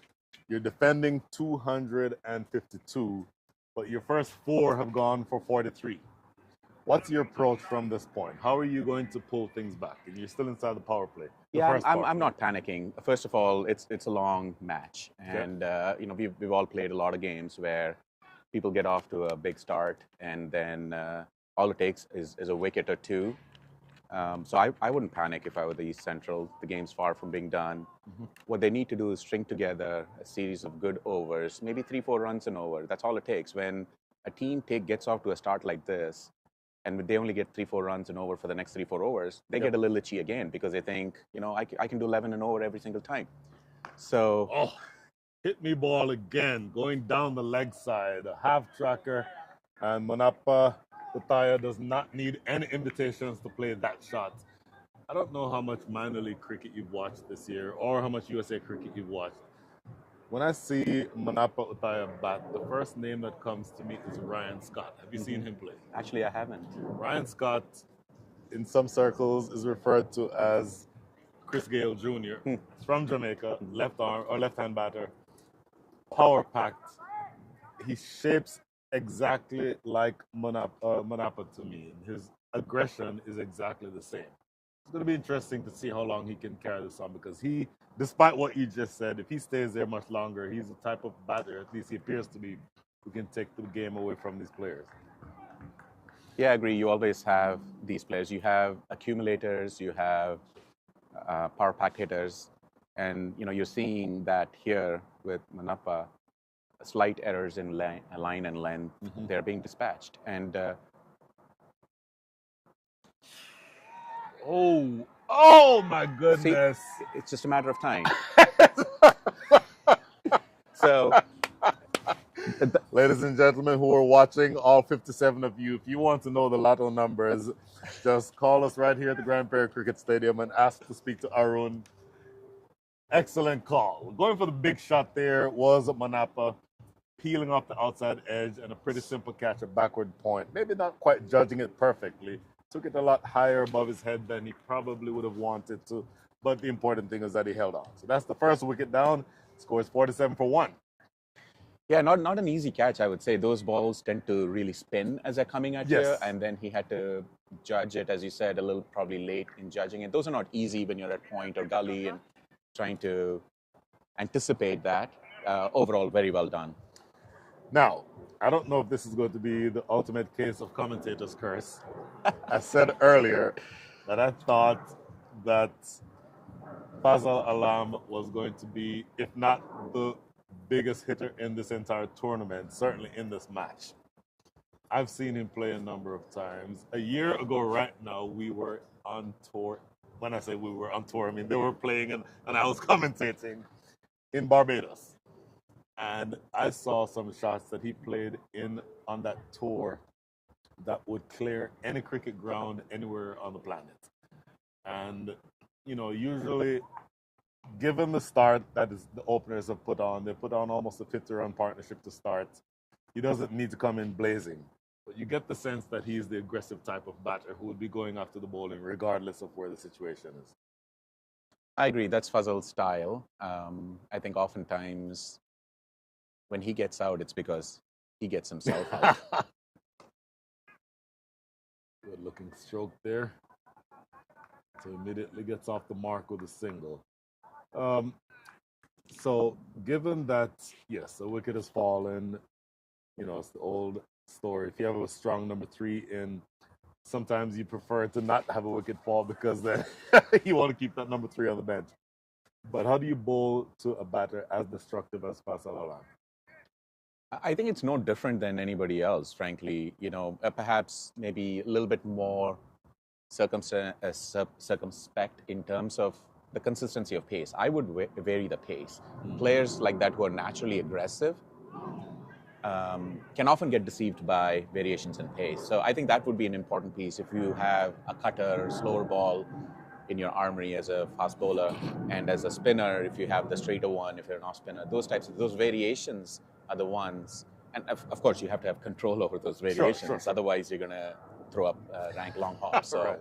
Easier said than done, of course. I mean, we're sitting here, who knows what's going to happen when I go out there and bowl. I might get spanked, who knows. But it won't be for lack of effort, I can tell you that.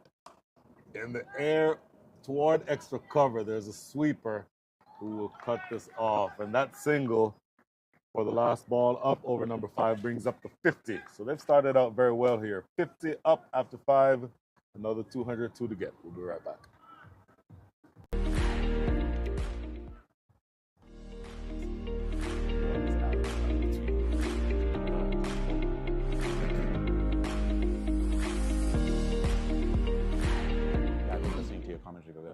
For quite a bit, so thank you. I really enjoyed it, and I'm happy to hang out with you and chat. That is so cool of you to say. Thank you. Appreciate it. Okay, so back here at the Grand Prairie Cricket Stadium, Arun, very frankly, I easily qualified to play in this tournament, but I haven't been on a cricket field to play in probably 10 years. How difficult is it for you who you're clearly above 50? I don't know if you're quite my age yet, but you're above 50. How difficult is it for you to mentally prepare to play that many games in such a short period of time?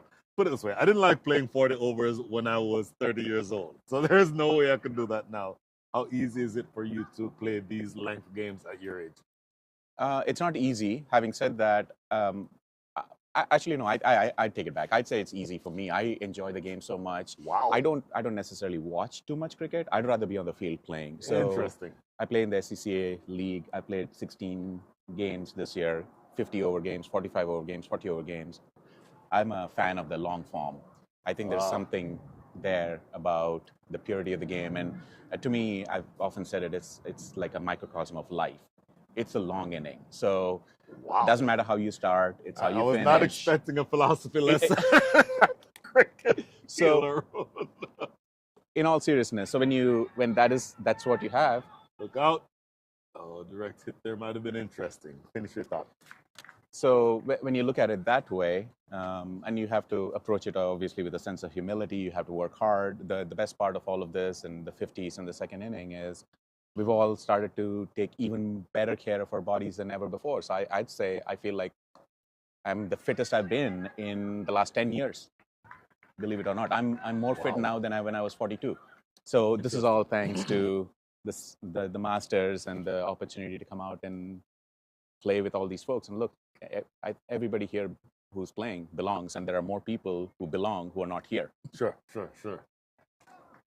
So first of all, you've just said that you're 52, which means I'm well clear of you by a number of years.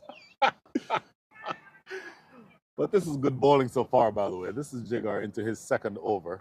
His figures so far, none for 17, but most of those came from the very first over that he bowled. He got taken downtown for a couple of big hits, but he's bowling better this second inning. The other thing I think that's helping him is the keeper standing up. Slower through the air. Change of pace. There you go. You called it. So how difficult is it? You mentioned that you have to have variations, but those variations have to still be on the right line and the right length. How difficult is it to work on that craft? In other words, as a pace bowler, and look, I'm the former stereotypical pace bowler. You come in and you hit the deck hard. I didn't have very many slow balls in my repertoire. This is hammered straight for 4. A good-looking shot. But that gives us time to talk about this. In modern cricket, with the size of the bats, the power of the bat, stereotypical pace bowler, you come in, you hit the deck hard. I didn't have very many slow in the slot and drilled right past the bowler and the umpire for 4. How difficult is it eventually to sort of manufacture change of pace or into the pitch, those types of deliveries? That's going to clear backward point. That may run close to the boundary. Oh, you used his feet to stop that ball. Arun, I don't know about you. I once broke my ankle doing exactly that, using your feet to try to stop that ball from getting to the boundary. Anyway, I want to hear your answer to that question in just a second. That is the end of over number 6, 57 for 1.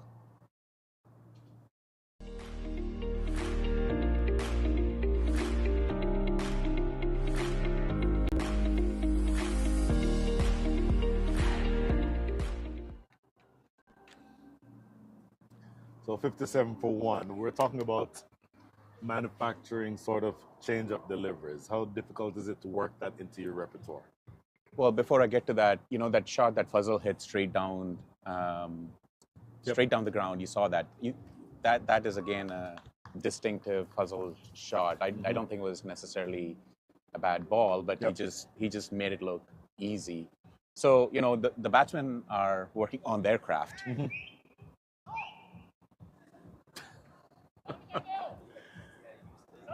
You were saying. So the batsmen are working on their craft. Obviously, Fuzzle doesn't show up, wake up in the morning, and just come and do this. He puts in the hard yards. Sure. The bowlers have to do the same thing as well. Well struck. That's going to run away for 4. This, if I had to criticize this ball, and I wasn't looking at the live feed, I was looking, and we're square of the wicket. I would guess this is a little too wide. Yeah, width and pitched up. It was just right there in the slot. And looking at this is the 5th stump line in the slot. So any batter, particularly one who's strong through the offside, can drive those away for 4. And Sandeep is a fantastic batsman. I played against him just one game, and I bowled against him, in fact. And just in 3-4 balls, you can, the talent and the skill was evident, and I think you're seeing that with some of the strokes he's hitting here now. Very full and driven into that extra cover area for no run. Got away with one over there. It's a low full toss. Yeah, you would think that could have been put away.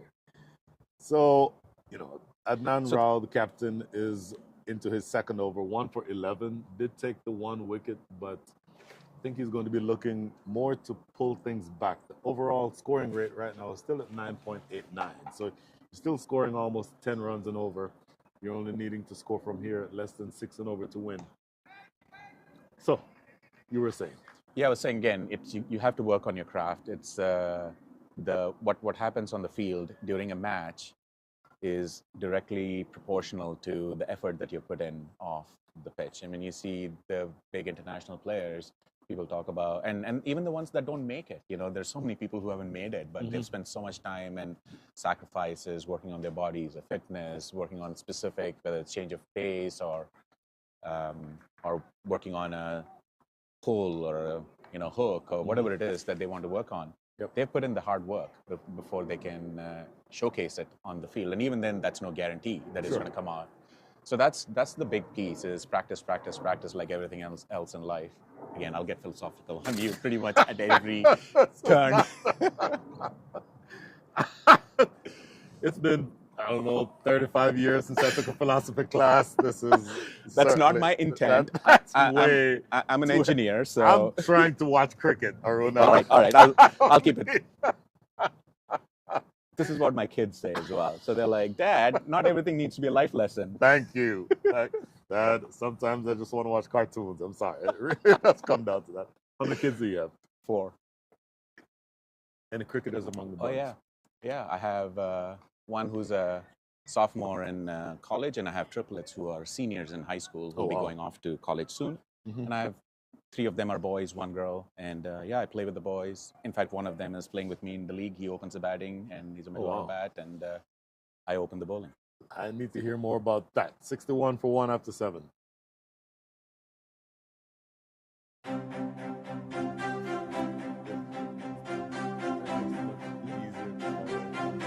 a conversation as opposed to just one person filibustering for 6 hours.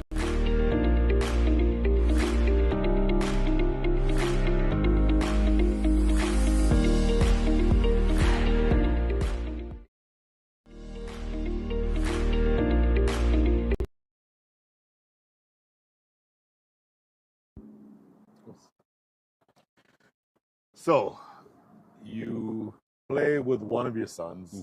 Did you say he opens the batting, you open the bowling? Yep. And I played against him. You played against him? He plays for the youth team as well, so I played against him. And he plays for other teams in the league, and I bowled against him. First ball, bowled. Was not too thrilled about it. I would imagine that it wouldn't be. It was a long car ride back. Let's put it that way. Is he a lefty or righty? He's a right-handed batsman, right-hand bowler. He's medium pacer. He opens the bowling as well. Got it. What's your son's name? Karthik, the one that I play with is Karthik. I have okay. Krishna, who's an off-spinner, who's actually focusing a little bit more on tennis now. And my older son is Vikram. He's off in San Diego, UC San Diego. He used to play, but now he gave up cricket more for basketball, sorry. Sure. He's 6'7", so it's like that. He's 6'7"? Yeah. Wow. Okay. Hammered into the deep. Ooh, my goodness. I don't know that the captain would have been very happy with that effort.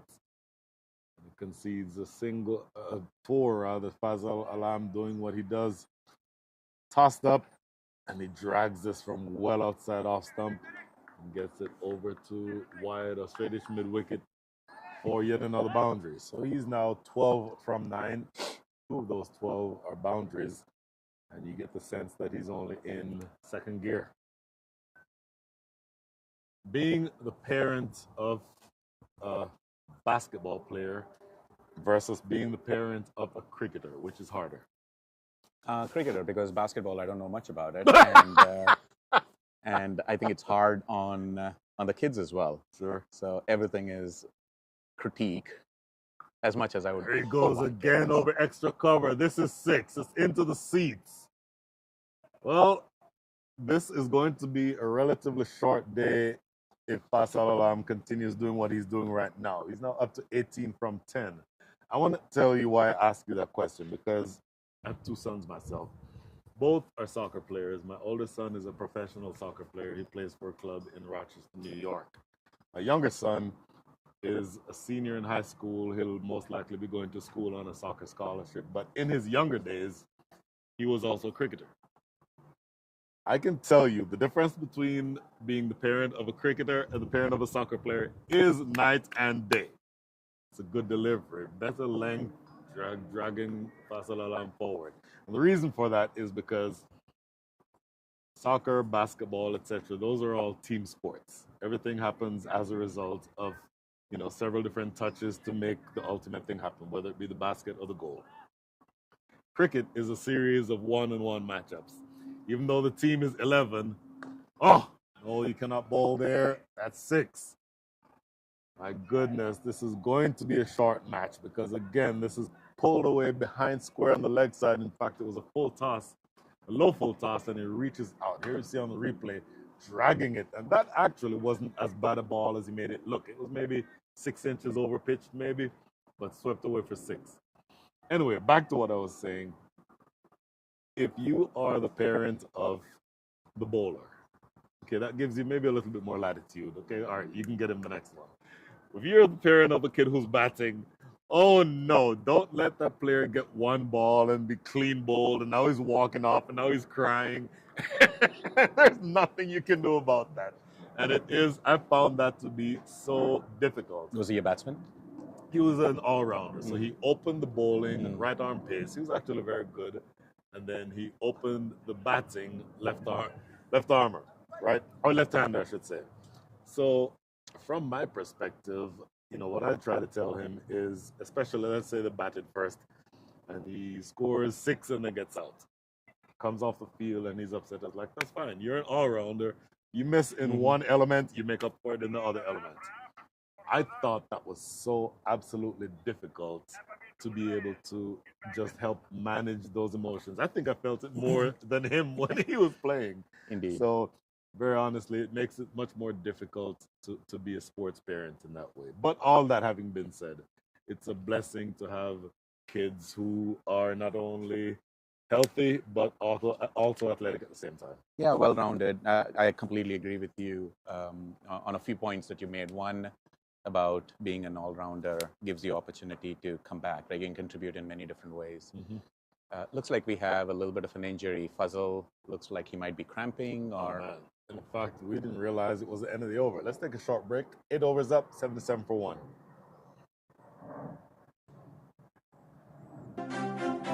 It's not the same leg, I hope. Fuzzle. That's what it looks like.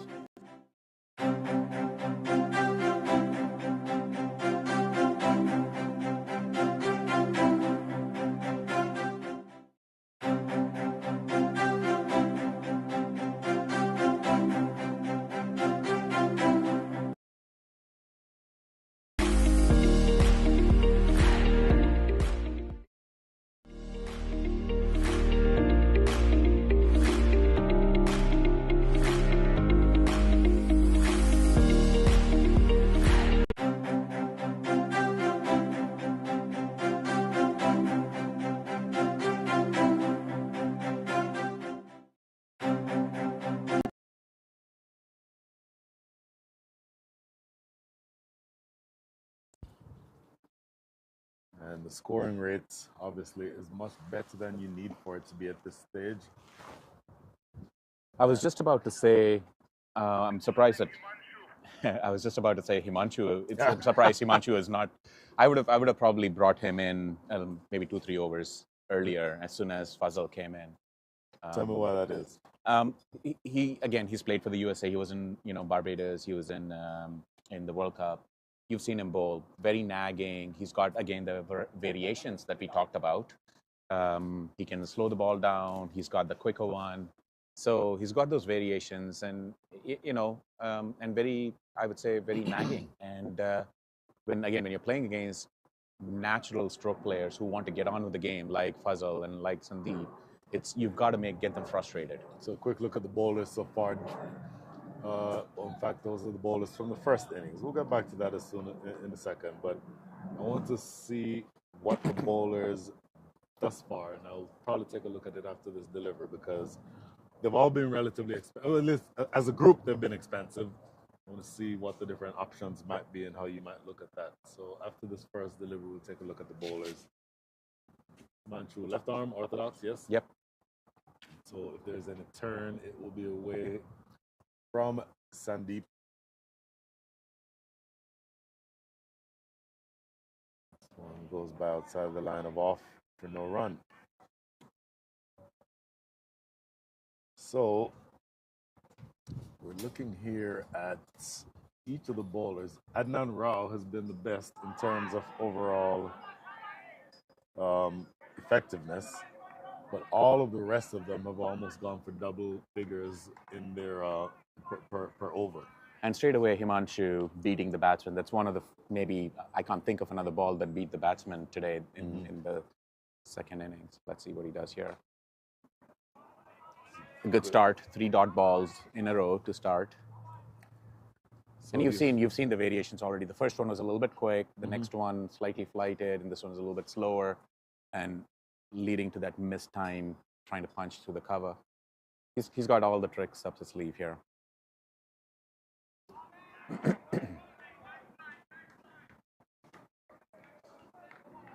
Well, you're still well ahead of the game if you are the North. So a few dot balls in a row you would think, should not be a concern. And it's now 4 consecutive dot balls. So you're certainly pulling things back if you are the East Central, Himanshu being brought on, but you're still clear of the required rate by 3 whole runs per over. This is stroke back past the bowler himself. He'll be upset at himself for letting the ball go through. He's a fantastic athlete, really good fielder, very agile. Well, that would have been a maiden over if he had stopped which is why he would have been even more mad. Exactly. That is the end of 9. The score is 78 for 1.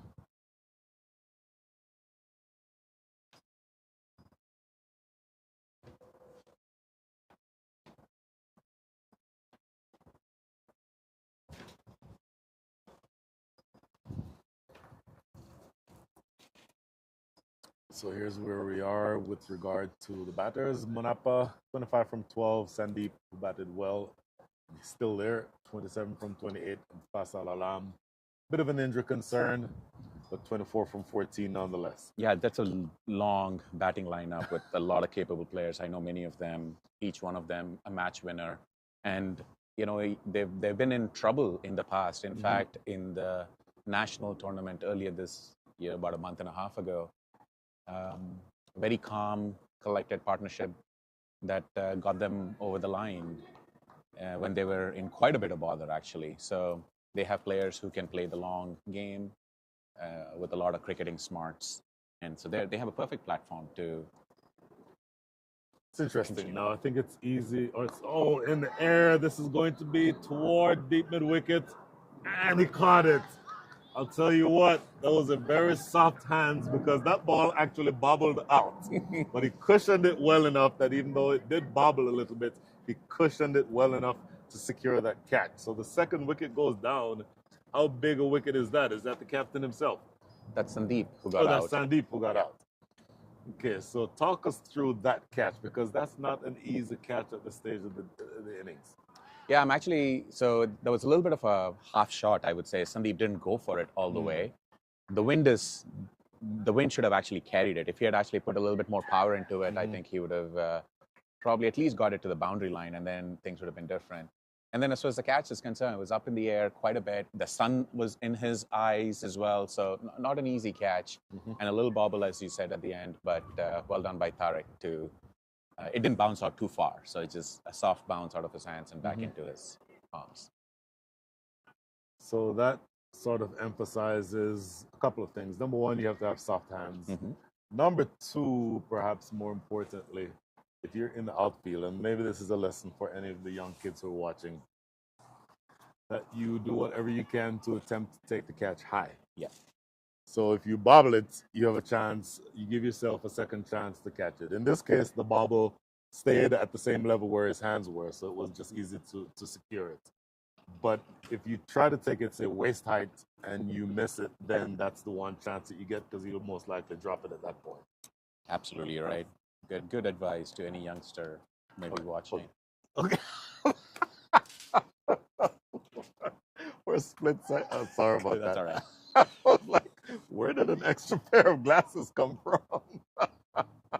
Readers. I had to get them 2 years ago, and I've been 20/20 all my life, and I go see the eye doctor, and I was like, something's going on. I think I'm dying. And he's like, you 20/20 guys are the worst. It's like, welcome to the rest of the world. Oh, This is what we my deal with every day. goodness. You're 20/20. I'm literally 22/75. Wow. Yeah. So you don't need to see me without glasses or contacts in. So the new batter is Nasir Islam.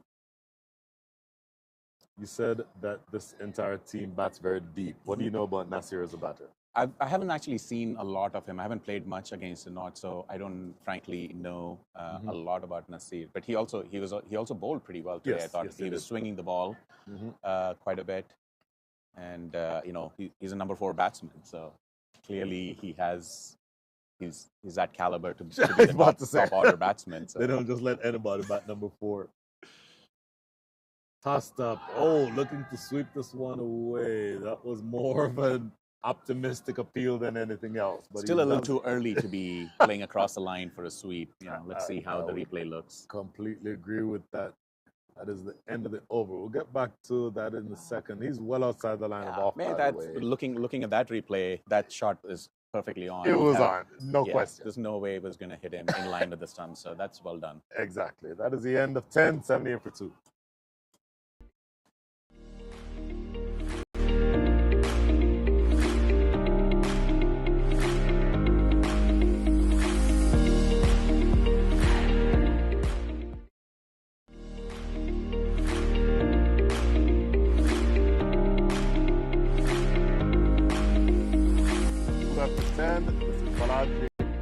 Back into the attack. 2 overs. That's a little scorecard will get caught up in just a second. My apologies. Himanshu continuing. He's bowled 1 over. And his 1 over has cost, I think, was it? Just 1 run. 1. It was exactly because he was upset that the last ball was got by him for a single. So 1.2 overs and 2 runs rather. So 79 for 2, Himanshu. Looking here at where you are, you have another 178 balls maximum. You need another 173 runs. You have 8 wickets in hand. In theory, you're well ahead of the game. Looking at where the East Central was at the same stage, after the 10th over, they had 39 runs. You have 78. So you literally double the number of runs as did the team that was batting first. And conditions are better for batting second than first. So if you had a win predictor, if I had to dial up the Arun Tolador win predictor, what would those percentages be? I'd say no more than 50-50. 50-50? Yeah, because wow! I'll tell you, it's still 170 runs needed, 8 wickets in hand. All it takes is 2 wickets, 4 solid overs. The game changes. It's no more than 50-50 in my book. I would not call the North ahead here at all. We've been in these situations way too many times. Oh, my goodness. All it takes is one wicket here, 1 brain freeze, and that happens, by the way, in cricket. We've all played cricket a lot. We know we've done it. Do they get 2 here? No. At this stage, I don't think these players are going to look for 2s. But I take your point that brain freezes can happen. If you ask me the same question, my win predictor would be 67-33. Okay, that's better then. That's good. We'll see. On who should be the lotto ticket. You keep watching. 11 overs up, 80 for 2. It's good to have differences of opinion.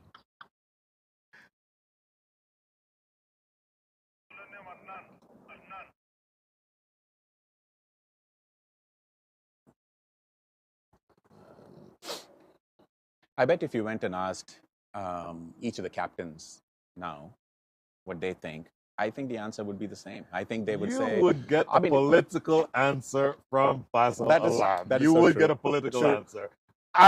He would be the most upset person in the country if they were to lose this match. I hear you. I couldn't agree more. You would say maybe it's the thumb on the scale is a little bit more towards these guys, but still, Right. I just feel like there's way too much cricket left to be played to call it yet. Or not necessarily call it, but even.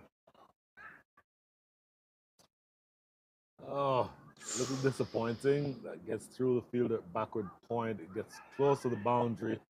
They'll jog back for, was that the third 3. run that they came for? So, how difficult is it as a 50-something-year-old man to run threes? Or would you just have preferred that ball made it all the way to the boundary? It depends on whether this is the first 3 you're running or the 8th 3 you're running.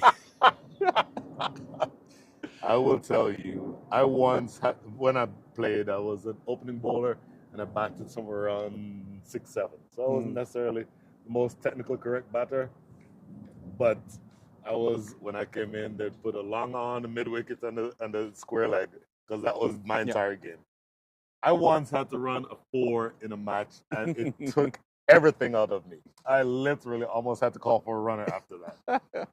Back in the day when they allowed runners. Back in that tells you how long it's been since I've played a match. So,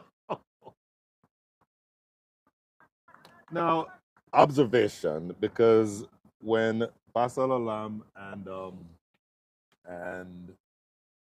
the batter before him, what's his name? I'm sorry. Sandeep were batting. They appeared to be a lot more aggressive. Now there almost appears to be an attempt to downshift. Do you notice that, first of all? And if that's the case, oh my goodness. Okay, forget everything I just said. What'd you say? Forget everything I just said. That was anything but a downshift. That was a drive over the top of long off for 6. Well, this is only the 4th or 5th ball he's playing. So, or maybe, okay, 10. All right. But,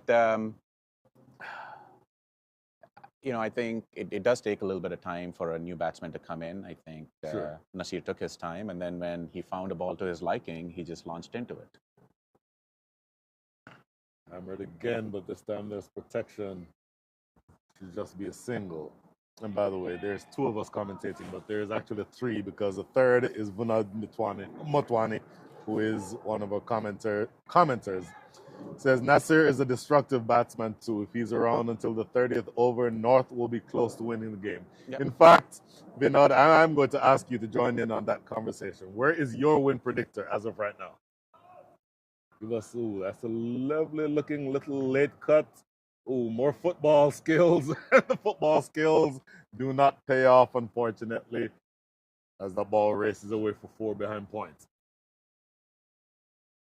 Let's see what Vinod replies with his predictor. Has he yet? Vinod has not yet replied. Vinod, come on. If you're going to be on the commentary team, Vinod, I need you to be more quick with your responses than this. He's multitasking. Vinod, whatever you're working on, stop, because you're now part of the commentary team. Well, you've been on the commentary team officially all day, or unofficially. Now you're officially there. Should be the last ball of over number 12. Looks to cut this one away, and he does find the gap. Gets it behind point for the 2nd consecutive boundary. That races away for 4. 96 for 2 after 12.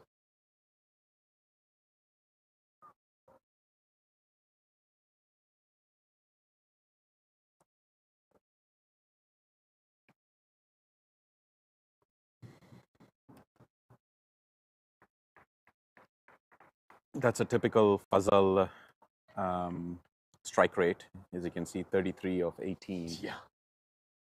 He's just an aggressive batsman. And then Nazir, obviously you saw the straight shot that he hit, and then off to the leg side. These players just need a few balls to settle down, especially on a wicket like this, which Sure. I think comes on quite nicely as a batsman. And there's very little room for error for the bowlers. If you're not moving the ball in the air, or if you're not doing something off the wicket, or you don't have variations, I think this 253 will be chased down very easily. Oh, I think I hear you changing your answer to the question I just asked. Still 50-50. Still 50-50. Manchu back into the attack. This is the third over. In fact, I won't limit the question to Vinod. If anyone is watching this, okay, so Ritz 1110 is even more specific. Ritz says, I think the North wins by 4 wickets with 2 overs to spare. That is oddly specific, Ritz. Well done. I like that. Interesting. A slip is now in position. Looking for the ball to leave the right-hander. It's a stroke right back to the bowler for no run. Okay, so Vinod says North will win in 35 overs or less. So any other predictions, whether you want to give them in the form of over that it happens in, or the how many wickets, or if you think the East Central will win by how many runs, or if you just want to give your answer in the form of the win predictor like we were talking about earlier. Any of those numbers or any of those responses, I would be happy to take. And while you're doing that, make sure that you put in your affiliation. Vinod Motwani, I wonder which region What you represent. a great point. Oh, why didn't I think of that? Oh, appeal for a leg before there, and he was, 8 feet outside the line of off stump when he played that shot. Vinod, I think your alliances are being highlighted as we speak. Good delivery. It's like asking Sunil Gavaskar, is India going to win? Of course he's going to say India is going to win every match. That is the end of a good over. Pulling things back just a little bit here. North after 13 and 96 for 2.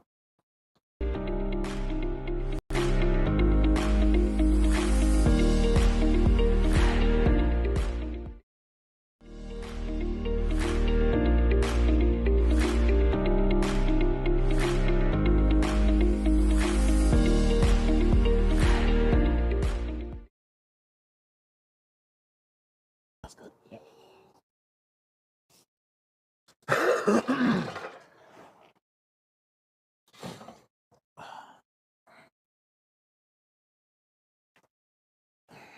Back here at the Grand Prairie Cricket Stadium, this is Balaji to continue. Balaji's 2 overs so far have cost 16 runs, and he's taken a wicket. And this should be, if I'm not mistaken, the last over of the power play. Is that correct? Yep. Short and hammered away for 4. Short and well outside the line of off. That is not a delivery that will trouble most batters, and certainly not Faisal Alam, up now to 37 from 19. So you're the captain of the bowling side. You are conceding runs right now at the rate of 8.22 and over. In fact, they will see Faisal Alam's career 2,062 runs and a really destructive batter. Very full and driven down the ground, but there's protection down there. So that's a single. You have gone at this stage, not you, but your team, conceding runs at the rate of 8.19 and over. The required rate is 5.46. Hammered away for 4. I don't know that this fielder, in fact, no, he will get to it. That's good work. Moving over to his right and just preventing anything other than that one single. But how do you pull things back? Is it a matter of just pulling everybody into a circle and saying, guys, we're bowling long hops and full tosses and wide balls. Can we please stick to our disciplines? Or do you need to do something different? Yeah, I think they will be very happy after 3 balls are done and they get to the drinks break. I think it's very much needed for them. Yep. Beaten in flight there. Wanted to come down. Didn't commit completely to skipping down to get to the pitch, Faisal Alam. And it came off the outside edge. Luckily for him, it landed in between those 2 fielders behind point. And I would just say, look, if I were East Central, I'll get the team together and say we bowl like crap. We gave too many gimme balls. Yep. That is the fact. I don't think any of them will disagree. I don't think any of the bowlers will dispute that. Oh, That's catchable. He's going to be catchable. Oh my goodness. Oh my goodness. Did he just drop the match? Did that fielder on the boundary at mid-wicket just drop the match? You got Faisal Alam to serve one directly into your hands, and it looked for all money like he judged it perfectly. Everything in position, he just didn't hold on to it.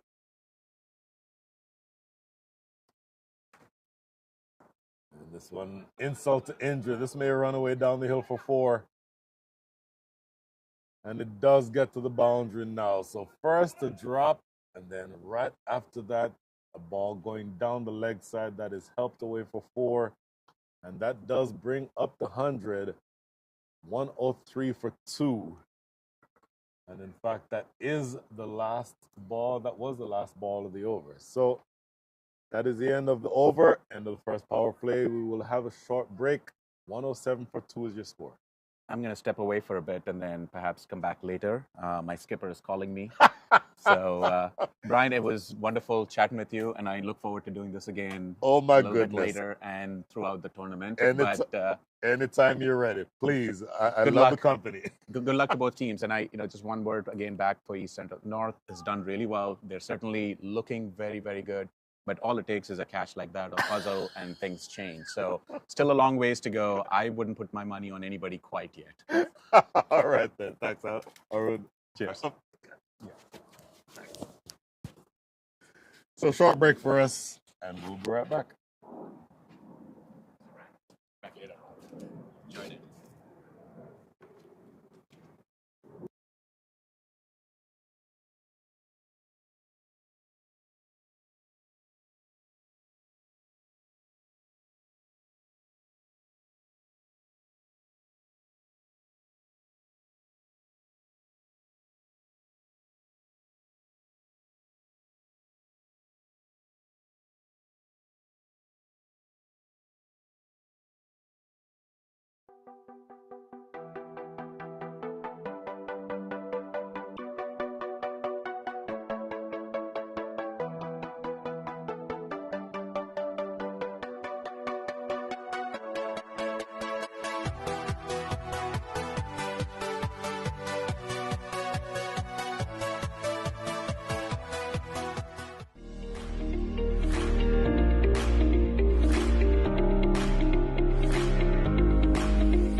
In this era of extreme possibilities, re-envisioning and reimagining business is key to accelerating growth.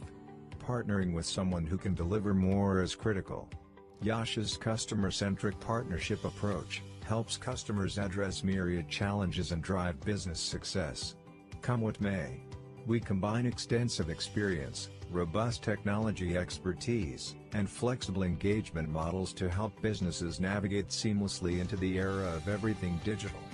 Being consultative, collaborative, and accountable, we deliver more transformative outcomes while hand-holding customer stakeholders. Harnessing our 50 centers of excellence and 3 digital innovation centers, we deliver specialized services to a wide range of industry verticals. Leading industry analysts and advisors recognize our technology strengths, agility, flexibility, and adaptability. Our global workforce, spread across 20 countries, are innovative, passionate, and focused on making our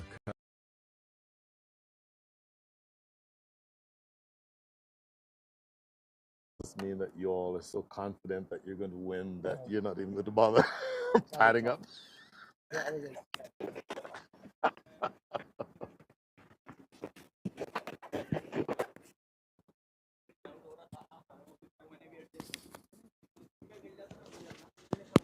Oops. There you go. Oh, sorry.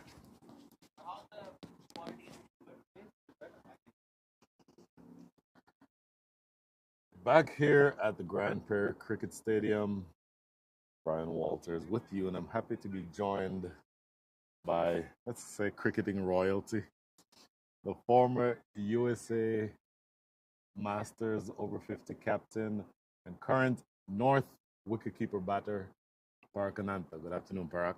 Hey, Brian. It's great to be here, and that's very kind and generous of you. That's the introduction, but this is a fantastic experience for all of us, as you can imagine. Is this the first time you've been to the stadium? I was here yesterday evening, Okay. and when I came here, and it was interesting. Half the people that I came along with were wondering whether this is real grass or is it a carpet. It's so interesting that you said that. My first impression, in fact, I said this to the person I was with the first time I walked across this outfield. Like, it feels like I'm walking in my living room. That's literally what it feels like. This continues, by the way, to be Himanshu. Himanshu bowling well so far. None for 3, but he's into his 4th over and only conceding 3 runs. So amid all the carnage, and the North is scoring at the rate of 8 runs and over. Amidst all that carnage, he's bowling at a rate, or his economy rate is less than a run and over. That's a tremendous bowling so far. Oh, that traveled quickly. It did. It counts as a drop, but my goodness. It was traveling. It was traveling, but who did you just drop? You just dropped for the second time. That's right. The one person you don't ever want to drop at all, Faisal Alam. There you see that replay. That ball traveled very quickly. Yeah. Definitely traveled quickly. Now, is that slip too close? No, I think he's probably at the right distance. That was a slash, though, right? Went off the top edge, flew. Went at a good height, though. Yes. So, difficult catch, but definitely, a drop. Oh, my goodness. Okay, so clearly your team thinks that they have this game well under control because you're over here talking to me. Not true at all, Brian. I came over here because I saw you lonely in the hot sun. I said, let me share some misery with you. But no, absolutely not. As you know, I mean, all of us have played enough cricket to know it's never, ever over till it is over. Okay, I'll ask you for your win predictor in just a second. 15 overs up, 107 for 2.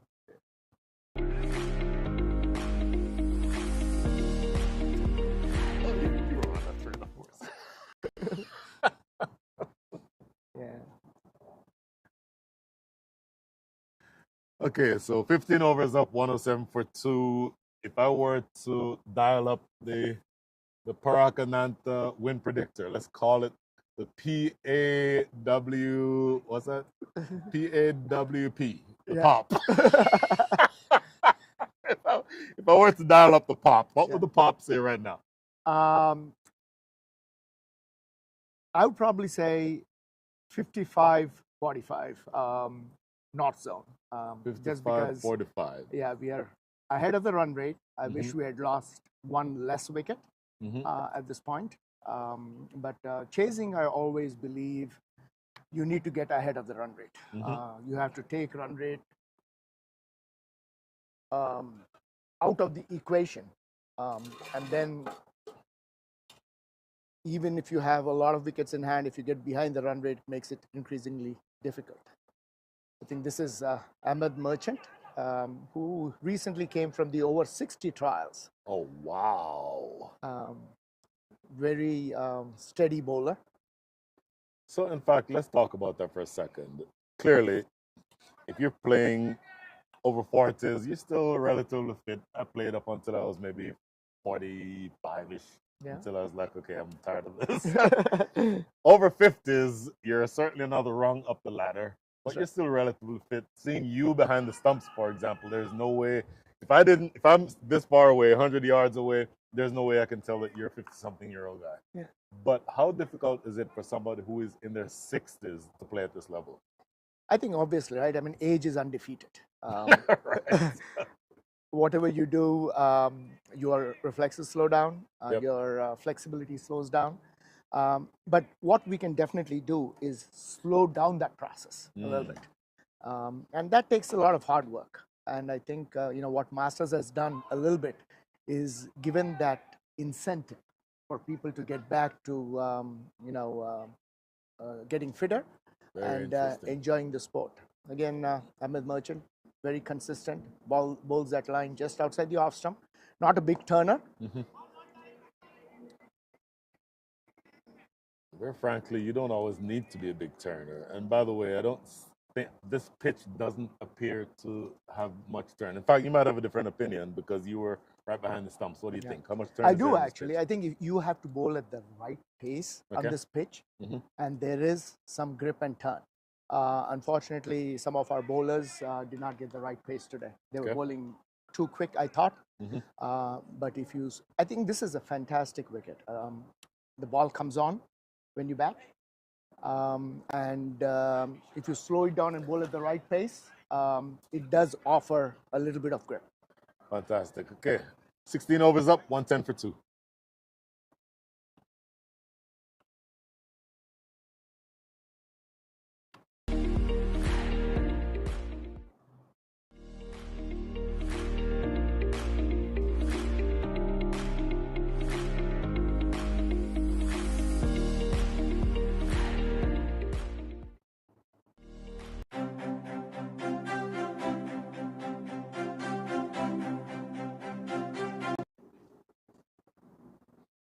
So earlier we were talking about win predictions, and you just said yours, or 55-45.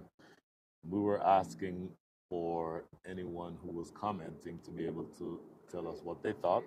This is going to be Himanshu, or Ahmed. Continue. No, it's Himanshu. Oh, Himanshu. My Himanshu. apologies. Yes. Scorecard didn't catch up with us. Ritesh Srivastava. Okay, Ritesh. Winning by 4. North is winning by 4 wickets with 2 overs to spare. That does not sound very different from 55-45, just said in a different way. True. And in fact, he says his own numbers now, 70-30. So he's giving the answer in several different ways. Yeah, Ritesh is actually from Boston. Now you're telling on yourself, Ritesh. He recently was at he captained one of the teams in the over-40 tournament. Again, a beautiful shot by Nasir to the square leg boundary. It did go all the way for 4, didn't it? So 114 is the score now with 3 deliveries into over number 17. So after over number 17 was completed in the first innings, the score was 77. So you're 40 runs clear of the first inning score with 8 wickets in hand. Yeah. Is 55-45 still the 2 numbers you're going to give me? Yeah, because you are, I don't know if you missed it. You missed the Tariq factor here. Where, he just, I think, lost 3 balls and cost Masters, quite a bunch of money. But that is the factor. I think he scored those runs between the 20th and the 25th over. That was some great hitting. Clean as a whistle. And he hit one right out of the stadium. Yes, I certainly did see that. Now, even with the Tariq factor, you're from here really needing a run of ball to win. And so, as a captain, do you tell yourself, you know what? We literally can just tap it into the gaps and win this match. Tap it into the gaps and win it in over number 39 or over number 40. Is it that simple? In fact, I'll ask you that after this because that's the end of the over. 17 up, 115 for 2.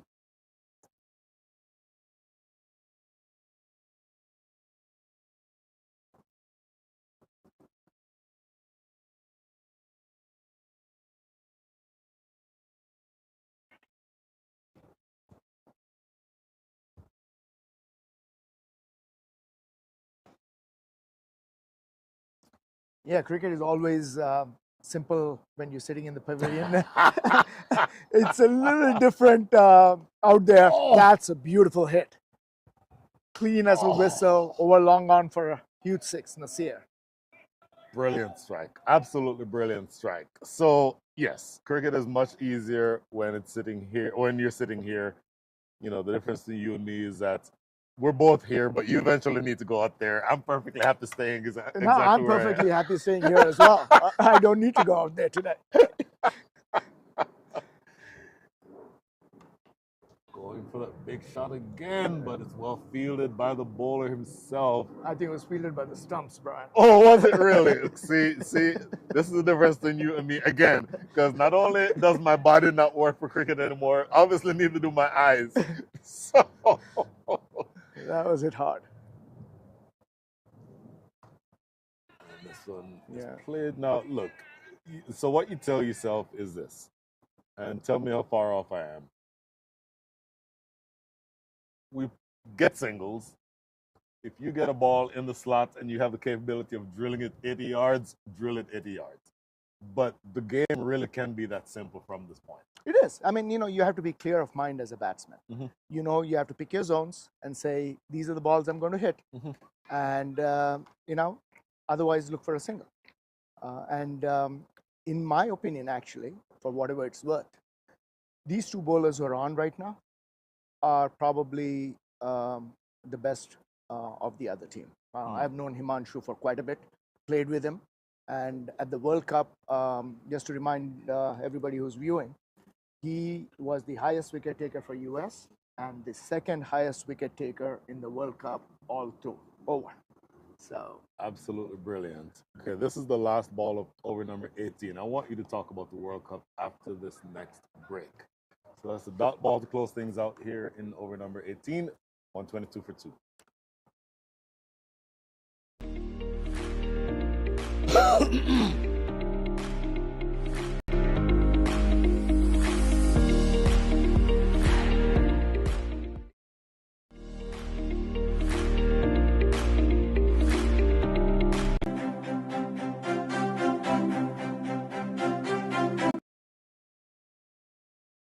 Up in just a second, but I wanted to answer a question that was just asked by Riaz Ahmed. How big is the ground? The straight boundaries, I believe, are 66 yards each. Yeah.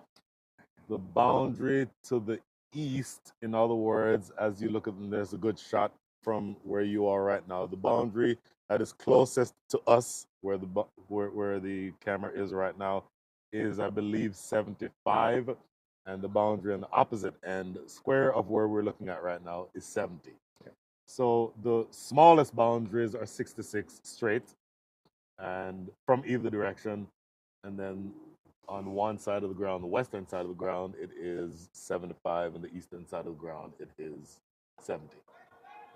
Now, you had the honor of being part of the World Cup squad. By the way, were you the captain then, or had you given up the captaincy? No, I was captain. You were the captain. Tell me what that means to be able to, number one, be at the World Cup, and then number two, be wearing the red, white, and blue. Biggest honor of my life, without any doubt. As you know, being captain is a great privilege. And I tried it once or twice. I didn't like it very much. That's a ball up in the air, but I guess Nasir couldn't have placed it any better. Exactly. Between three fielders. Yep. Okay, so back to World Cup.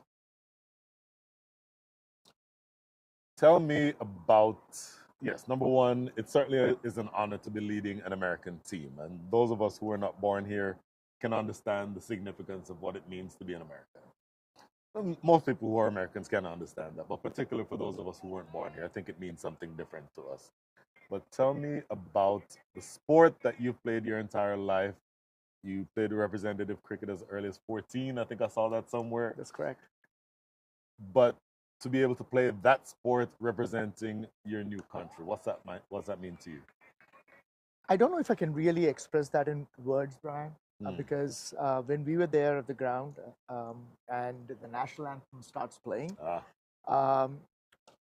that's a big hit by Fazal over mid-wicket. He just tongued that over mid-wicket. Wow. Clean hit for a 6. Oh, yeah. And that probably is the longest part of the boundary for Riaz, who was asking. So that's a good about 80, 85 yard hit. Yes. I think Fazal having a little bit of an issue with his calf. He went down earlier. Was that something, do you know, that he carried into the game? Or No, I think he just had a niggle in his calf. So I don't know if it's the same injury or not. Anyway, so back to you with the World Cup. Tell me about that. The national anthem starts playing. What's going through your mind? I mean, it really was very emotional. You have your teammates standing beside you, the other country standing in line opposite, and just can't express it in words. I mean, you could just have goosebumps and a tear in your eye. I have goosebumps now hearing you say that, to be honest. Yes. And you and I experienced that maybe slightly differently last year when we were in Barbados. In fact, a year ago right now, we were in Barbados. That is correct. That was a fantastic tournament too. But and thank you for being there for us. And, oh my goodness. we had a ball. Oh, absolutely. But we had the honor of correct me if I'm wrong, the American ambassador, the American ambassador to Barbados. I honestly do not remember her name, and I'm so sorry, but she was an absolutely wonderful lady, and she was there to support us in a different way. Maybe not us. I'm just a guy with a mic in my hand. She was there to support you all on the field, and the fact that she made her way to the facility that we're playing at to show support to the team, and then to have the opportunity to be with you all, to have pictures taken, to represent. That sort of thing means so much more. Maybe I'm just getting to be an old and sappy guy. Those things mean to me so much more now than they would have, say, 10 or 15 years ago. No, absolutely. I think, we are a very proud sporting country. And a gesture like that, where the ambassador comes to the game and watches the game, gives immense support to the team, the players, and it reiterates what a great sporting nation we are. Tremendous. Excuse me. So now, unfortunately, it appears as though Fasal is going to retire hurt, limping off. Good to see he's walking under his own power, but you don't ever want to see somebody walking off. That's right. Like I think, that. yeah. And of course, you can tell me who just replaced him, so I don't have to look at my sheets. Yeah. No, that is Rajiv Nigam. Got it. So back to this game. We're now into over number 9. In fact, that's the end of over number 19. 129 is the score. You need another 123. So you've overhauled the halfway point in terms of runs needed. You've not yet gotten to the halfway point in terms of balls remaining.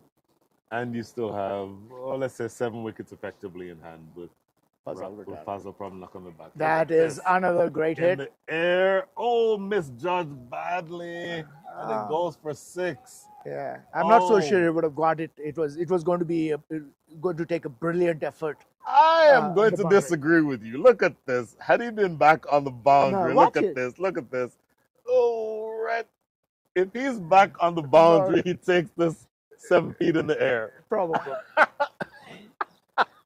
It would have taken a brilliant effort, Brian. It would have taken a brilliant effort. Good to see you. So long you've been hiding all the time. This is up in the air. Who and is again, going to get there? C and I. It absolutely falls right in the middle. And now this is an old-fashioned reunion because this young man used to play, well, he still play obviously, but when I played the back end of my career in Austin, the back end of my career, this young man was my captain. And yes, I can call him young man because he's much younger than me. Maybe not much younger than me, but Mr. Humayun Bashir, good afternoon, sir. Afternoon, sir. How are you? I'm excellent. So all of a sudden, it's a party in the commentator's booth. Yeah. And Mr. Shafiq, good afternoon, sir. Good afternoon, sir, Mr. Brian. Nice to meet you. You're always smiley face. Well done. Happy birthday. So are you all here just early to watch, or is this a scouting mission? I'll ask you first, Humayun. It's both. We're really trying to enjoy the field too, plus scouting the people too, the players. So. And Brian, I don't know if you do know or not, you are with another royalty here. He is the vice captain of the Team USA over 50 team now, Humayun Bashir. You know, I don't know that I knew that, but that does not surprise me in any way, shape, or form. Very honestly, and I'm not just saying this because he's standing right here next to me. One of the most naturally talented cricketers I've ever seen on any level of cricket, anywhere. Ooh, this is driven down to wide mid wicket for a single. So, Humayun, as vice captain of the USA team, first of all, what does that mean to you? I mean, it's as a player. I mean, it's a big honor for vice captain for Team USA, and another way is a dream come true. A lot of things. I mean, I just missed in my earlier age, so now I'm just trying to just make it. In the second innings. Second innings, yes, That is true. that's what I'm talking about. Because second innings, a lot of things I just missed, so I'm trying to just make it. So I'll get back to that in just a second. End of 20, the score is 138 for 2.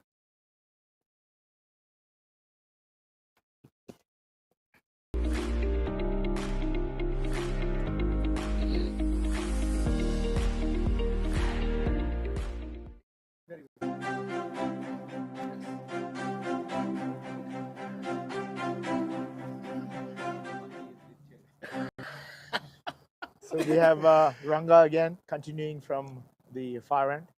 I wonder, does the stadium have named ends? It does have named ends. When we did minor league matches here, we called the northern end the race course end and called the south end the river end. So that's what we're working with. Maybe one day it will be the Parakananta end and the Humayun Bashir end. We'll see how that goes. Driven into extra cover for no run. So, Mr. Shafiq, you're playing as keeper, correct? Yes. You are playing as keeper. How difficult is it? I've already asked this man this question, but I'll ask you. How difficult is it as a 50-plus-year-old keeping for 40 overs?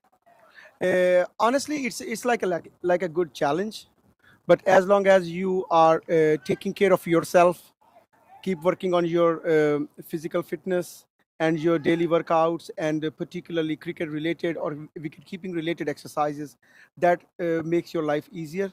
But being a wicket keeper in a team, it's a great responsibility which you have to honor, and you have to preserve your energy from ball one till the last ball of the game. So yes, we are still enjoying. I feel very blessed that I'm alongside Parakananta brother. He's always guiding us. So feeling very blessed and lucky, and going to aiming to deliver whatever we can for USA cricket. Absolutely love to hear that. So, you know Curtis, Cameron Best in Houston. yeah, So when I played in Houston, he was my captain. And so I used to tell him, if you want for me to keep on an emergency basis, I can do that. But I also want to have a first slip because somebody needs to help me up after every ball. So, because just the idea of squatting and getting up every single ball, I cannot imagine the level of fitness that's required to do that. I couldn't do it when I was 30. I certainly wouldn't be able to do it in my 50s. So you mentioned cricket specific or keeping specific skills or drills. What can you tell somebody who is watching, who is a younger player? What sort of skills do they need to be working on to be able to excel at that skill? Yeah. You know, in fact, I'll answer that question in a second. That's the end of the over. 140 for 2.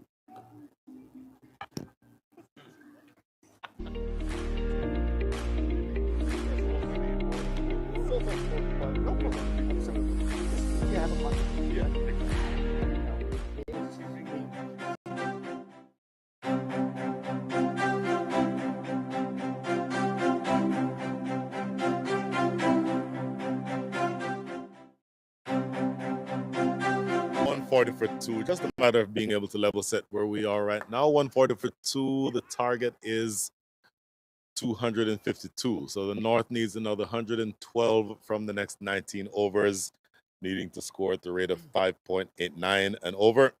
And this is Ahmed, who is continuing to bowl from, as we just talked about, the river or the race course end. I told you, now you're reminding me. So, Shafiq, back to you. What you can tell, or what can you tell youngsters who are coming along who want to be able to keep, and not just, on an emergency basis, want to take it seriously and excel in that? What do you tell them? Yes, it's a very good question.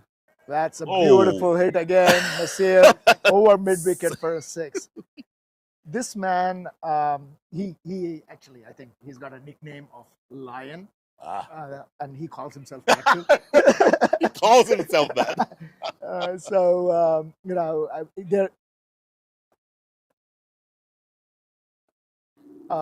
He's a legendary player. Plays in the DC area.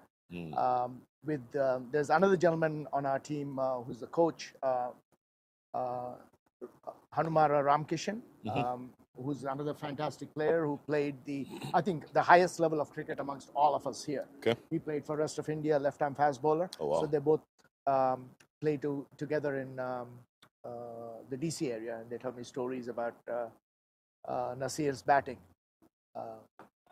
And the one thing he's never short of is confidence. That is Nasir for you. Absolutely love it. Absolutely love it. I think I have to just head out. Sure. And before I go, I would want to just give a shout out to Hussein here, who's done a fantastic job of bringing this game to you in the best of quality. By far, I think the best streaming experience we've had in Masters. Thank you, Hussein. I am not going to lie. It's brilliant. Absolutely brilliant. And we'll say more about that in just a second. That is the end of over number 22, 148 for 2. Thank you, guys. Thank you, Prairie. I've made it.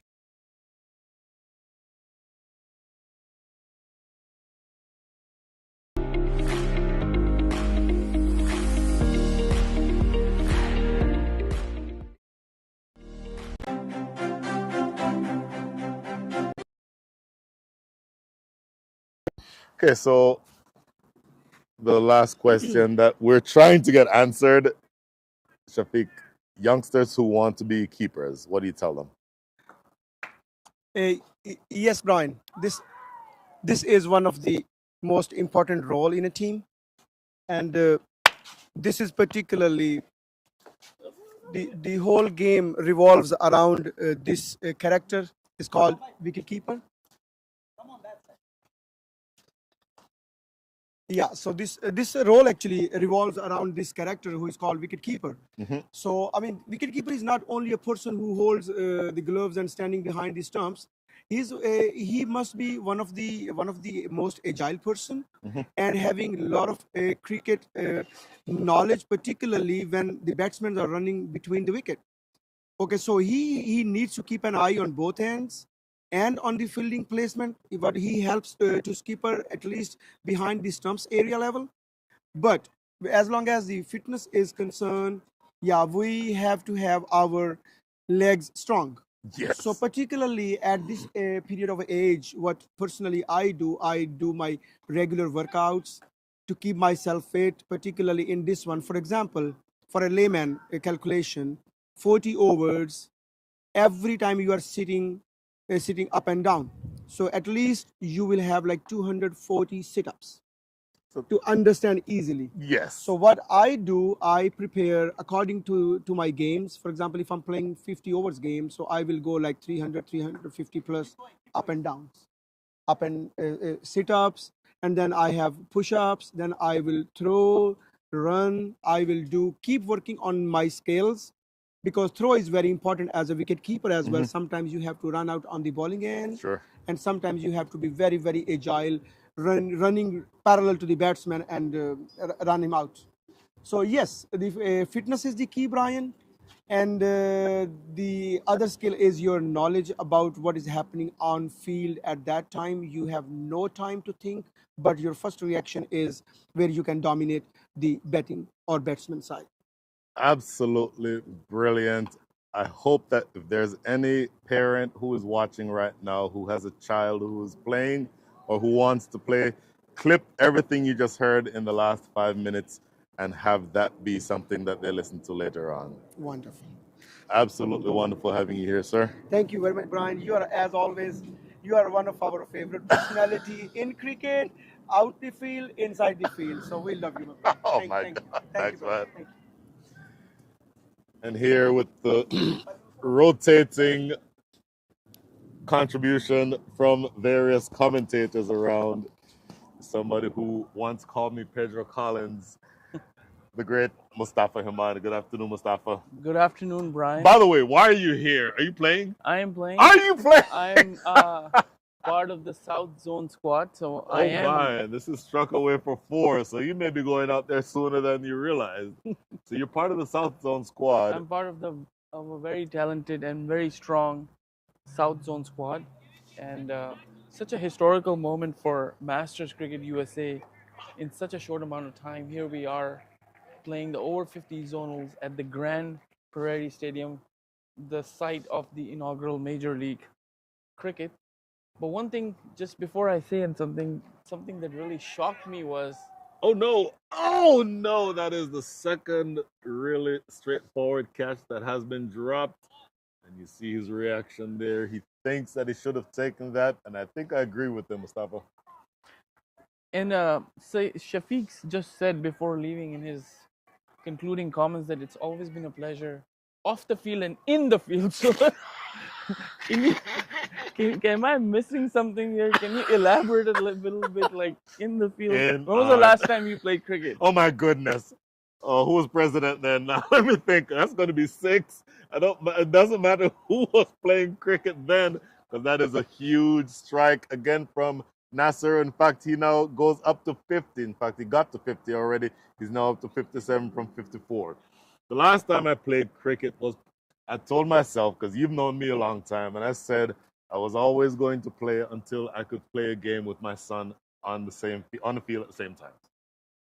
He and I played a game together in 2016, because I have 2 sons. My older son never really liked cricket. Younger son did, but I'm 38 years older than him. So I said, whenever we can both play a cricket match at the same time, is this going to be a catch? Yes, that is a catch. And did Nasir just give it away? He did. He got carried away, and really they were making some easy work of this target. Some really big. Here we see the replay. You see his reaction there. He knows immediately that he gave it away. And that's a very good catch, by the way. That's a really good catch after a string of easy drops. This was certainly a very good catch. And you saw, like you mentioned, Nasir was immediately disappointed because he didn't get hold of that shot completely. Absolutely. Okay, so just to finish the thought, I said I was going to play until I could play a game with my son. He and I played a game together in 2016. He was born in 2006. He turned 10 in 2016. After we both played that game, in fact, I opened the bowling in that match. First 2 balls came out beautifully. Pulled my hamstring on the third, and that's all she wrote. Yeah, so certainly it's a great feeling if you think about it, that playing with your son, sharing the oh same my goodness, yes. field. Because just to switch kind of sports, LeBron James's dream has always been to play with his son. Yes. Because he said, I don't want to retire because I really want to have a moment where I can share the same court in NBA. Exactly. With his son. So it's certainly a very proud moment to share the same field in a professional on a circuit. So kudos to you. You played the game. It's been 8 years and you're still attached to cricket. You're doing some really good things throughout the nation with all these tournaments and minor league and now Masters. So you are too kind. You are sir. the voice of cricket in the USA. And it's too happy that I've known you as a friend for such a long time. We've been fierce competitors on the field, but really good friends off the field. Oh my goodness. To include when you and I both ran the Central West region in USACA cricket. That's correct. But, okay, so you're playing for the first time in a while? No, we just played the over 50 nationals and been keeping up with the league matches just to stay fit. Okay. Our team, the South Zone, as you will see in the next match, it's got a lot of talented players. I think 6 or 7 of these players play for the US over 50 national team. Obviously captained by Shahnawaz. He's a US over 50. And then the vice captain is Rafi Qazi. This is going to run away for 4. By the way, there is a game going on. The score is now 166 for 3. The target is 252. So they need the North another 86 runs from the next 15.4 overs. 1 year ago right now, I was in Barbados with the USA team. And the names that you just said, first of all, several of these names just bring back bad memories for me. Rafi Kazi, Kuldeep Patel, Shahnawaz, Syed Syed Shahnawaz. Shahnawaz, Mohsin is But the there. only reason, the names I'm calling are specifically the ones I used to have to bowl to. Yeah, exactly.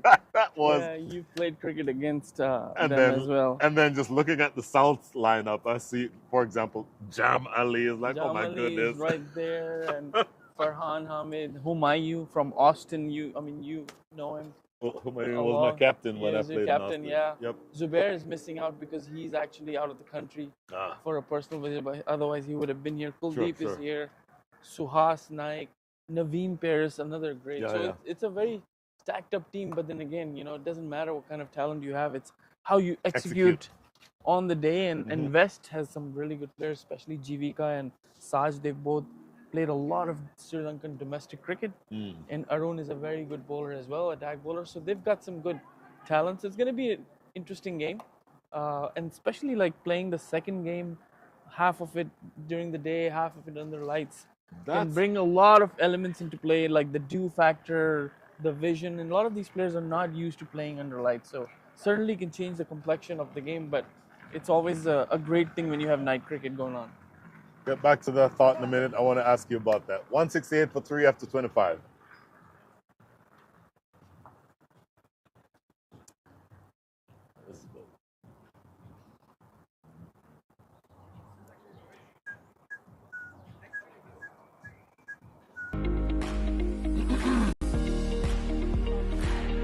After every 2.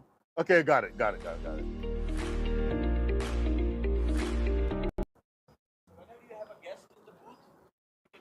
I got you. Gotcha. So 168 for 3. You mentioned the relative novelty. By the way, when you and I were playing in Houston, who would have possibly thought that there would be a cricket ground within a couple hundred yards away where we could play cricket at night under lights, a proper cricket ground?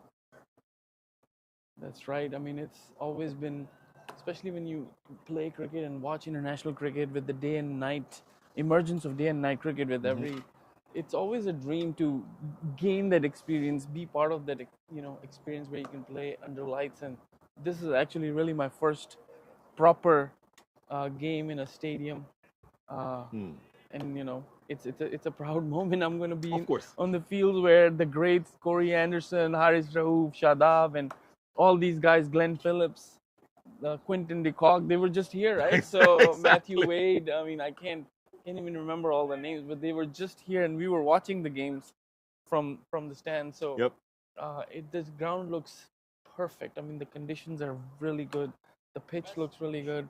The best part is when you do a cut shot, the ball goes to the floor, not stops at the 30 yards. Exactly, and the outfield is lightning fast, so you get proper value of your shot. So it's gonna be surreal, seriously. If I just go in and field for a few balls, and I might be like pinching myself. Is this real? Yeah, it is. So, but again, like we started our conversation. I mean, for you, Masters Cricket USA, to have this achievement really in just 3 years of existence, over 50 zonals. I mean, this is really a great thing, and many more good things to come. This is like a benchmark right now. And as you know, over 40 team just came back from Pakistan playing the Global Cup, and then over 40 team is going to play the World Cup in Cape Town in February 18th, and then over 50 is going to New Zealand for a series. I think it's a 4-nation series, and then World Cup later on next year in Sri Lanka. So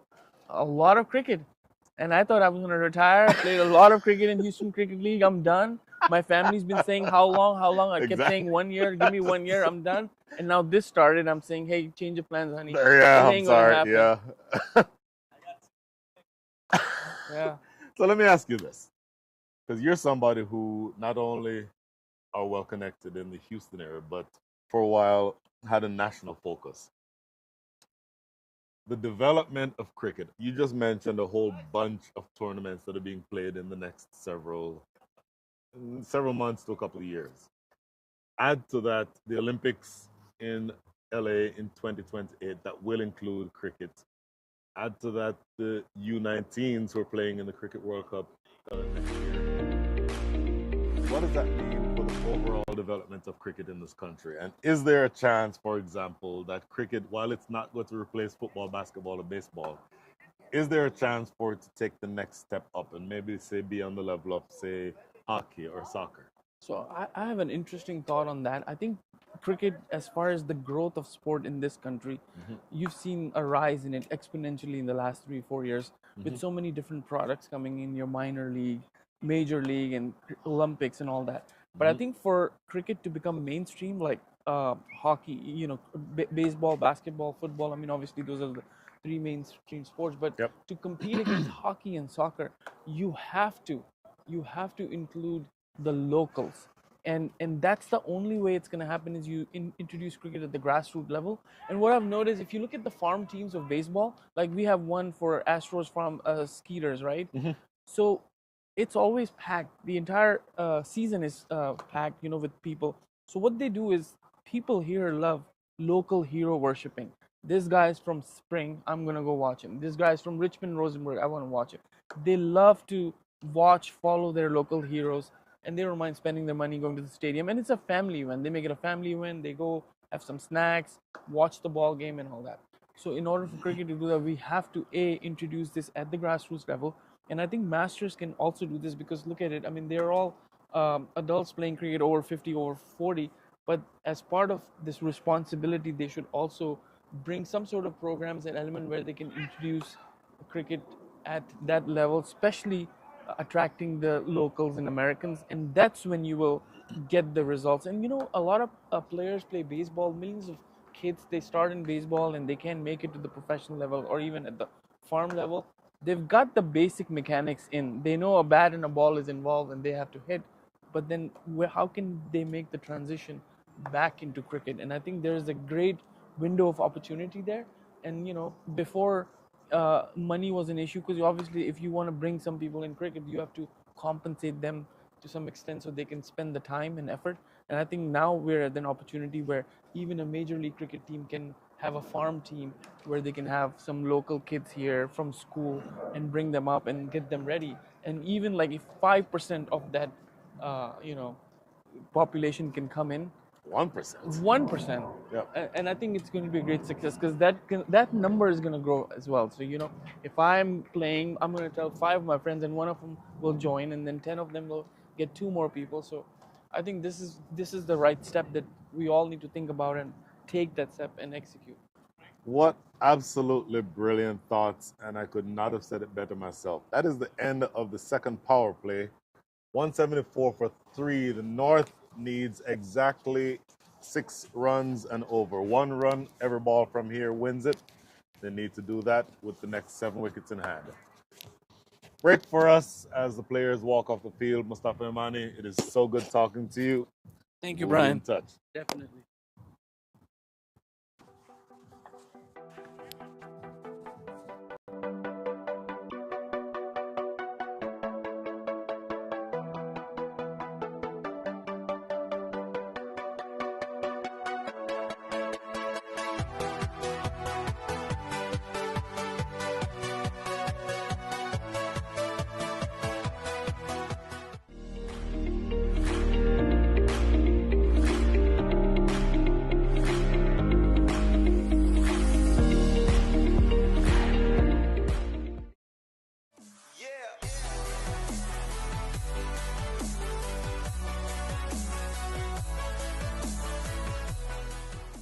In this era of extreme possibilities, re-envisioning and reimagining business is key to accelerating growth. Partnering with someone who can deliver more is critical. Yash's customer-centric partnership approach helps customers address myriad challenges and drive business success. Come what may, we combine extensive experience, robust technology expertise, and flexible engagement models to help businesses navigate seamlessly into the era of everything digital. Being consultative, collaborative, and accountable, we deliver more transformative outcomes while hand-holding customer stakeholders. Harnessing our 50 centers of excellence. and 3 digital innovation centers. We deliver specialized services to a wide range of industry verticals. Leading industry analysts and advisors recognize our technology strengths, agility, flexibility, and adaptability. Our global workforce, spread across 20 countries, are innovative, passionate, and focused on making our customers future-ready. We are small enough to care, and large enough to transform. With Yash, you realize the power of more.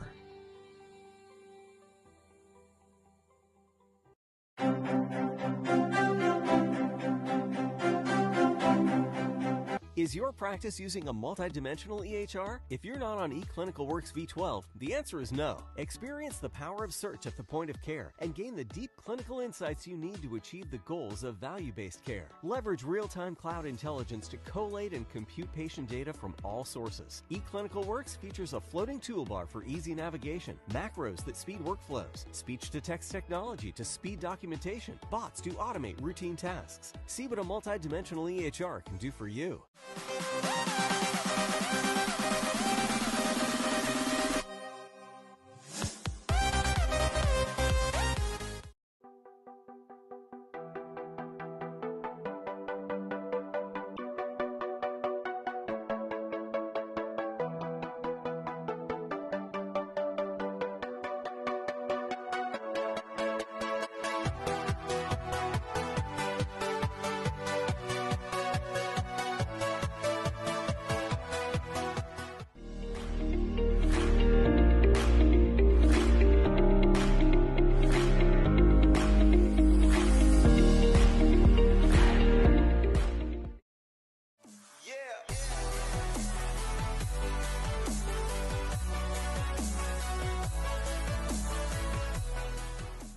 In this era of extreme possibilities, re-envisioning and reimagining business is key to accelerating growth.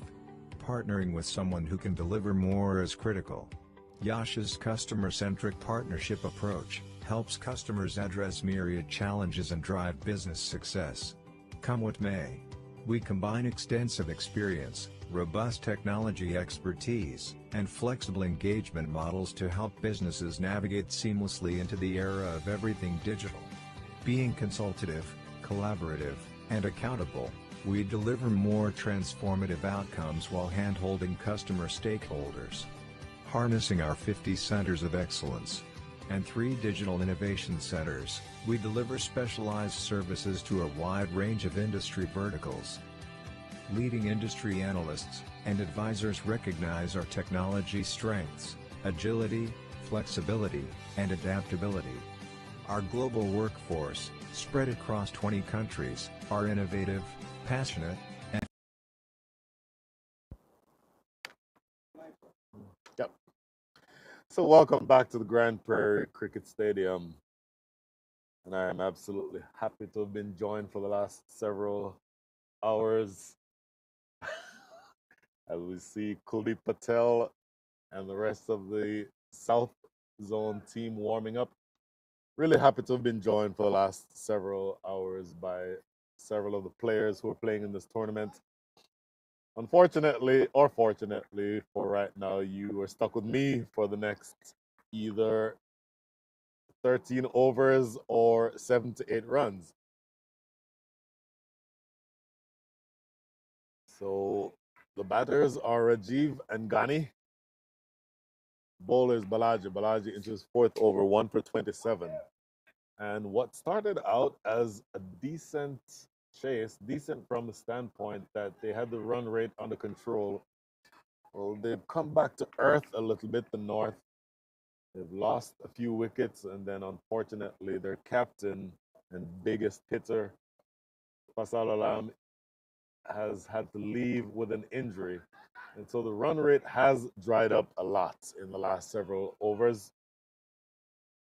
And so the actual run rate is now 6.33 an over.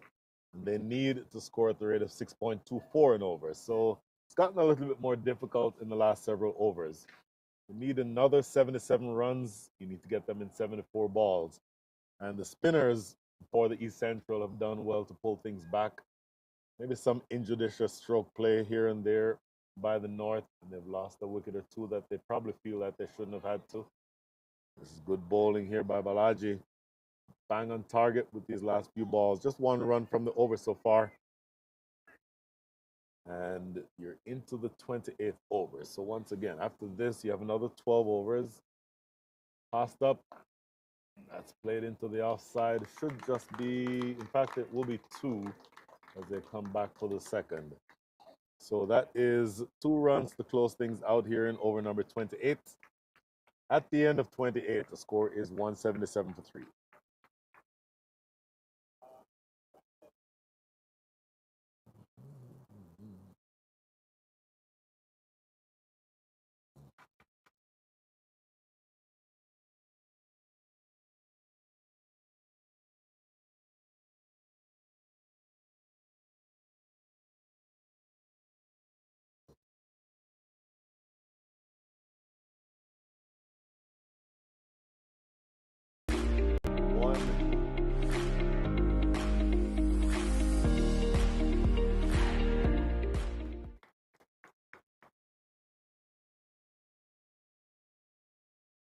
$177 for 3. Once again, if you're able to follow along with us on the live feed and you have any questions or any comments, I didn't need them for the last couple of hours because we had several people around with whom I could carry on a conversation. Now would be a good time for me to accept those comments from you. Srikant, I don't know about your accusation, and so I'm not going to discuss it on air. That's always something very difficult to determine, and I don't have the skill level, nor do we have the appropriate technology to make that determination. So hopefully you'll understand that I'll just leave that comment right where it is. So next we have into the attack Ranga, who is bowling well so far also. 6.2 overs, none for 33. Played off the back foot. Oh, that gets through, and they'll get a couple where they should have only gotten one. So when you're needing to score a run, a ball, a bonus run is always something that you'll be happy with. Conversely, when you need to restrict the opponent to run a ball, giving away an extra run is always something that irritates the captain. So a long way to go here, but one would think that normal, proper cricket gets you in the neighborhood of victory, and a loose ball here and there should get you over the line if you are the North. So 4 deliveries into over number 29. You would think that this run chase is under control. Worked around the corner. Should just be 1. In fact, they may get 2. They'll get 2 pretty easily in the end. So this is productive stuff from the North. Once again, they don't need to take any chances whatsoever. You can literally tap it into the gaps, run ones, pick up the extra run here or there, and you get there without much fuss. So 1 ball remaining here, now in over number 29. Driven down the ground, that will just be a single. And that is the end of over number 29. At the end of 29, the score is 185 for 3.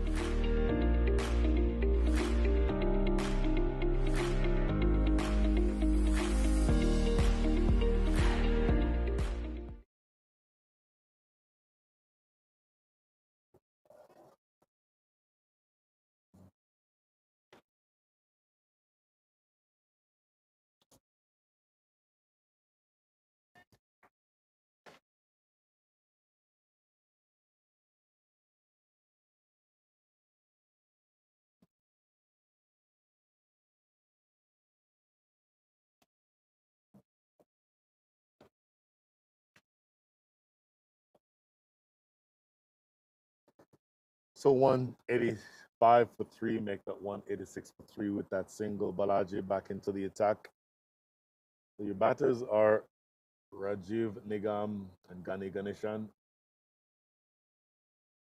Balaji tossing this one up.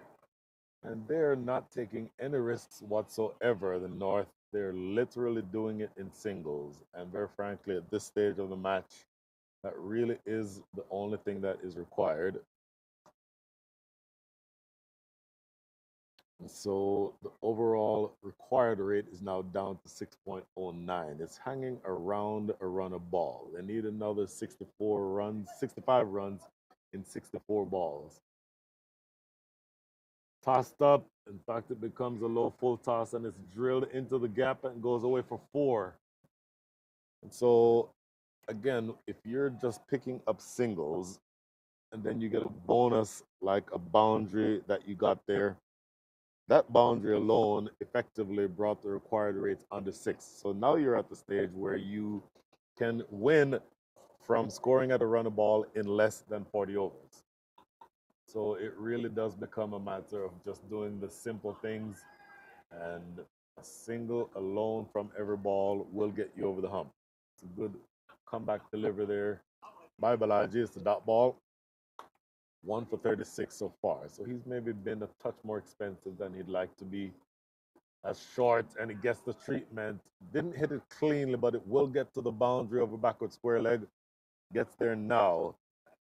So you drag one down. Balaji with 2 bad deliveries in 3 balls. The first was a low full toss that was put away over mid-wicket. The second, a real drag down that was hit over the top of backward square. So 1 ball remaining in this over number 30, and you're now 10 deliveries or 10 runs from the over already. So the hard part genuinely has already been done. 195 is your score, and all you're needing to do from here is just make sure that you don't lose wickets. Essentially, the only way that the North loses this game is if they get bowled out. So that's the only thing they need to be concerned with. In the air and straight to point. I just said don't lose any wickets. And Gani Ganeshan hits it directly to backward point, chest height, takes a straightforward catch. That is the end of the over, and that is the end of the day with the bat for Gani Ganeshan.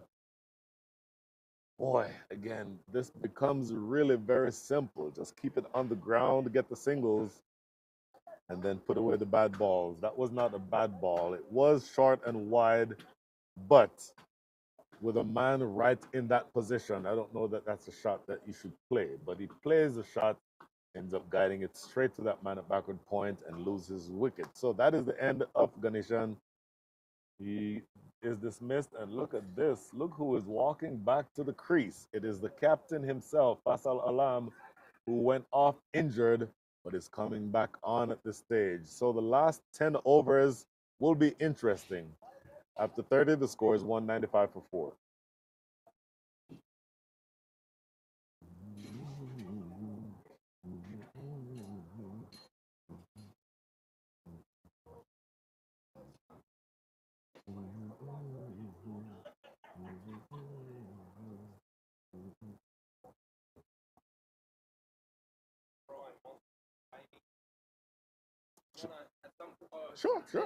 Sure.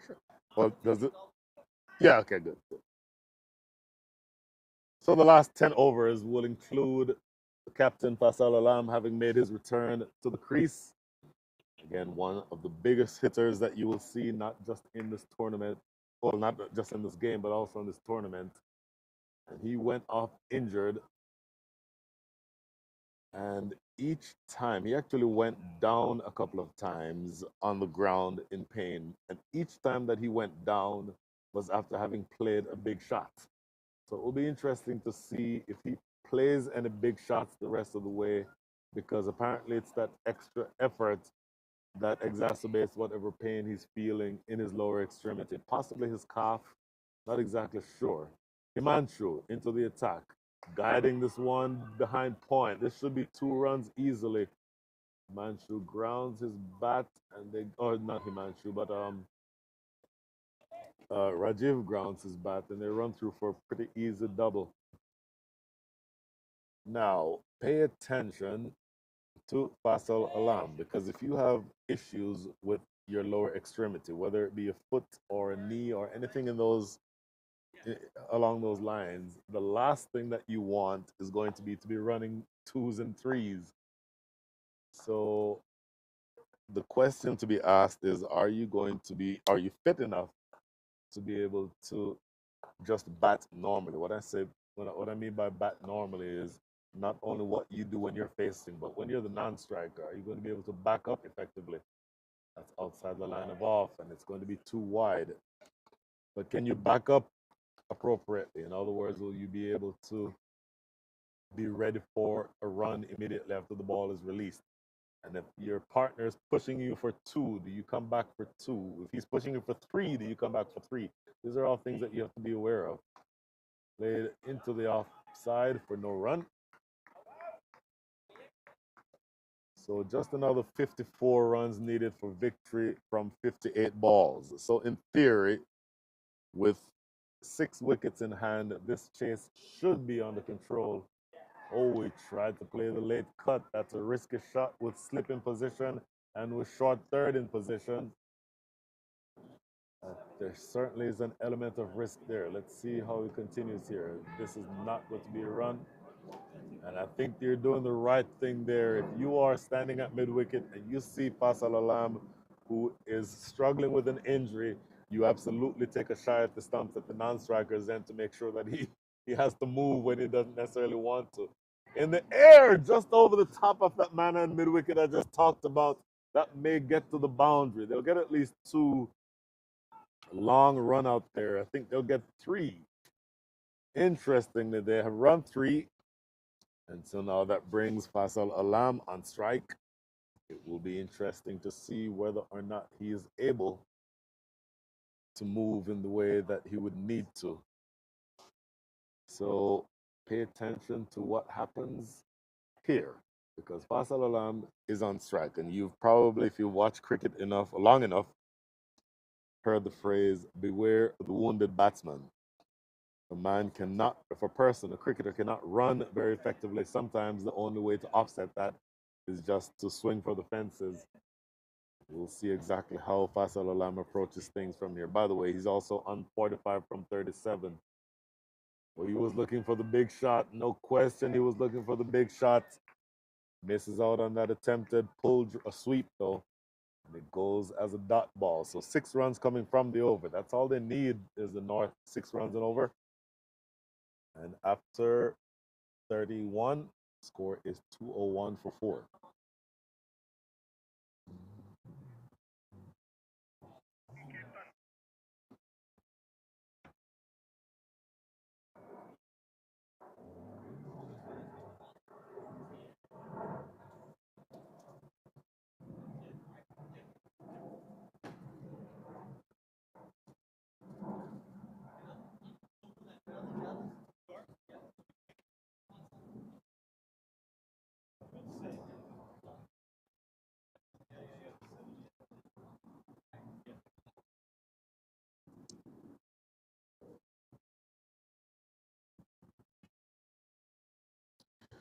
So 201 for 4, just another 51 runs needed in the next 54 balls.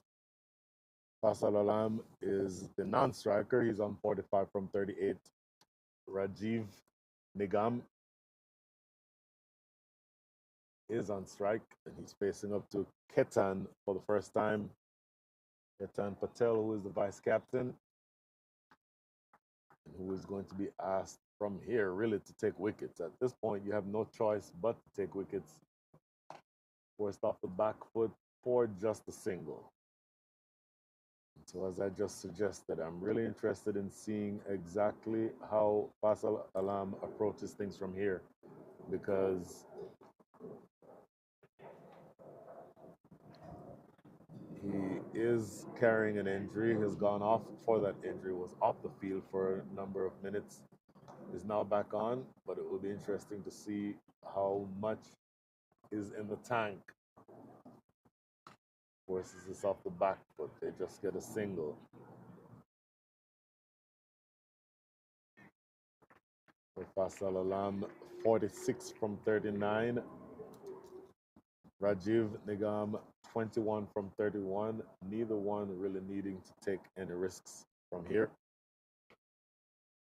short of length and forced down the ground for a single. So 3 consecutive singles to lead off things here in over number 32.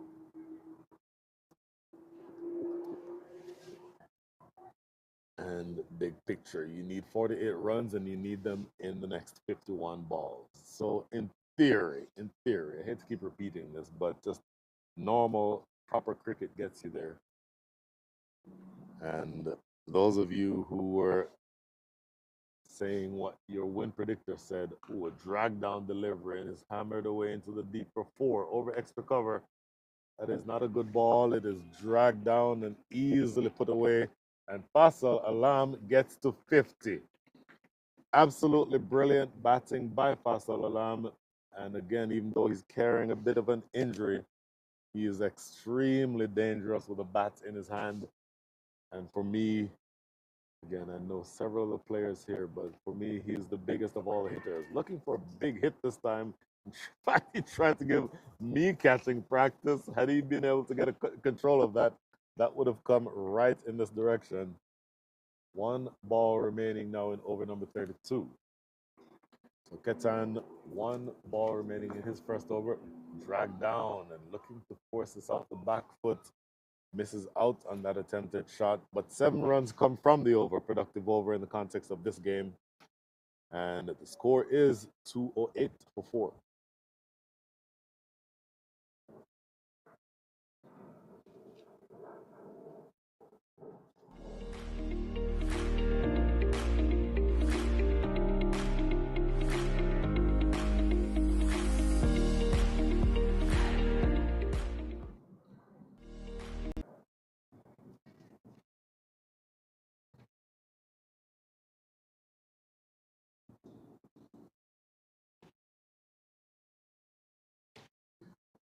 So 8 for 4, Faisal Alam 50. The captain leading with the bat from the front, 50 from 42.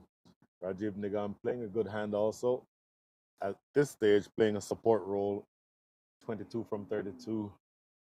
And Adnan Rao, you get the sense that he's going to have to pull out all the stops to be able to break this partnership. Really, they need about 3 or 4 wickets before this game gets out of control, because as of this stage, it's a pretty straightforward cruise. This is in the air and it's going to be 4. Fielder at mid-off is just only able to jog after that one as it gets to the boundary at deep extra cover. That is going to be 4 runs closer to the target. You only need now another 40. 40 needed in 47 balls. And once again, you absolutely need quick wickets from here. Wickets are the only thing that will prevent you from losing this match. The only thing that gets this match closer, you are the East Central, is by taking 2 or 3 quick wickets. That's the type of shot that I just mentioned would not necessarily yield a whole lot, and you're forcing Faisal Alam to run quick singles. If I were the North, this is lofted in the air, catchable, very catchable, and taken. The captain himself, I believe, is who took that catch, standing at short extra cover. Adnan Rao puts that one away. So I were the North. Is that another switch in this game? Lofted in the air, catchable, very catchable, and taken. The captain himself, I believe, is who took the catch, standing at short extra cover. Holds out here, wanting to go big, Rajiv Nijam, and ends up just getting a top edge, and that one is taken pretty easily by the captain, Adnan Rao. So that is the end of Rajiv Nigam. Batted well, but he is dismissed, and he's now replaced at the crease by Chintan Patel, the vice captain. So this will be a matchup of vice captain to vice captain as Ketan Patel. Apologies, this is Himanshu Patel who's bowling. So Himanshu Patel is the man with the ball in hand, but he will definitely be bowling to the vice captain of the North, Chintan Patel. So at the crease, you have captain and vice captain. And to the extent that if you need wickets, you absolutely need to get them. Well, this is the way that you do it. And you don't get 5 wickets without taking one. So you've just taken that one that you're looking for. So Patel, of course, punching this one straight down the ground for a single. And we're 2 delivers remaining now in over number 33. By the way, again, if you have any questions or comments, leave them in the chat section. I'll do my best to answer them. Pakistan Lover has a question.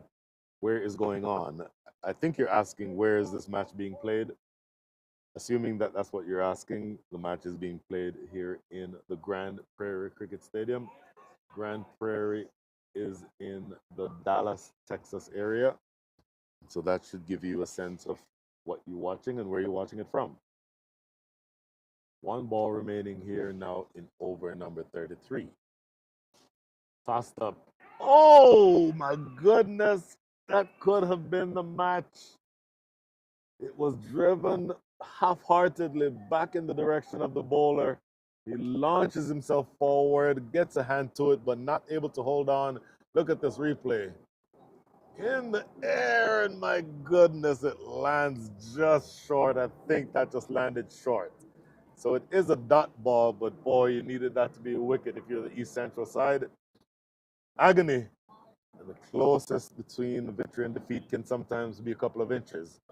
That is the end of over number 33. The score is 212 for 5.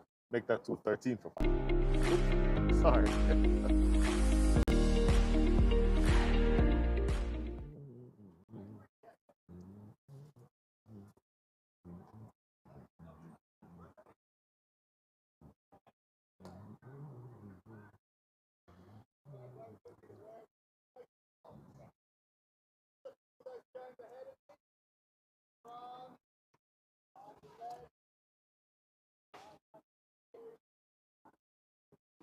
Back here at Grand Prairie. Ball is played off the back foot. Chintan Patel is on strike, and he is facing up to, I believe this is the vice captain, Ketan Patel. So this really is a matchup of vice captain versus vice captain. Both left arm spin bowlers, orthodox. How far to the appeal for LBW not given. A couple of dot balls, good start to the over. So again, you're looking to take wickets, and sometimes the way to take wickets is by stringing together a couple of dot balls and building some pressure. Here is Ketan Patel again. 3 consecutive dot balls. So this certainly is part of the formula. And have you done enough to build enough pressure where Chintan Patel can play a rash shot? That's sometimes a question that you have to ask. Chintan Patel goes for a big swipe. What happens here? He knocks him over. So you did build enough pressure to create a wicket.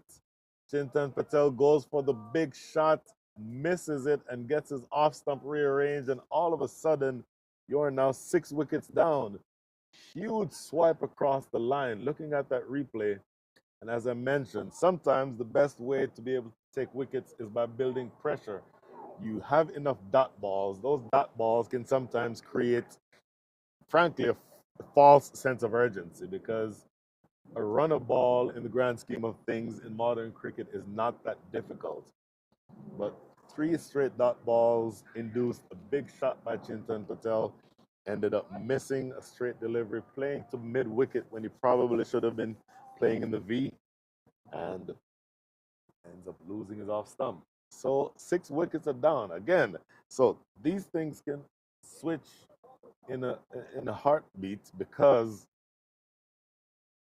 you don't want to make this game more difficult than it has to be. But my concern is that if you are the North, you're in the process of doing exactly that. So we'll see exactly how far you get here. Faisal Alam is still there, but again, he's a bit hobbled. The new batter is going to be Dilip Chavan. For the moment, the winner of the matchup of vice captains has been won by Ketan Patel. So Dilip Chavan is the new batter. He still has 2 balls remaining here in this over number 34. Here's the first delivery, full and straight. Struck right back to the bowler himself for no run. He's absolutely fired up, Ketan Patel. Just 1 ball remaining here now in over number 34. So your 37 balls remaining in this match. Laid off the back foot down the ground for a single. So he'll retain the strike. Oh, it gets by him and goes for 4. My goodness. Oh, that is an absolute heartbreaker. He was for all money going to settle for that single. The ball is struck right down the ground and gets right through the fielder coming off of the ropes. That is a ball that he will tell himself, Santosh Pandey, that every single time he should have stopped that. But it does end up in a boundary. I will need to update the mark in my scorebook from a 1 to a 4. But that does mean that that is the end of over number 34. 35 runs needed in the next 36 balls.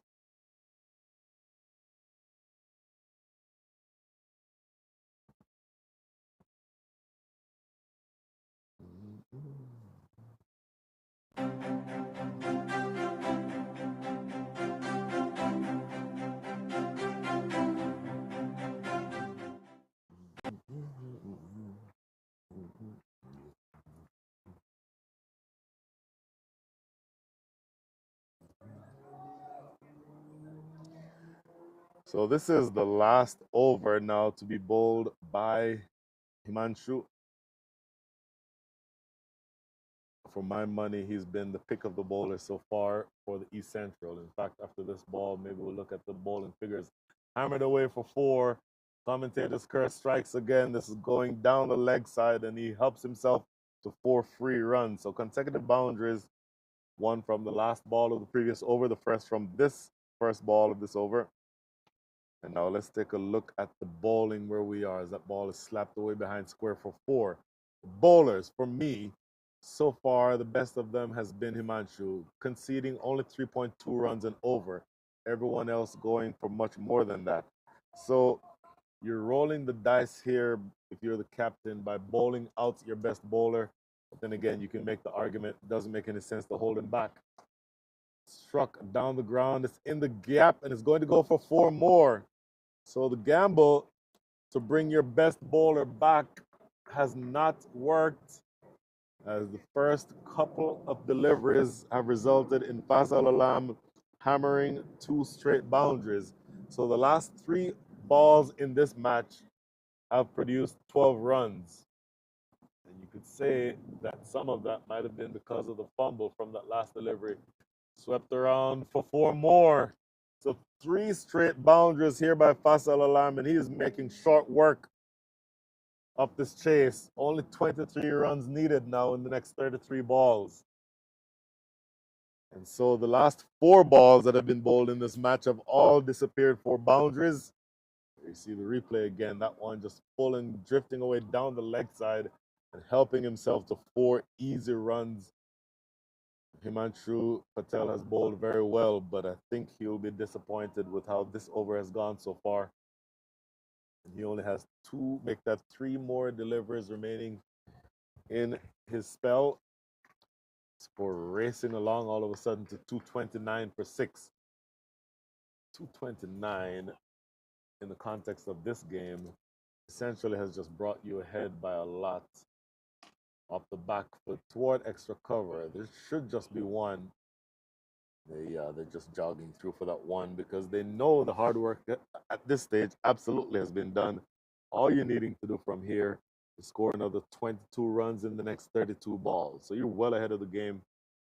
Only 4 runs and over needed from this stage.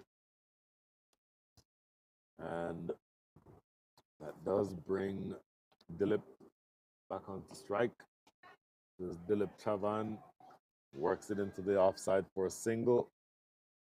And this is all coming very easily. There was maybe just a touch of a spot of bother from the fall of the last couple of wickets, but the effect of the last several deliveries has been to rest this game directly back in favor of the North. So, Himanshu tossing this one up and hit down the ground. Catchable, is it? No, it goes all the way for 6. So an absolutely brutal last over bowled here by Himanshu. Knocked down the ground for 6. That is 20 runs that have come from his last over. And that makes his figures look much, much worse than they actually were.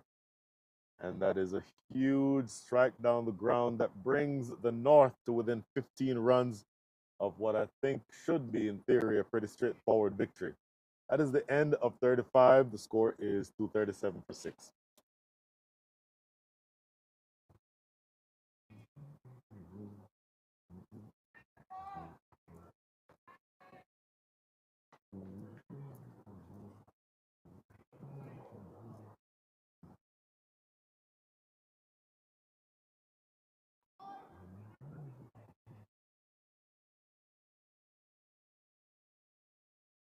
Well, all of the pressure is now off of the North. You see Fazal Alam with his figure 69, not out from 49 balls. And this is now going to be change in bowling once again. This is going to be Ketan Patel who's continuing. Short and worked into the deep, should just be 1. And if all of the pressure has been taken off of the North, you get the sense that the wind has been let out completely of the sails of the East Central, because they had just an outside chance of getting back into this game, you would have thought, especially after the fall of the last wicket. But since then, there have been a flurry of runs, 20 coming from the last over. So now they only need another 14 runs. Oh, looking for the big drive, missing out, and that one gets through wicketkeeper Shane.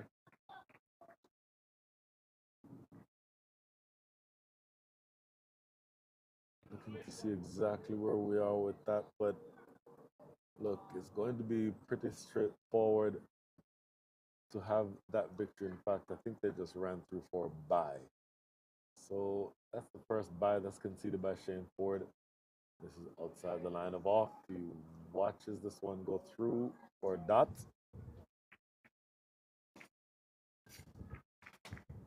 There's 2 balls remaining now here in over number 36.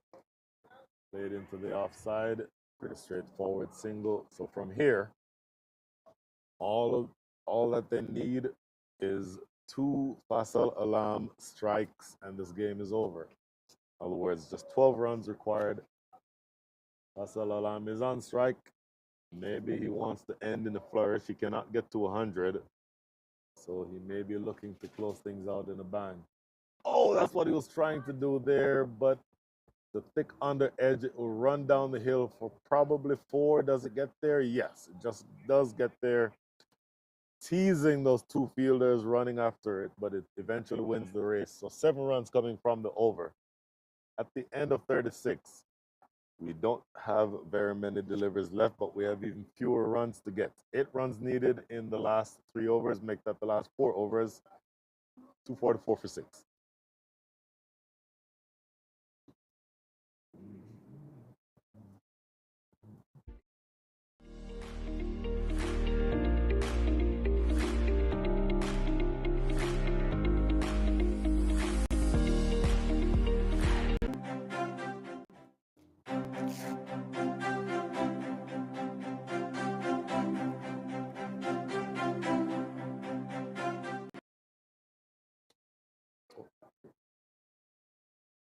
$244 for 6. And this match, you get the sense, will not go 40 overs. Just 8 runs remaining. Helped around the corner for probably a single. There's no reason for them to try to do anything other than that. So the only intrigue left in this match is, does the captain want to end things here in style? That would be, for me, the only intrigue left, because effectively this match is already done. Just another 7 runs required. Bang, down the ground, wide off mid-on, couple bounces and goes for 4.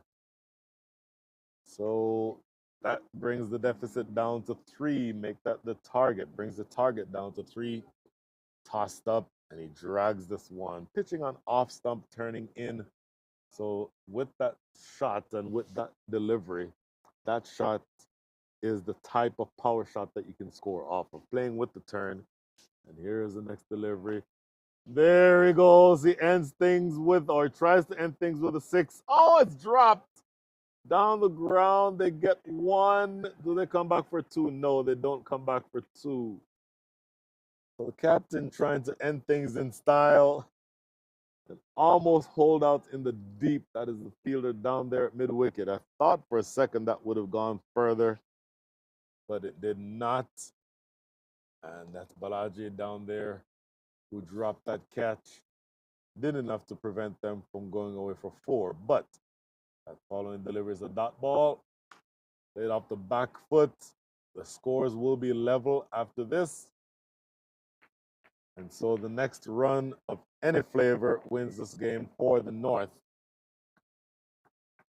And wait a second. I think, who was it that said this game would be finished with 2 overs left? You may not be exactly accurate, but it won't be close. Was it Vinod? I think it was you, Vinod. Slow through the air, down the ground, and that is the end of the game. Fielded by the fielder down at long off, but it does not matter. The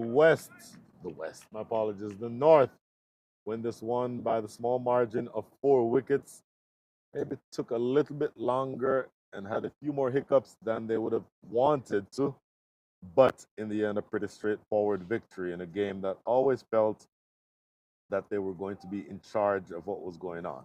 So we'll take a look at exactly how this happened. We'll look at the total scorecard in just a second. Here we are. Manapa Attaya started out well with Sandeep Kaur with 25 and 27. Fasal Alam, his innings split into 2 parts after his injury, but he ends up as the top scorer with 75.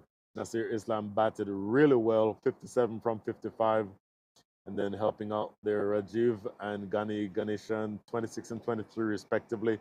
Chintan Patel got out cheaply. Dilip Chavan was there at the end, and that is the end of the batting card. Now the bowlers, it's a bit of an interesting bowling attack because for me, the best bowler on the day was Himanshu Patadia, 8 overs, 1 for 39. But 20 of those 39 came off of his last over. And so if you take that last over away, he bowled very well, but then he got taken to the cleaners. And then all the other bowlers contributed. Some Balaji, Aparsami, 2 wickets, and Adnan Rao and a handful of others toward the back end, 1 each. But pretty straightforward victory in the end. Just your summary there. The East Central batting first, scored 251 all out. That last wicket falling on the last ball of the innings. And then the North with a couple of hiccups here and there, and with 252 for 6. So that wraps things up here for the moment in the first match of this, the Masters USA Over 50s Zonal Tournament at the Grand Prairie Cricket Stadium. Stay tuned because we're going to conduct an interview right at the very end here. And then after that, we're going to talk to that one person. But then stay tuned with us the rest of the day because we're going to be able to follow the second match between the South and I believe the Northeast. We'll get the 2 teams coming up secondly, but hang loose. We'll interview the very last or the man of the match in very short order. So stay tuned. We'll be right back.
In this era of extreme possibilities, re-envisioning and reimagining business is key to accelerating growth.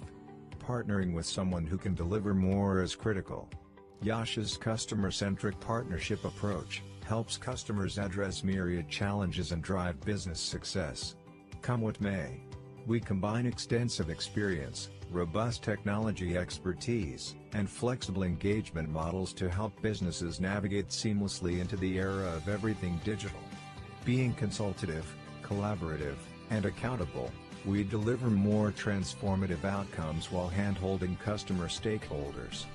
Harnessing our 50 centers of excellence and 3 digital innovation centers, we deliver specialized services to a wide range of industry verticals. Leading industry analysts and advisors recognize our technology strengths, agility, flexibility, and adaptability. Our global workforce, spread across 20 countries, are innovative, passionate, and focused on making our customers future-ready. We are small enough to care, and large enough to transform. With Yash, you realize the power of more.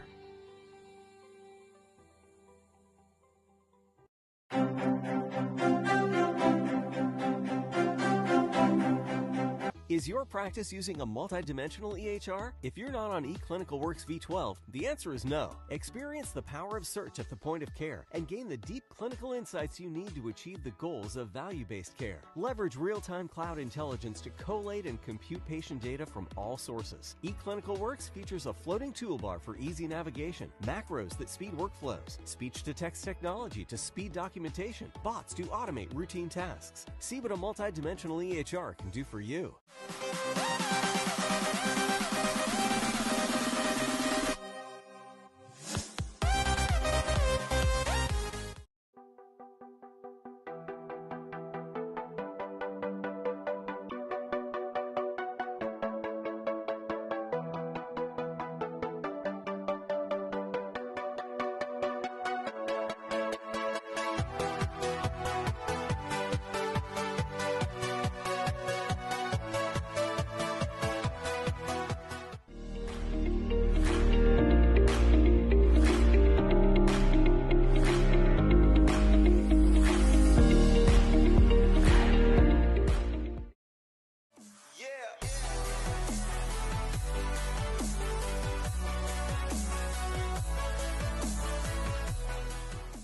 In this era of extreme possibilities, re-envisioning and reimagining business is key to accelerating growth. Partnering with someone who can deliver more is critical. Yash's customer-centric partnership approach helps customers address myriad challenges and drive business success.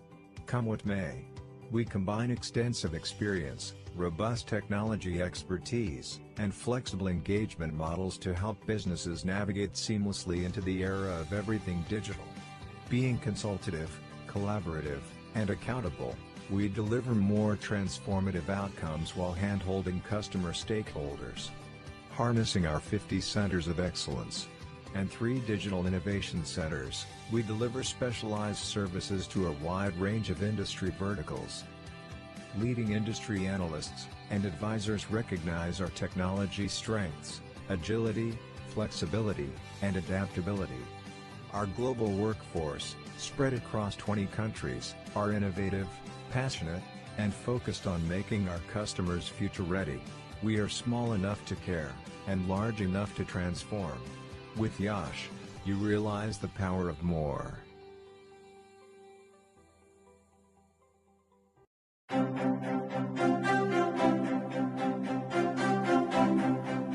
Is your practice using a multidimensional EHR? If you're not on eClinicalWorks V12, the answer is no. Experience the power of search at the point of care and gain the deep clinical insights you need to achieve the goals of value-based care. Leverage real-time cloud intelligence to collate and compute patient data from all sources. eClinicalWorks features a floating toolbar for easy navigation, macros that speed workflows, speech-to-text technology to speed documentation, bots to automate routine tasks. See what a multidimensional EHR can do for you.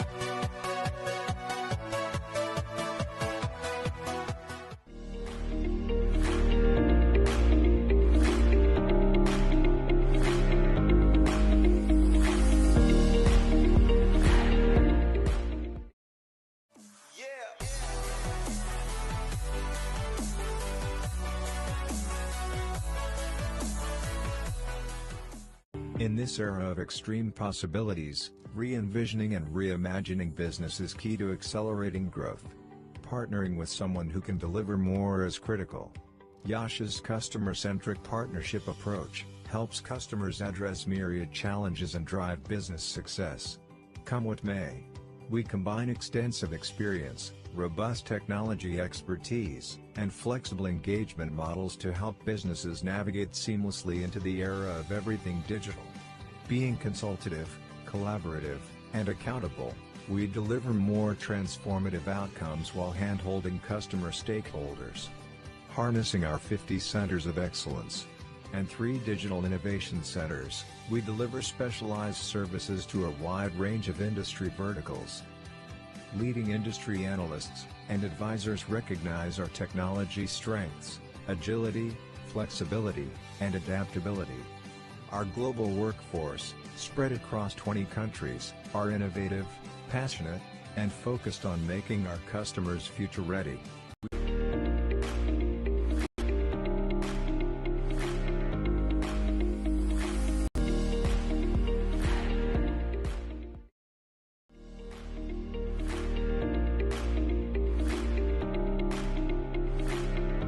Is your practice using a multidimensional EHR? If you're not on eClinicalWorks V12, the answer is no. Experience the power of search at the point of care and gain the deep clinical insights you need to achieve the goals of value-based care. Leverage real-time cloud intelligence to collate and compute patient data from all sources. eClinicalWorks features a floating toolbar for easy navigation, macros that speed workflows, speech-to-text technology to speed documentation, bots to automate routine tasks. See what a multidimensional EHR can do for you.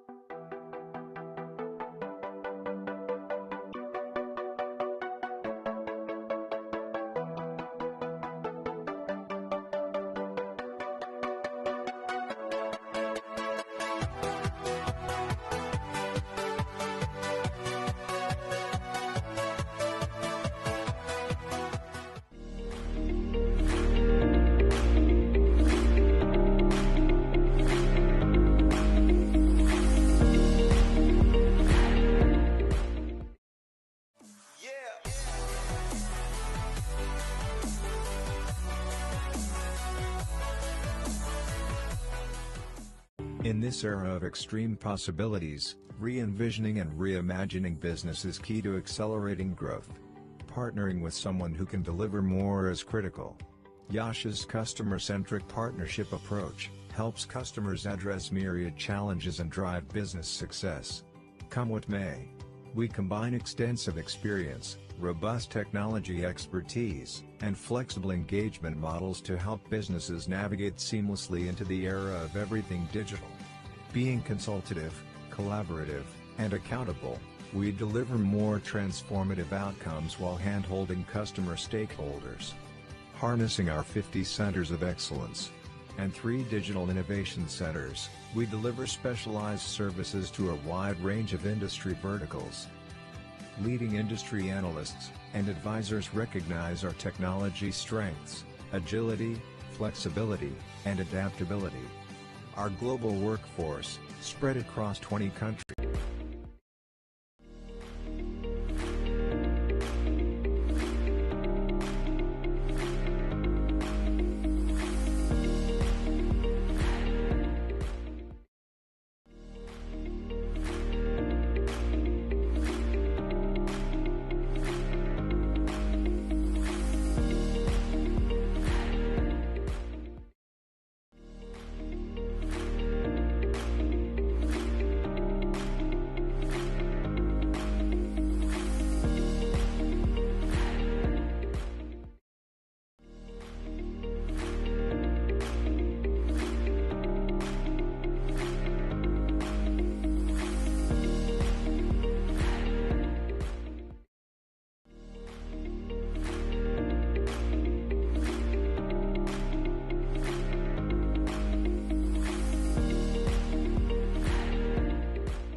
In this era of extreme possibilities, re-envisioning and reimagining business is key to accelerating growth.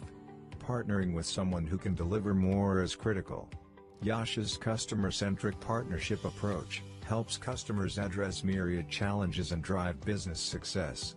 Come what may, we combine extensive experience, robust technology expertise, and flexible engagement models to help businesses navigate seamlessly into the era of everything digital.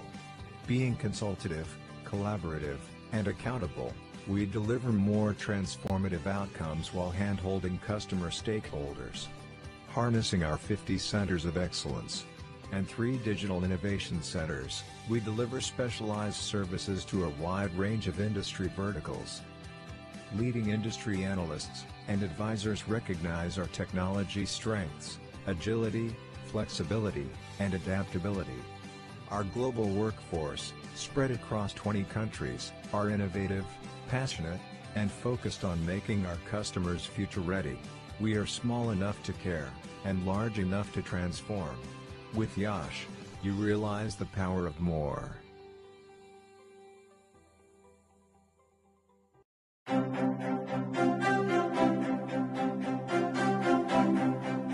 Is your practice using a multidimensional EHR? If you're not on eClinicalWorks V12, the answer is no. Experience the power of search at the point of care and gain the deep clinical insights you need to achieve the goals of value-based care. Leverage real-time cloud intelligence to collate and compute patient data from all sources. eClinicalWorks features a floating toolbar for easy navigation, macros that speed workflows, speech-to-text technology to speed documentation, bots to automate routine tasks. See what a multidimensional EHR can do for you.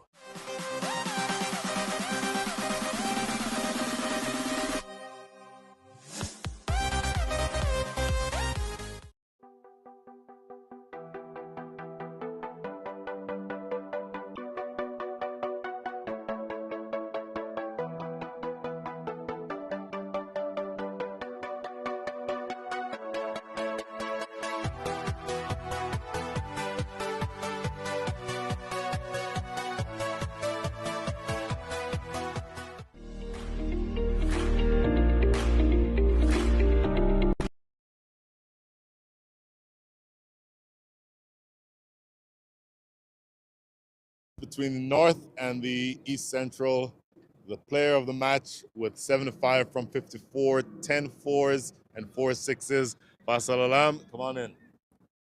Here you are, sir. Thank you. Congratulations. So I could ask you about 75 from 54 with 10 fours and 4 sixes, or I could ask you about the drop catch. You can ask about both of them. It was just early in the day, and somehow I thought I lined it up, and it just brushed my chin and just a little cut, and then I didn't even touch the ball. But but I made up by catching a couple other ones. So, thank you. Actually, that's an interesting point because for any kids who are watching, sometimes you drop a catch and everybody's shoulders are crestfallen. But what does it mean to stay mentally in the game to then take 2 much more difficult catches on the boundary? Yeah, so I mean, catches always drop. I mean, at any level, you got to let it go, forget it, and just move on. It's always the next time. So you can't really think about it. You just brush it up, just like while you're batting. You get beat for a ball or whatnot. You just be ready for the next one and expect every ball. 75. The target was, I think they got probably 30 or 40 more runs than I thought they were going to get. So they batted well towards the end. What sort of target did that present for you when you were coming out?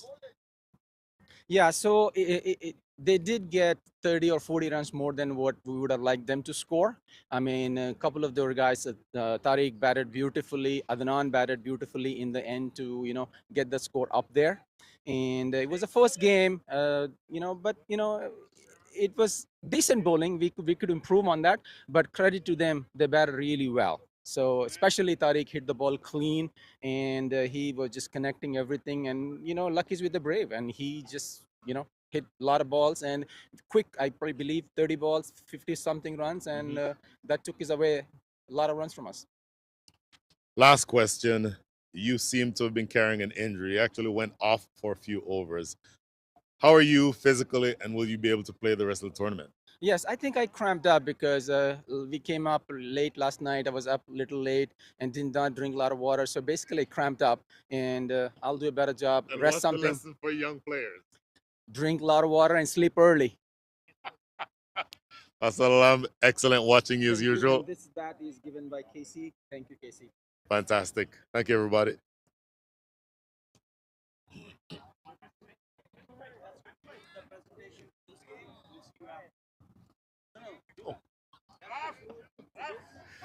So that concludes the presentation for this first game of the tournament. Second game coming up in, let's say the toss will be in about another 10 or 15 minutes. So do stay right here with us at the Grand Prairie Cricket Stadium. Signing off for now.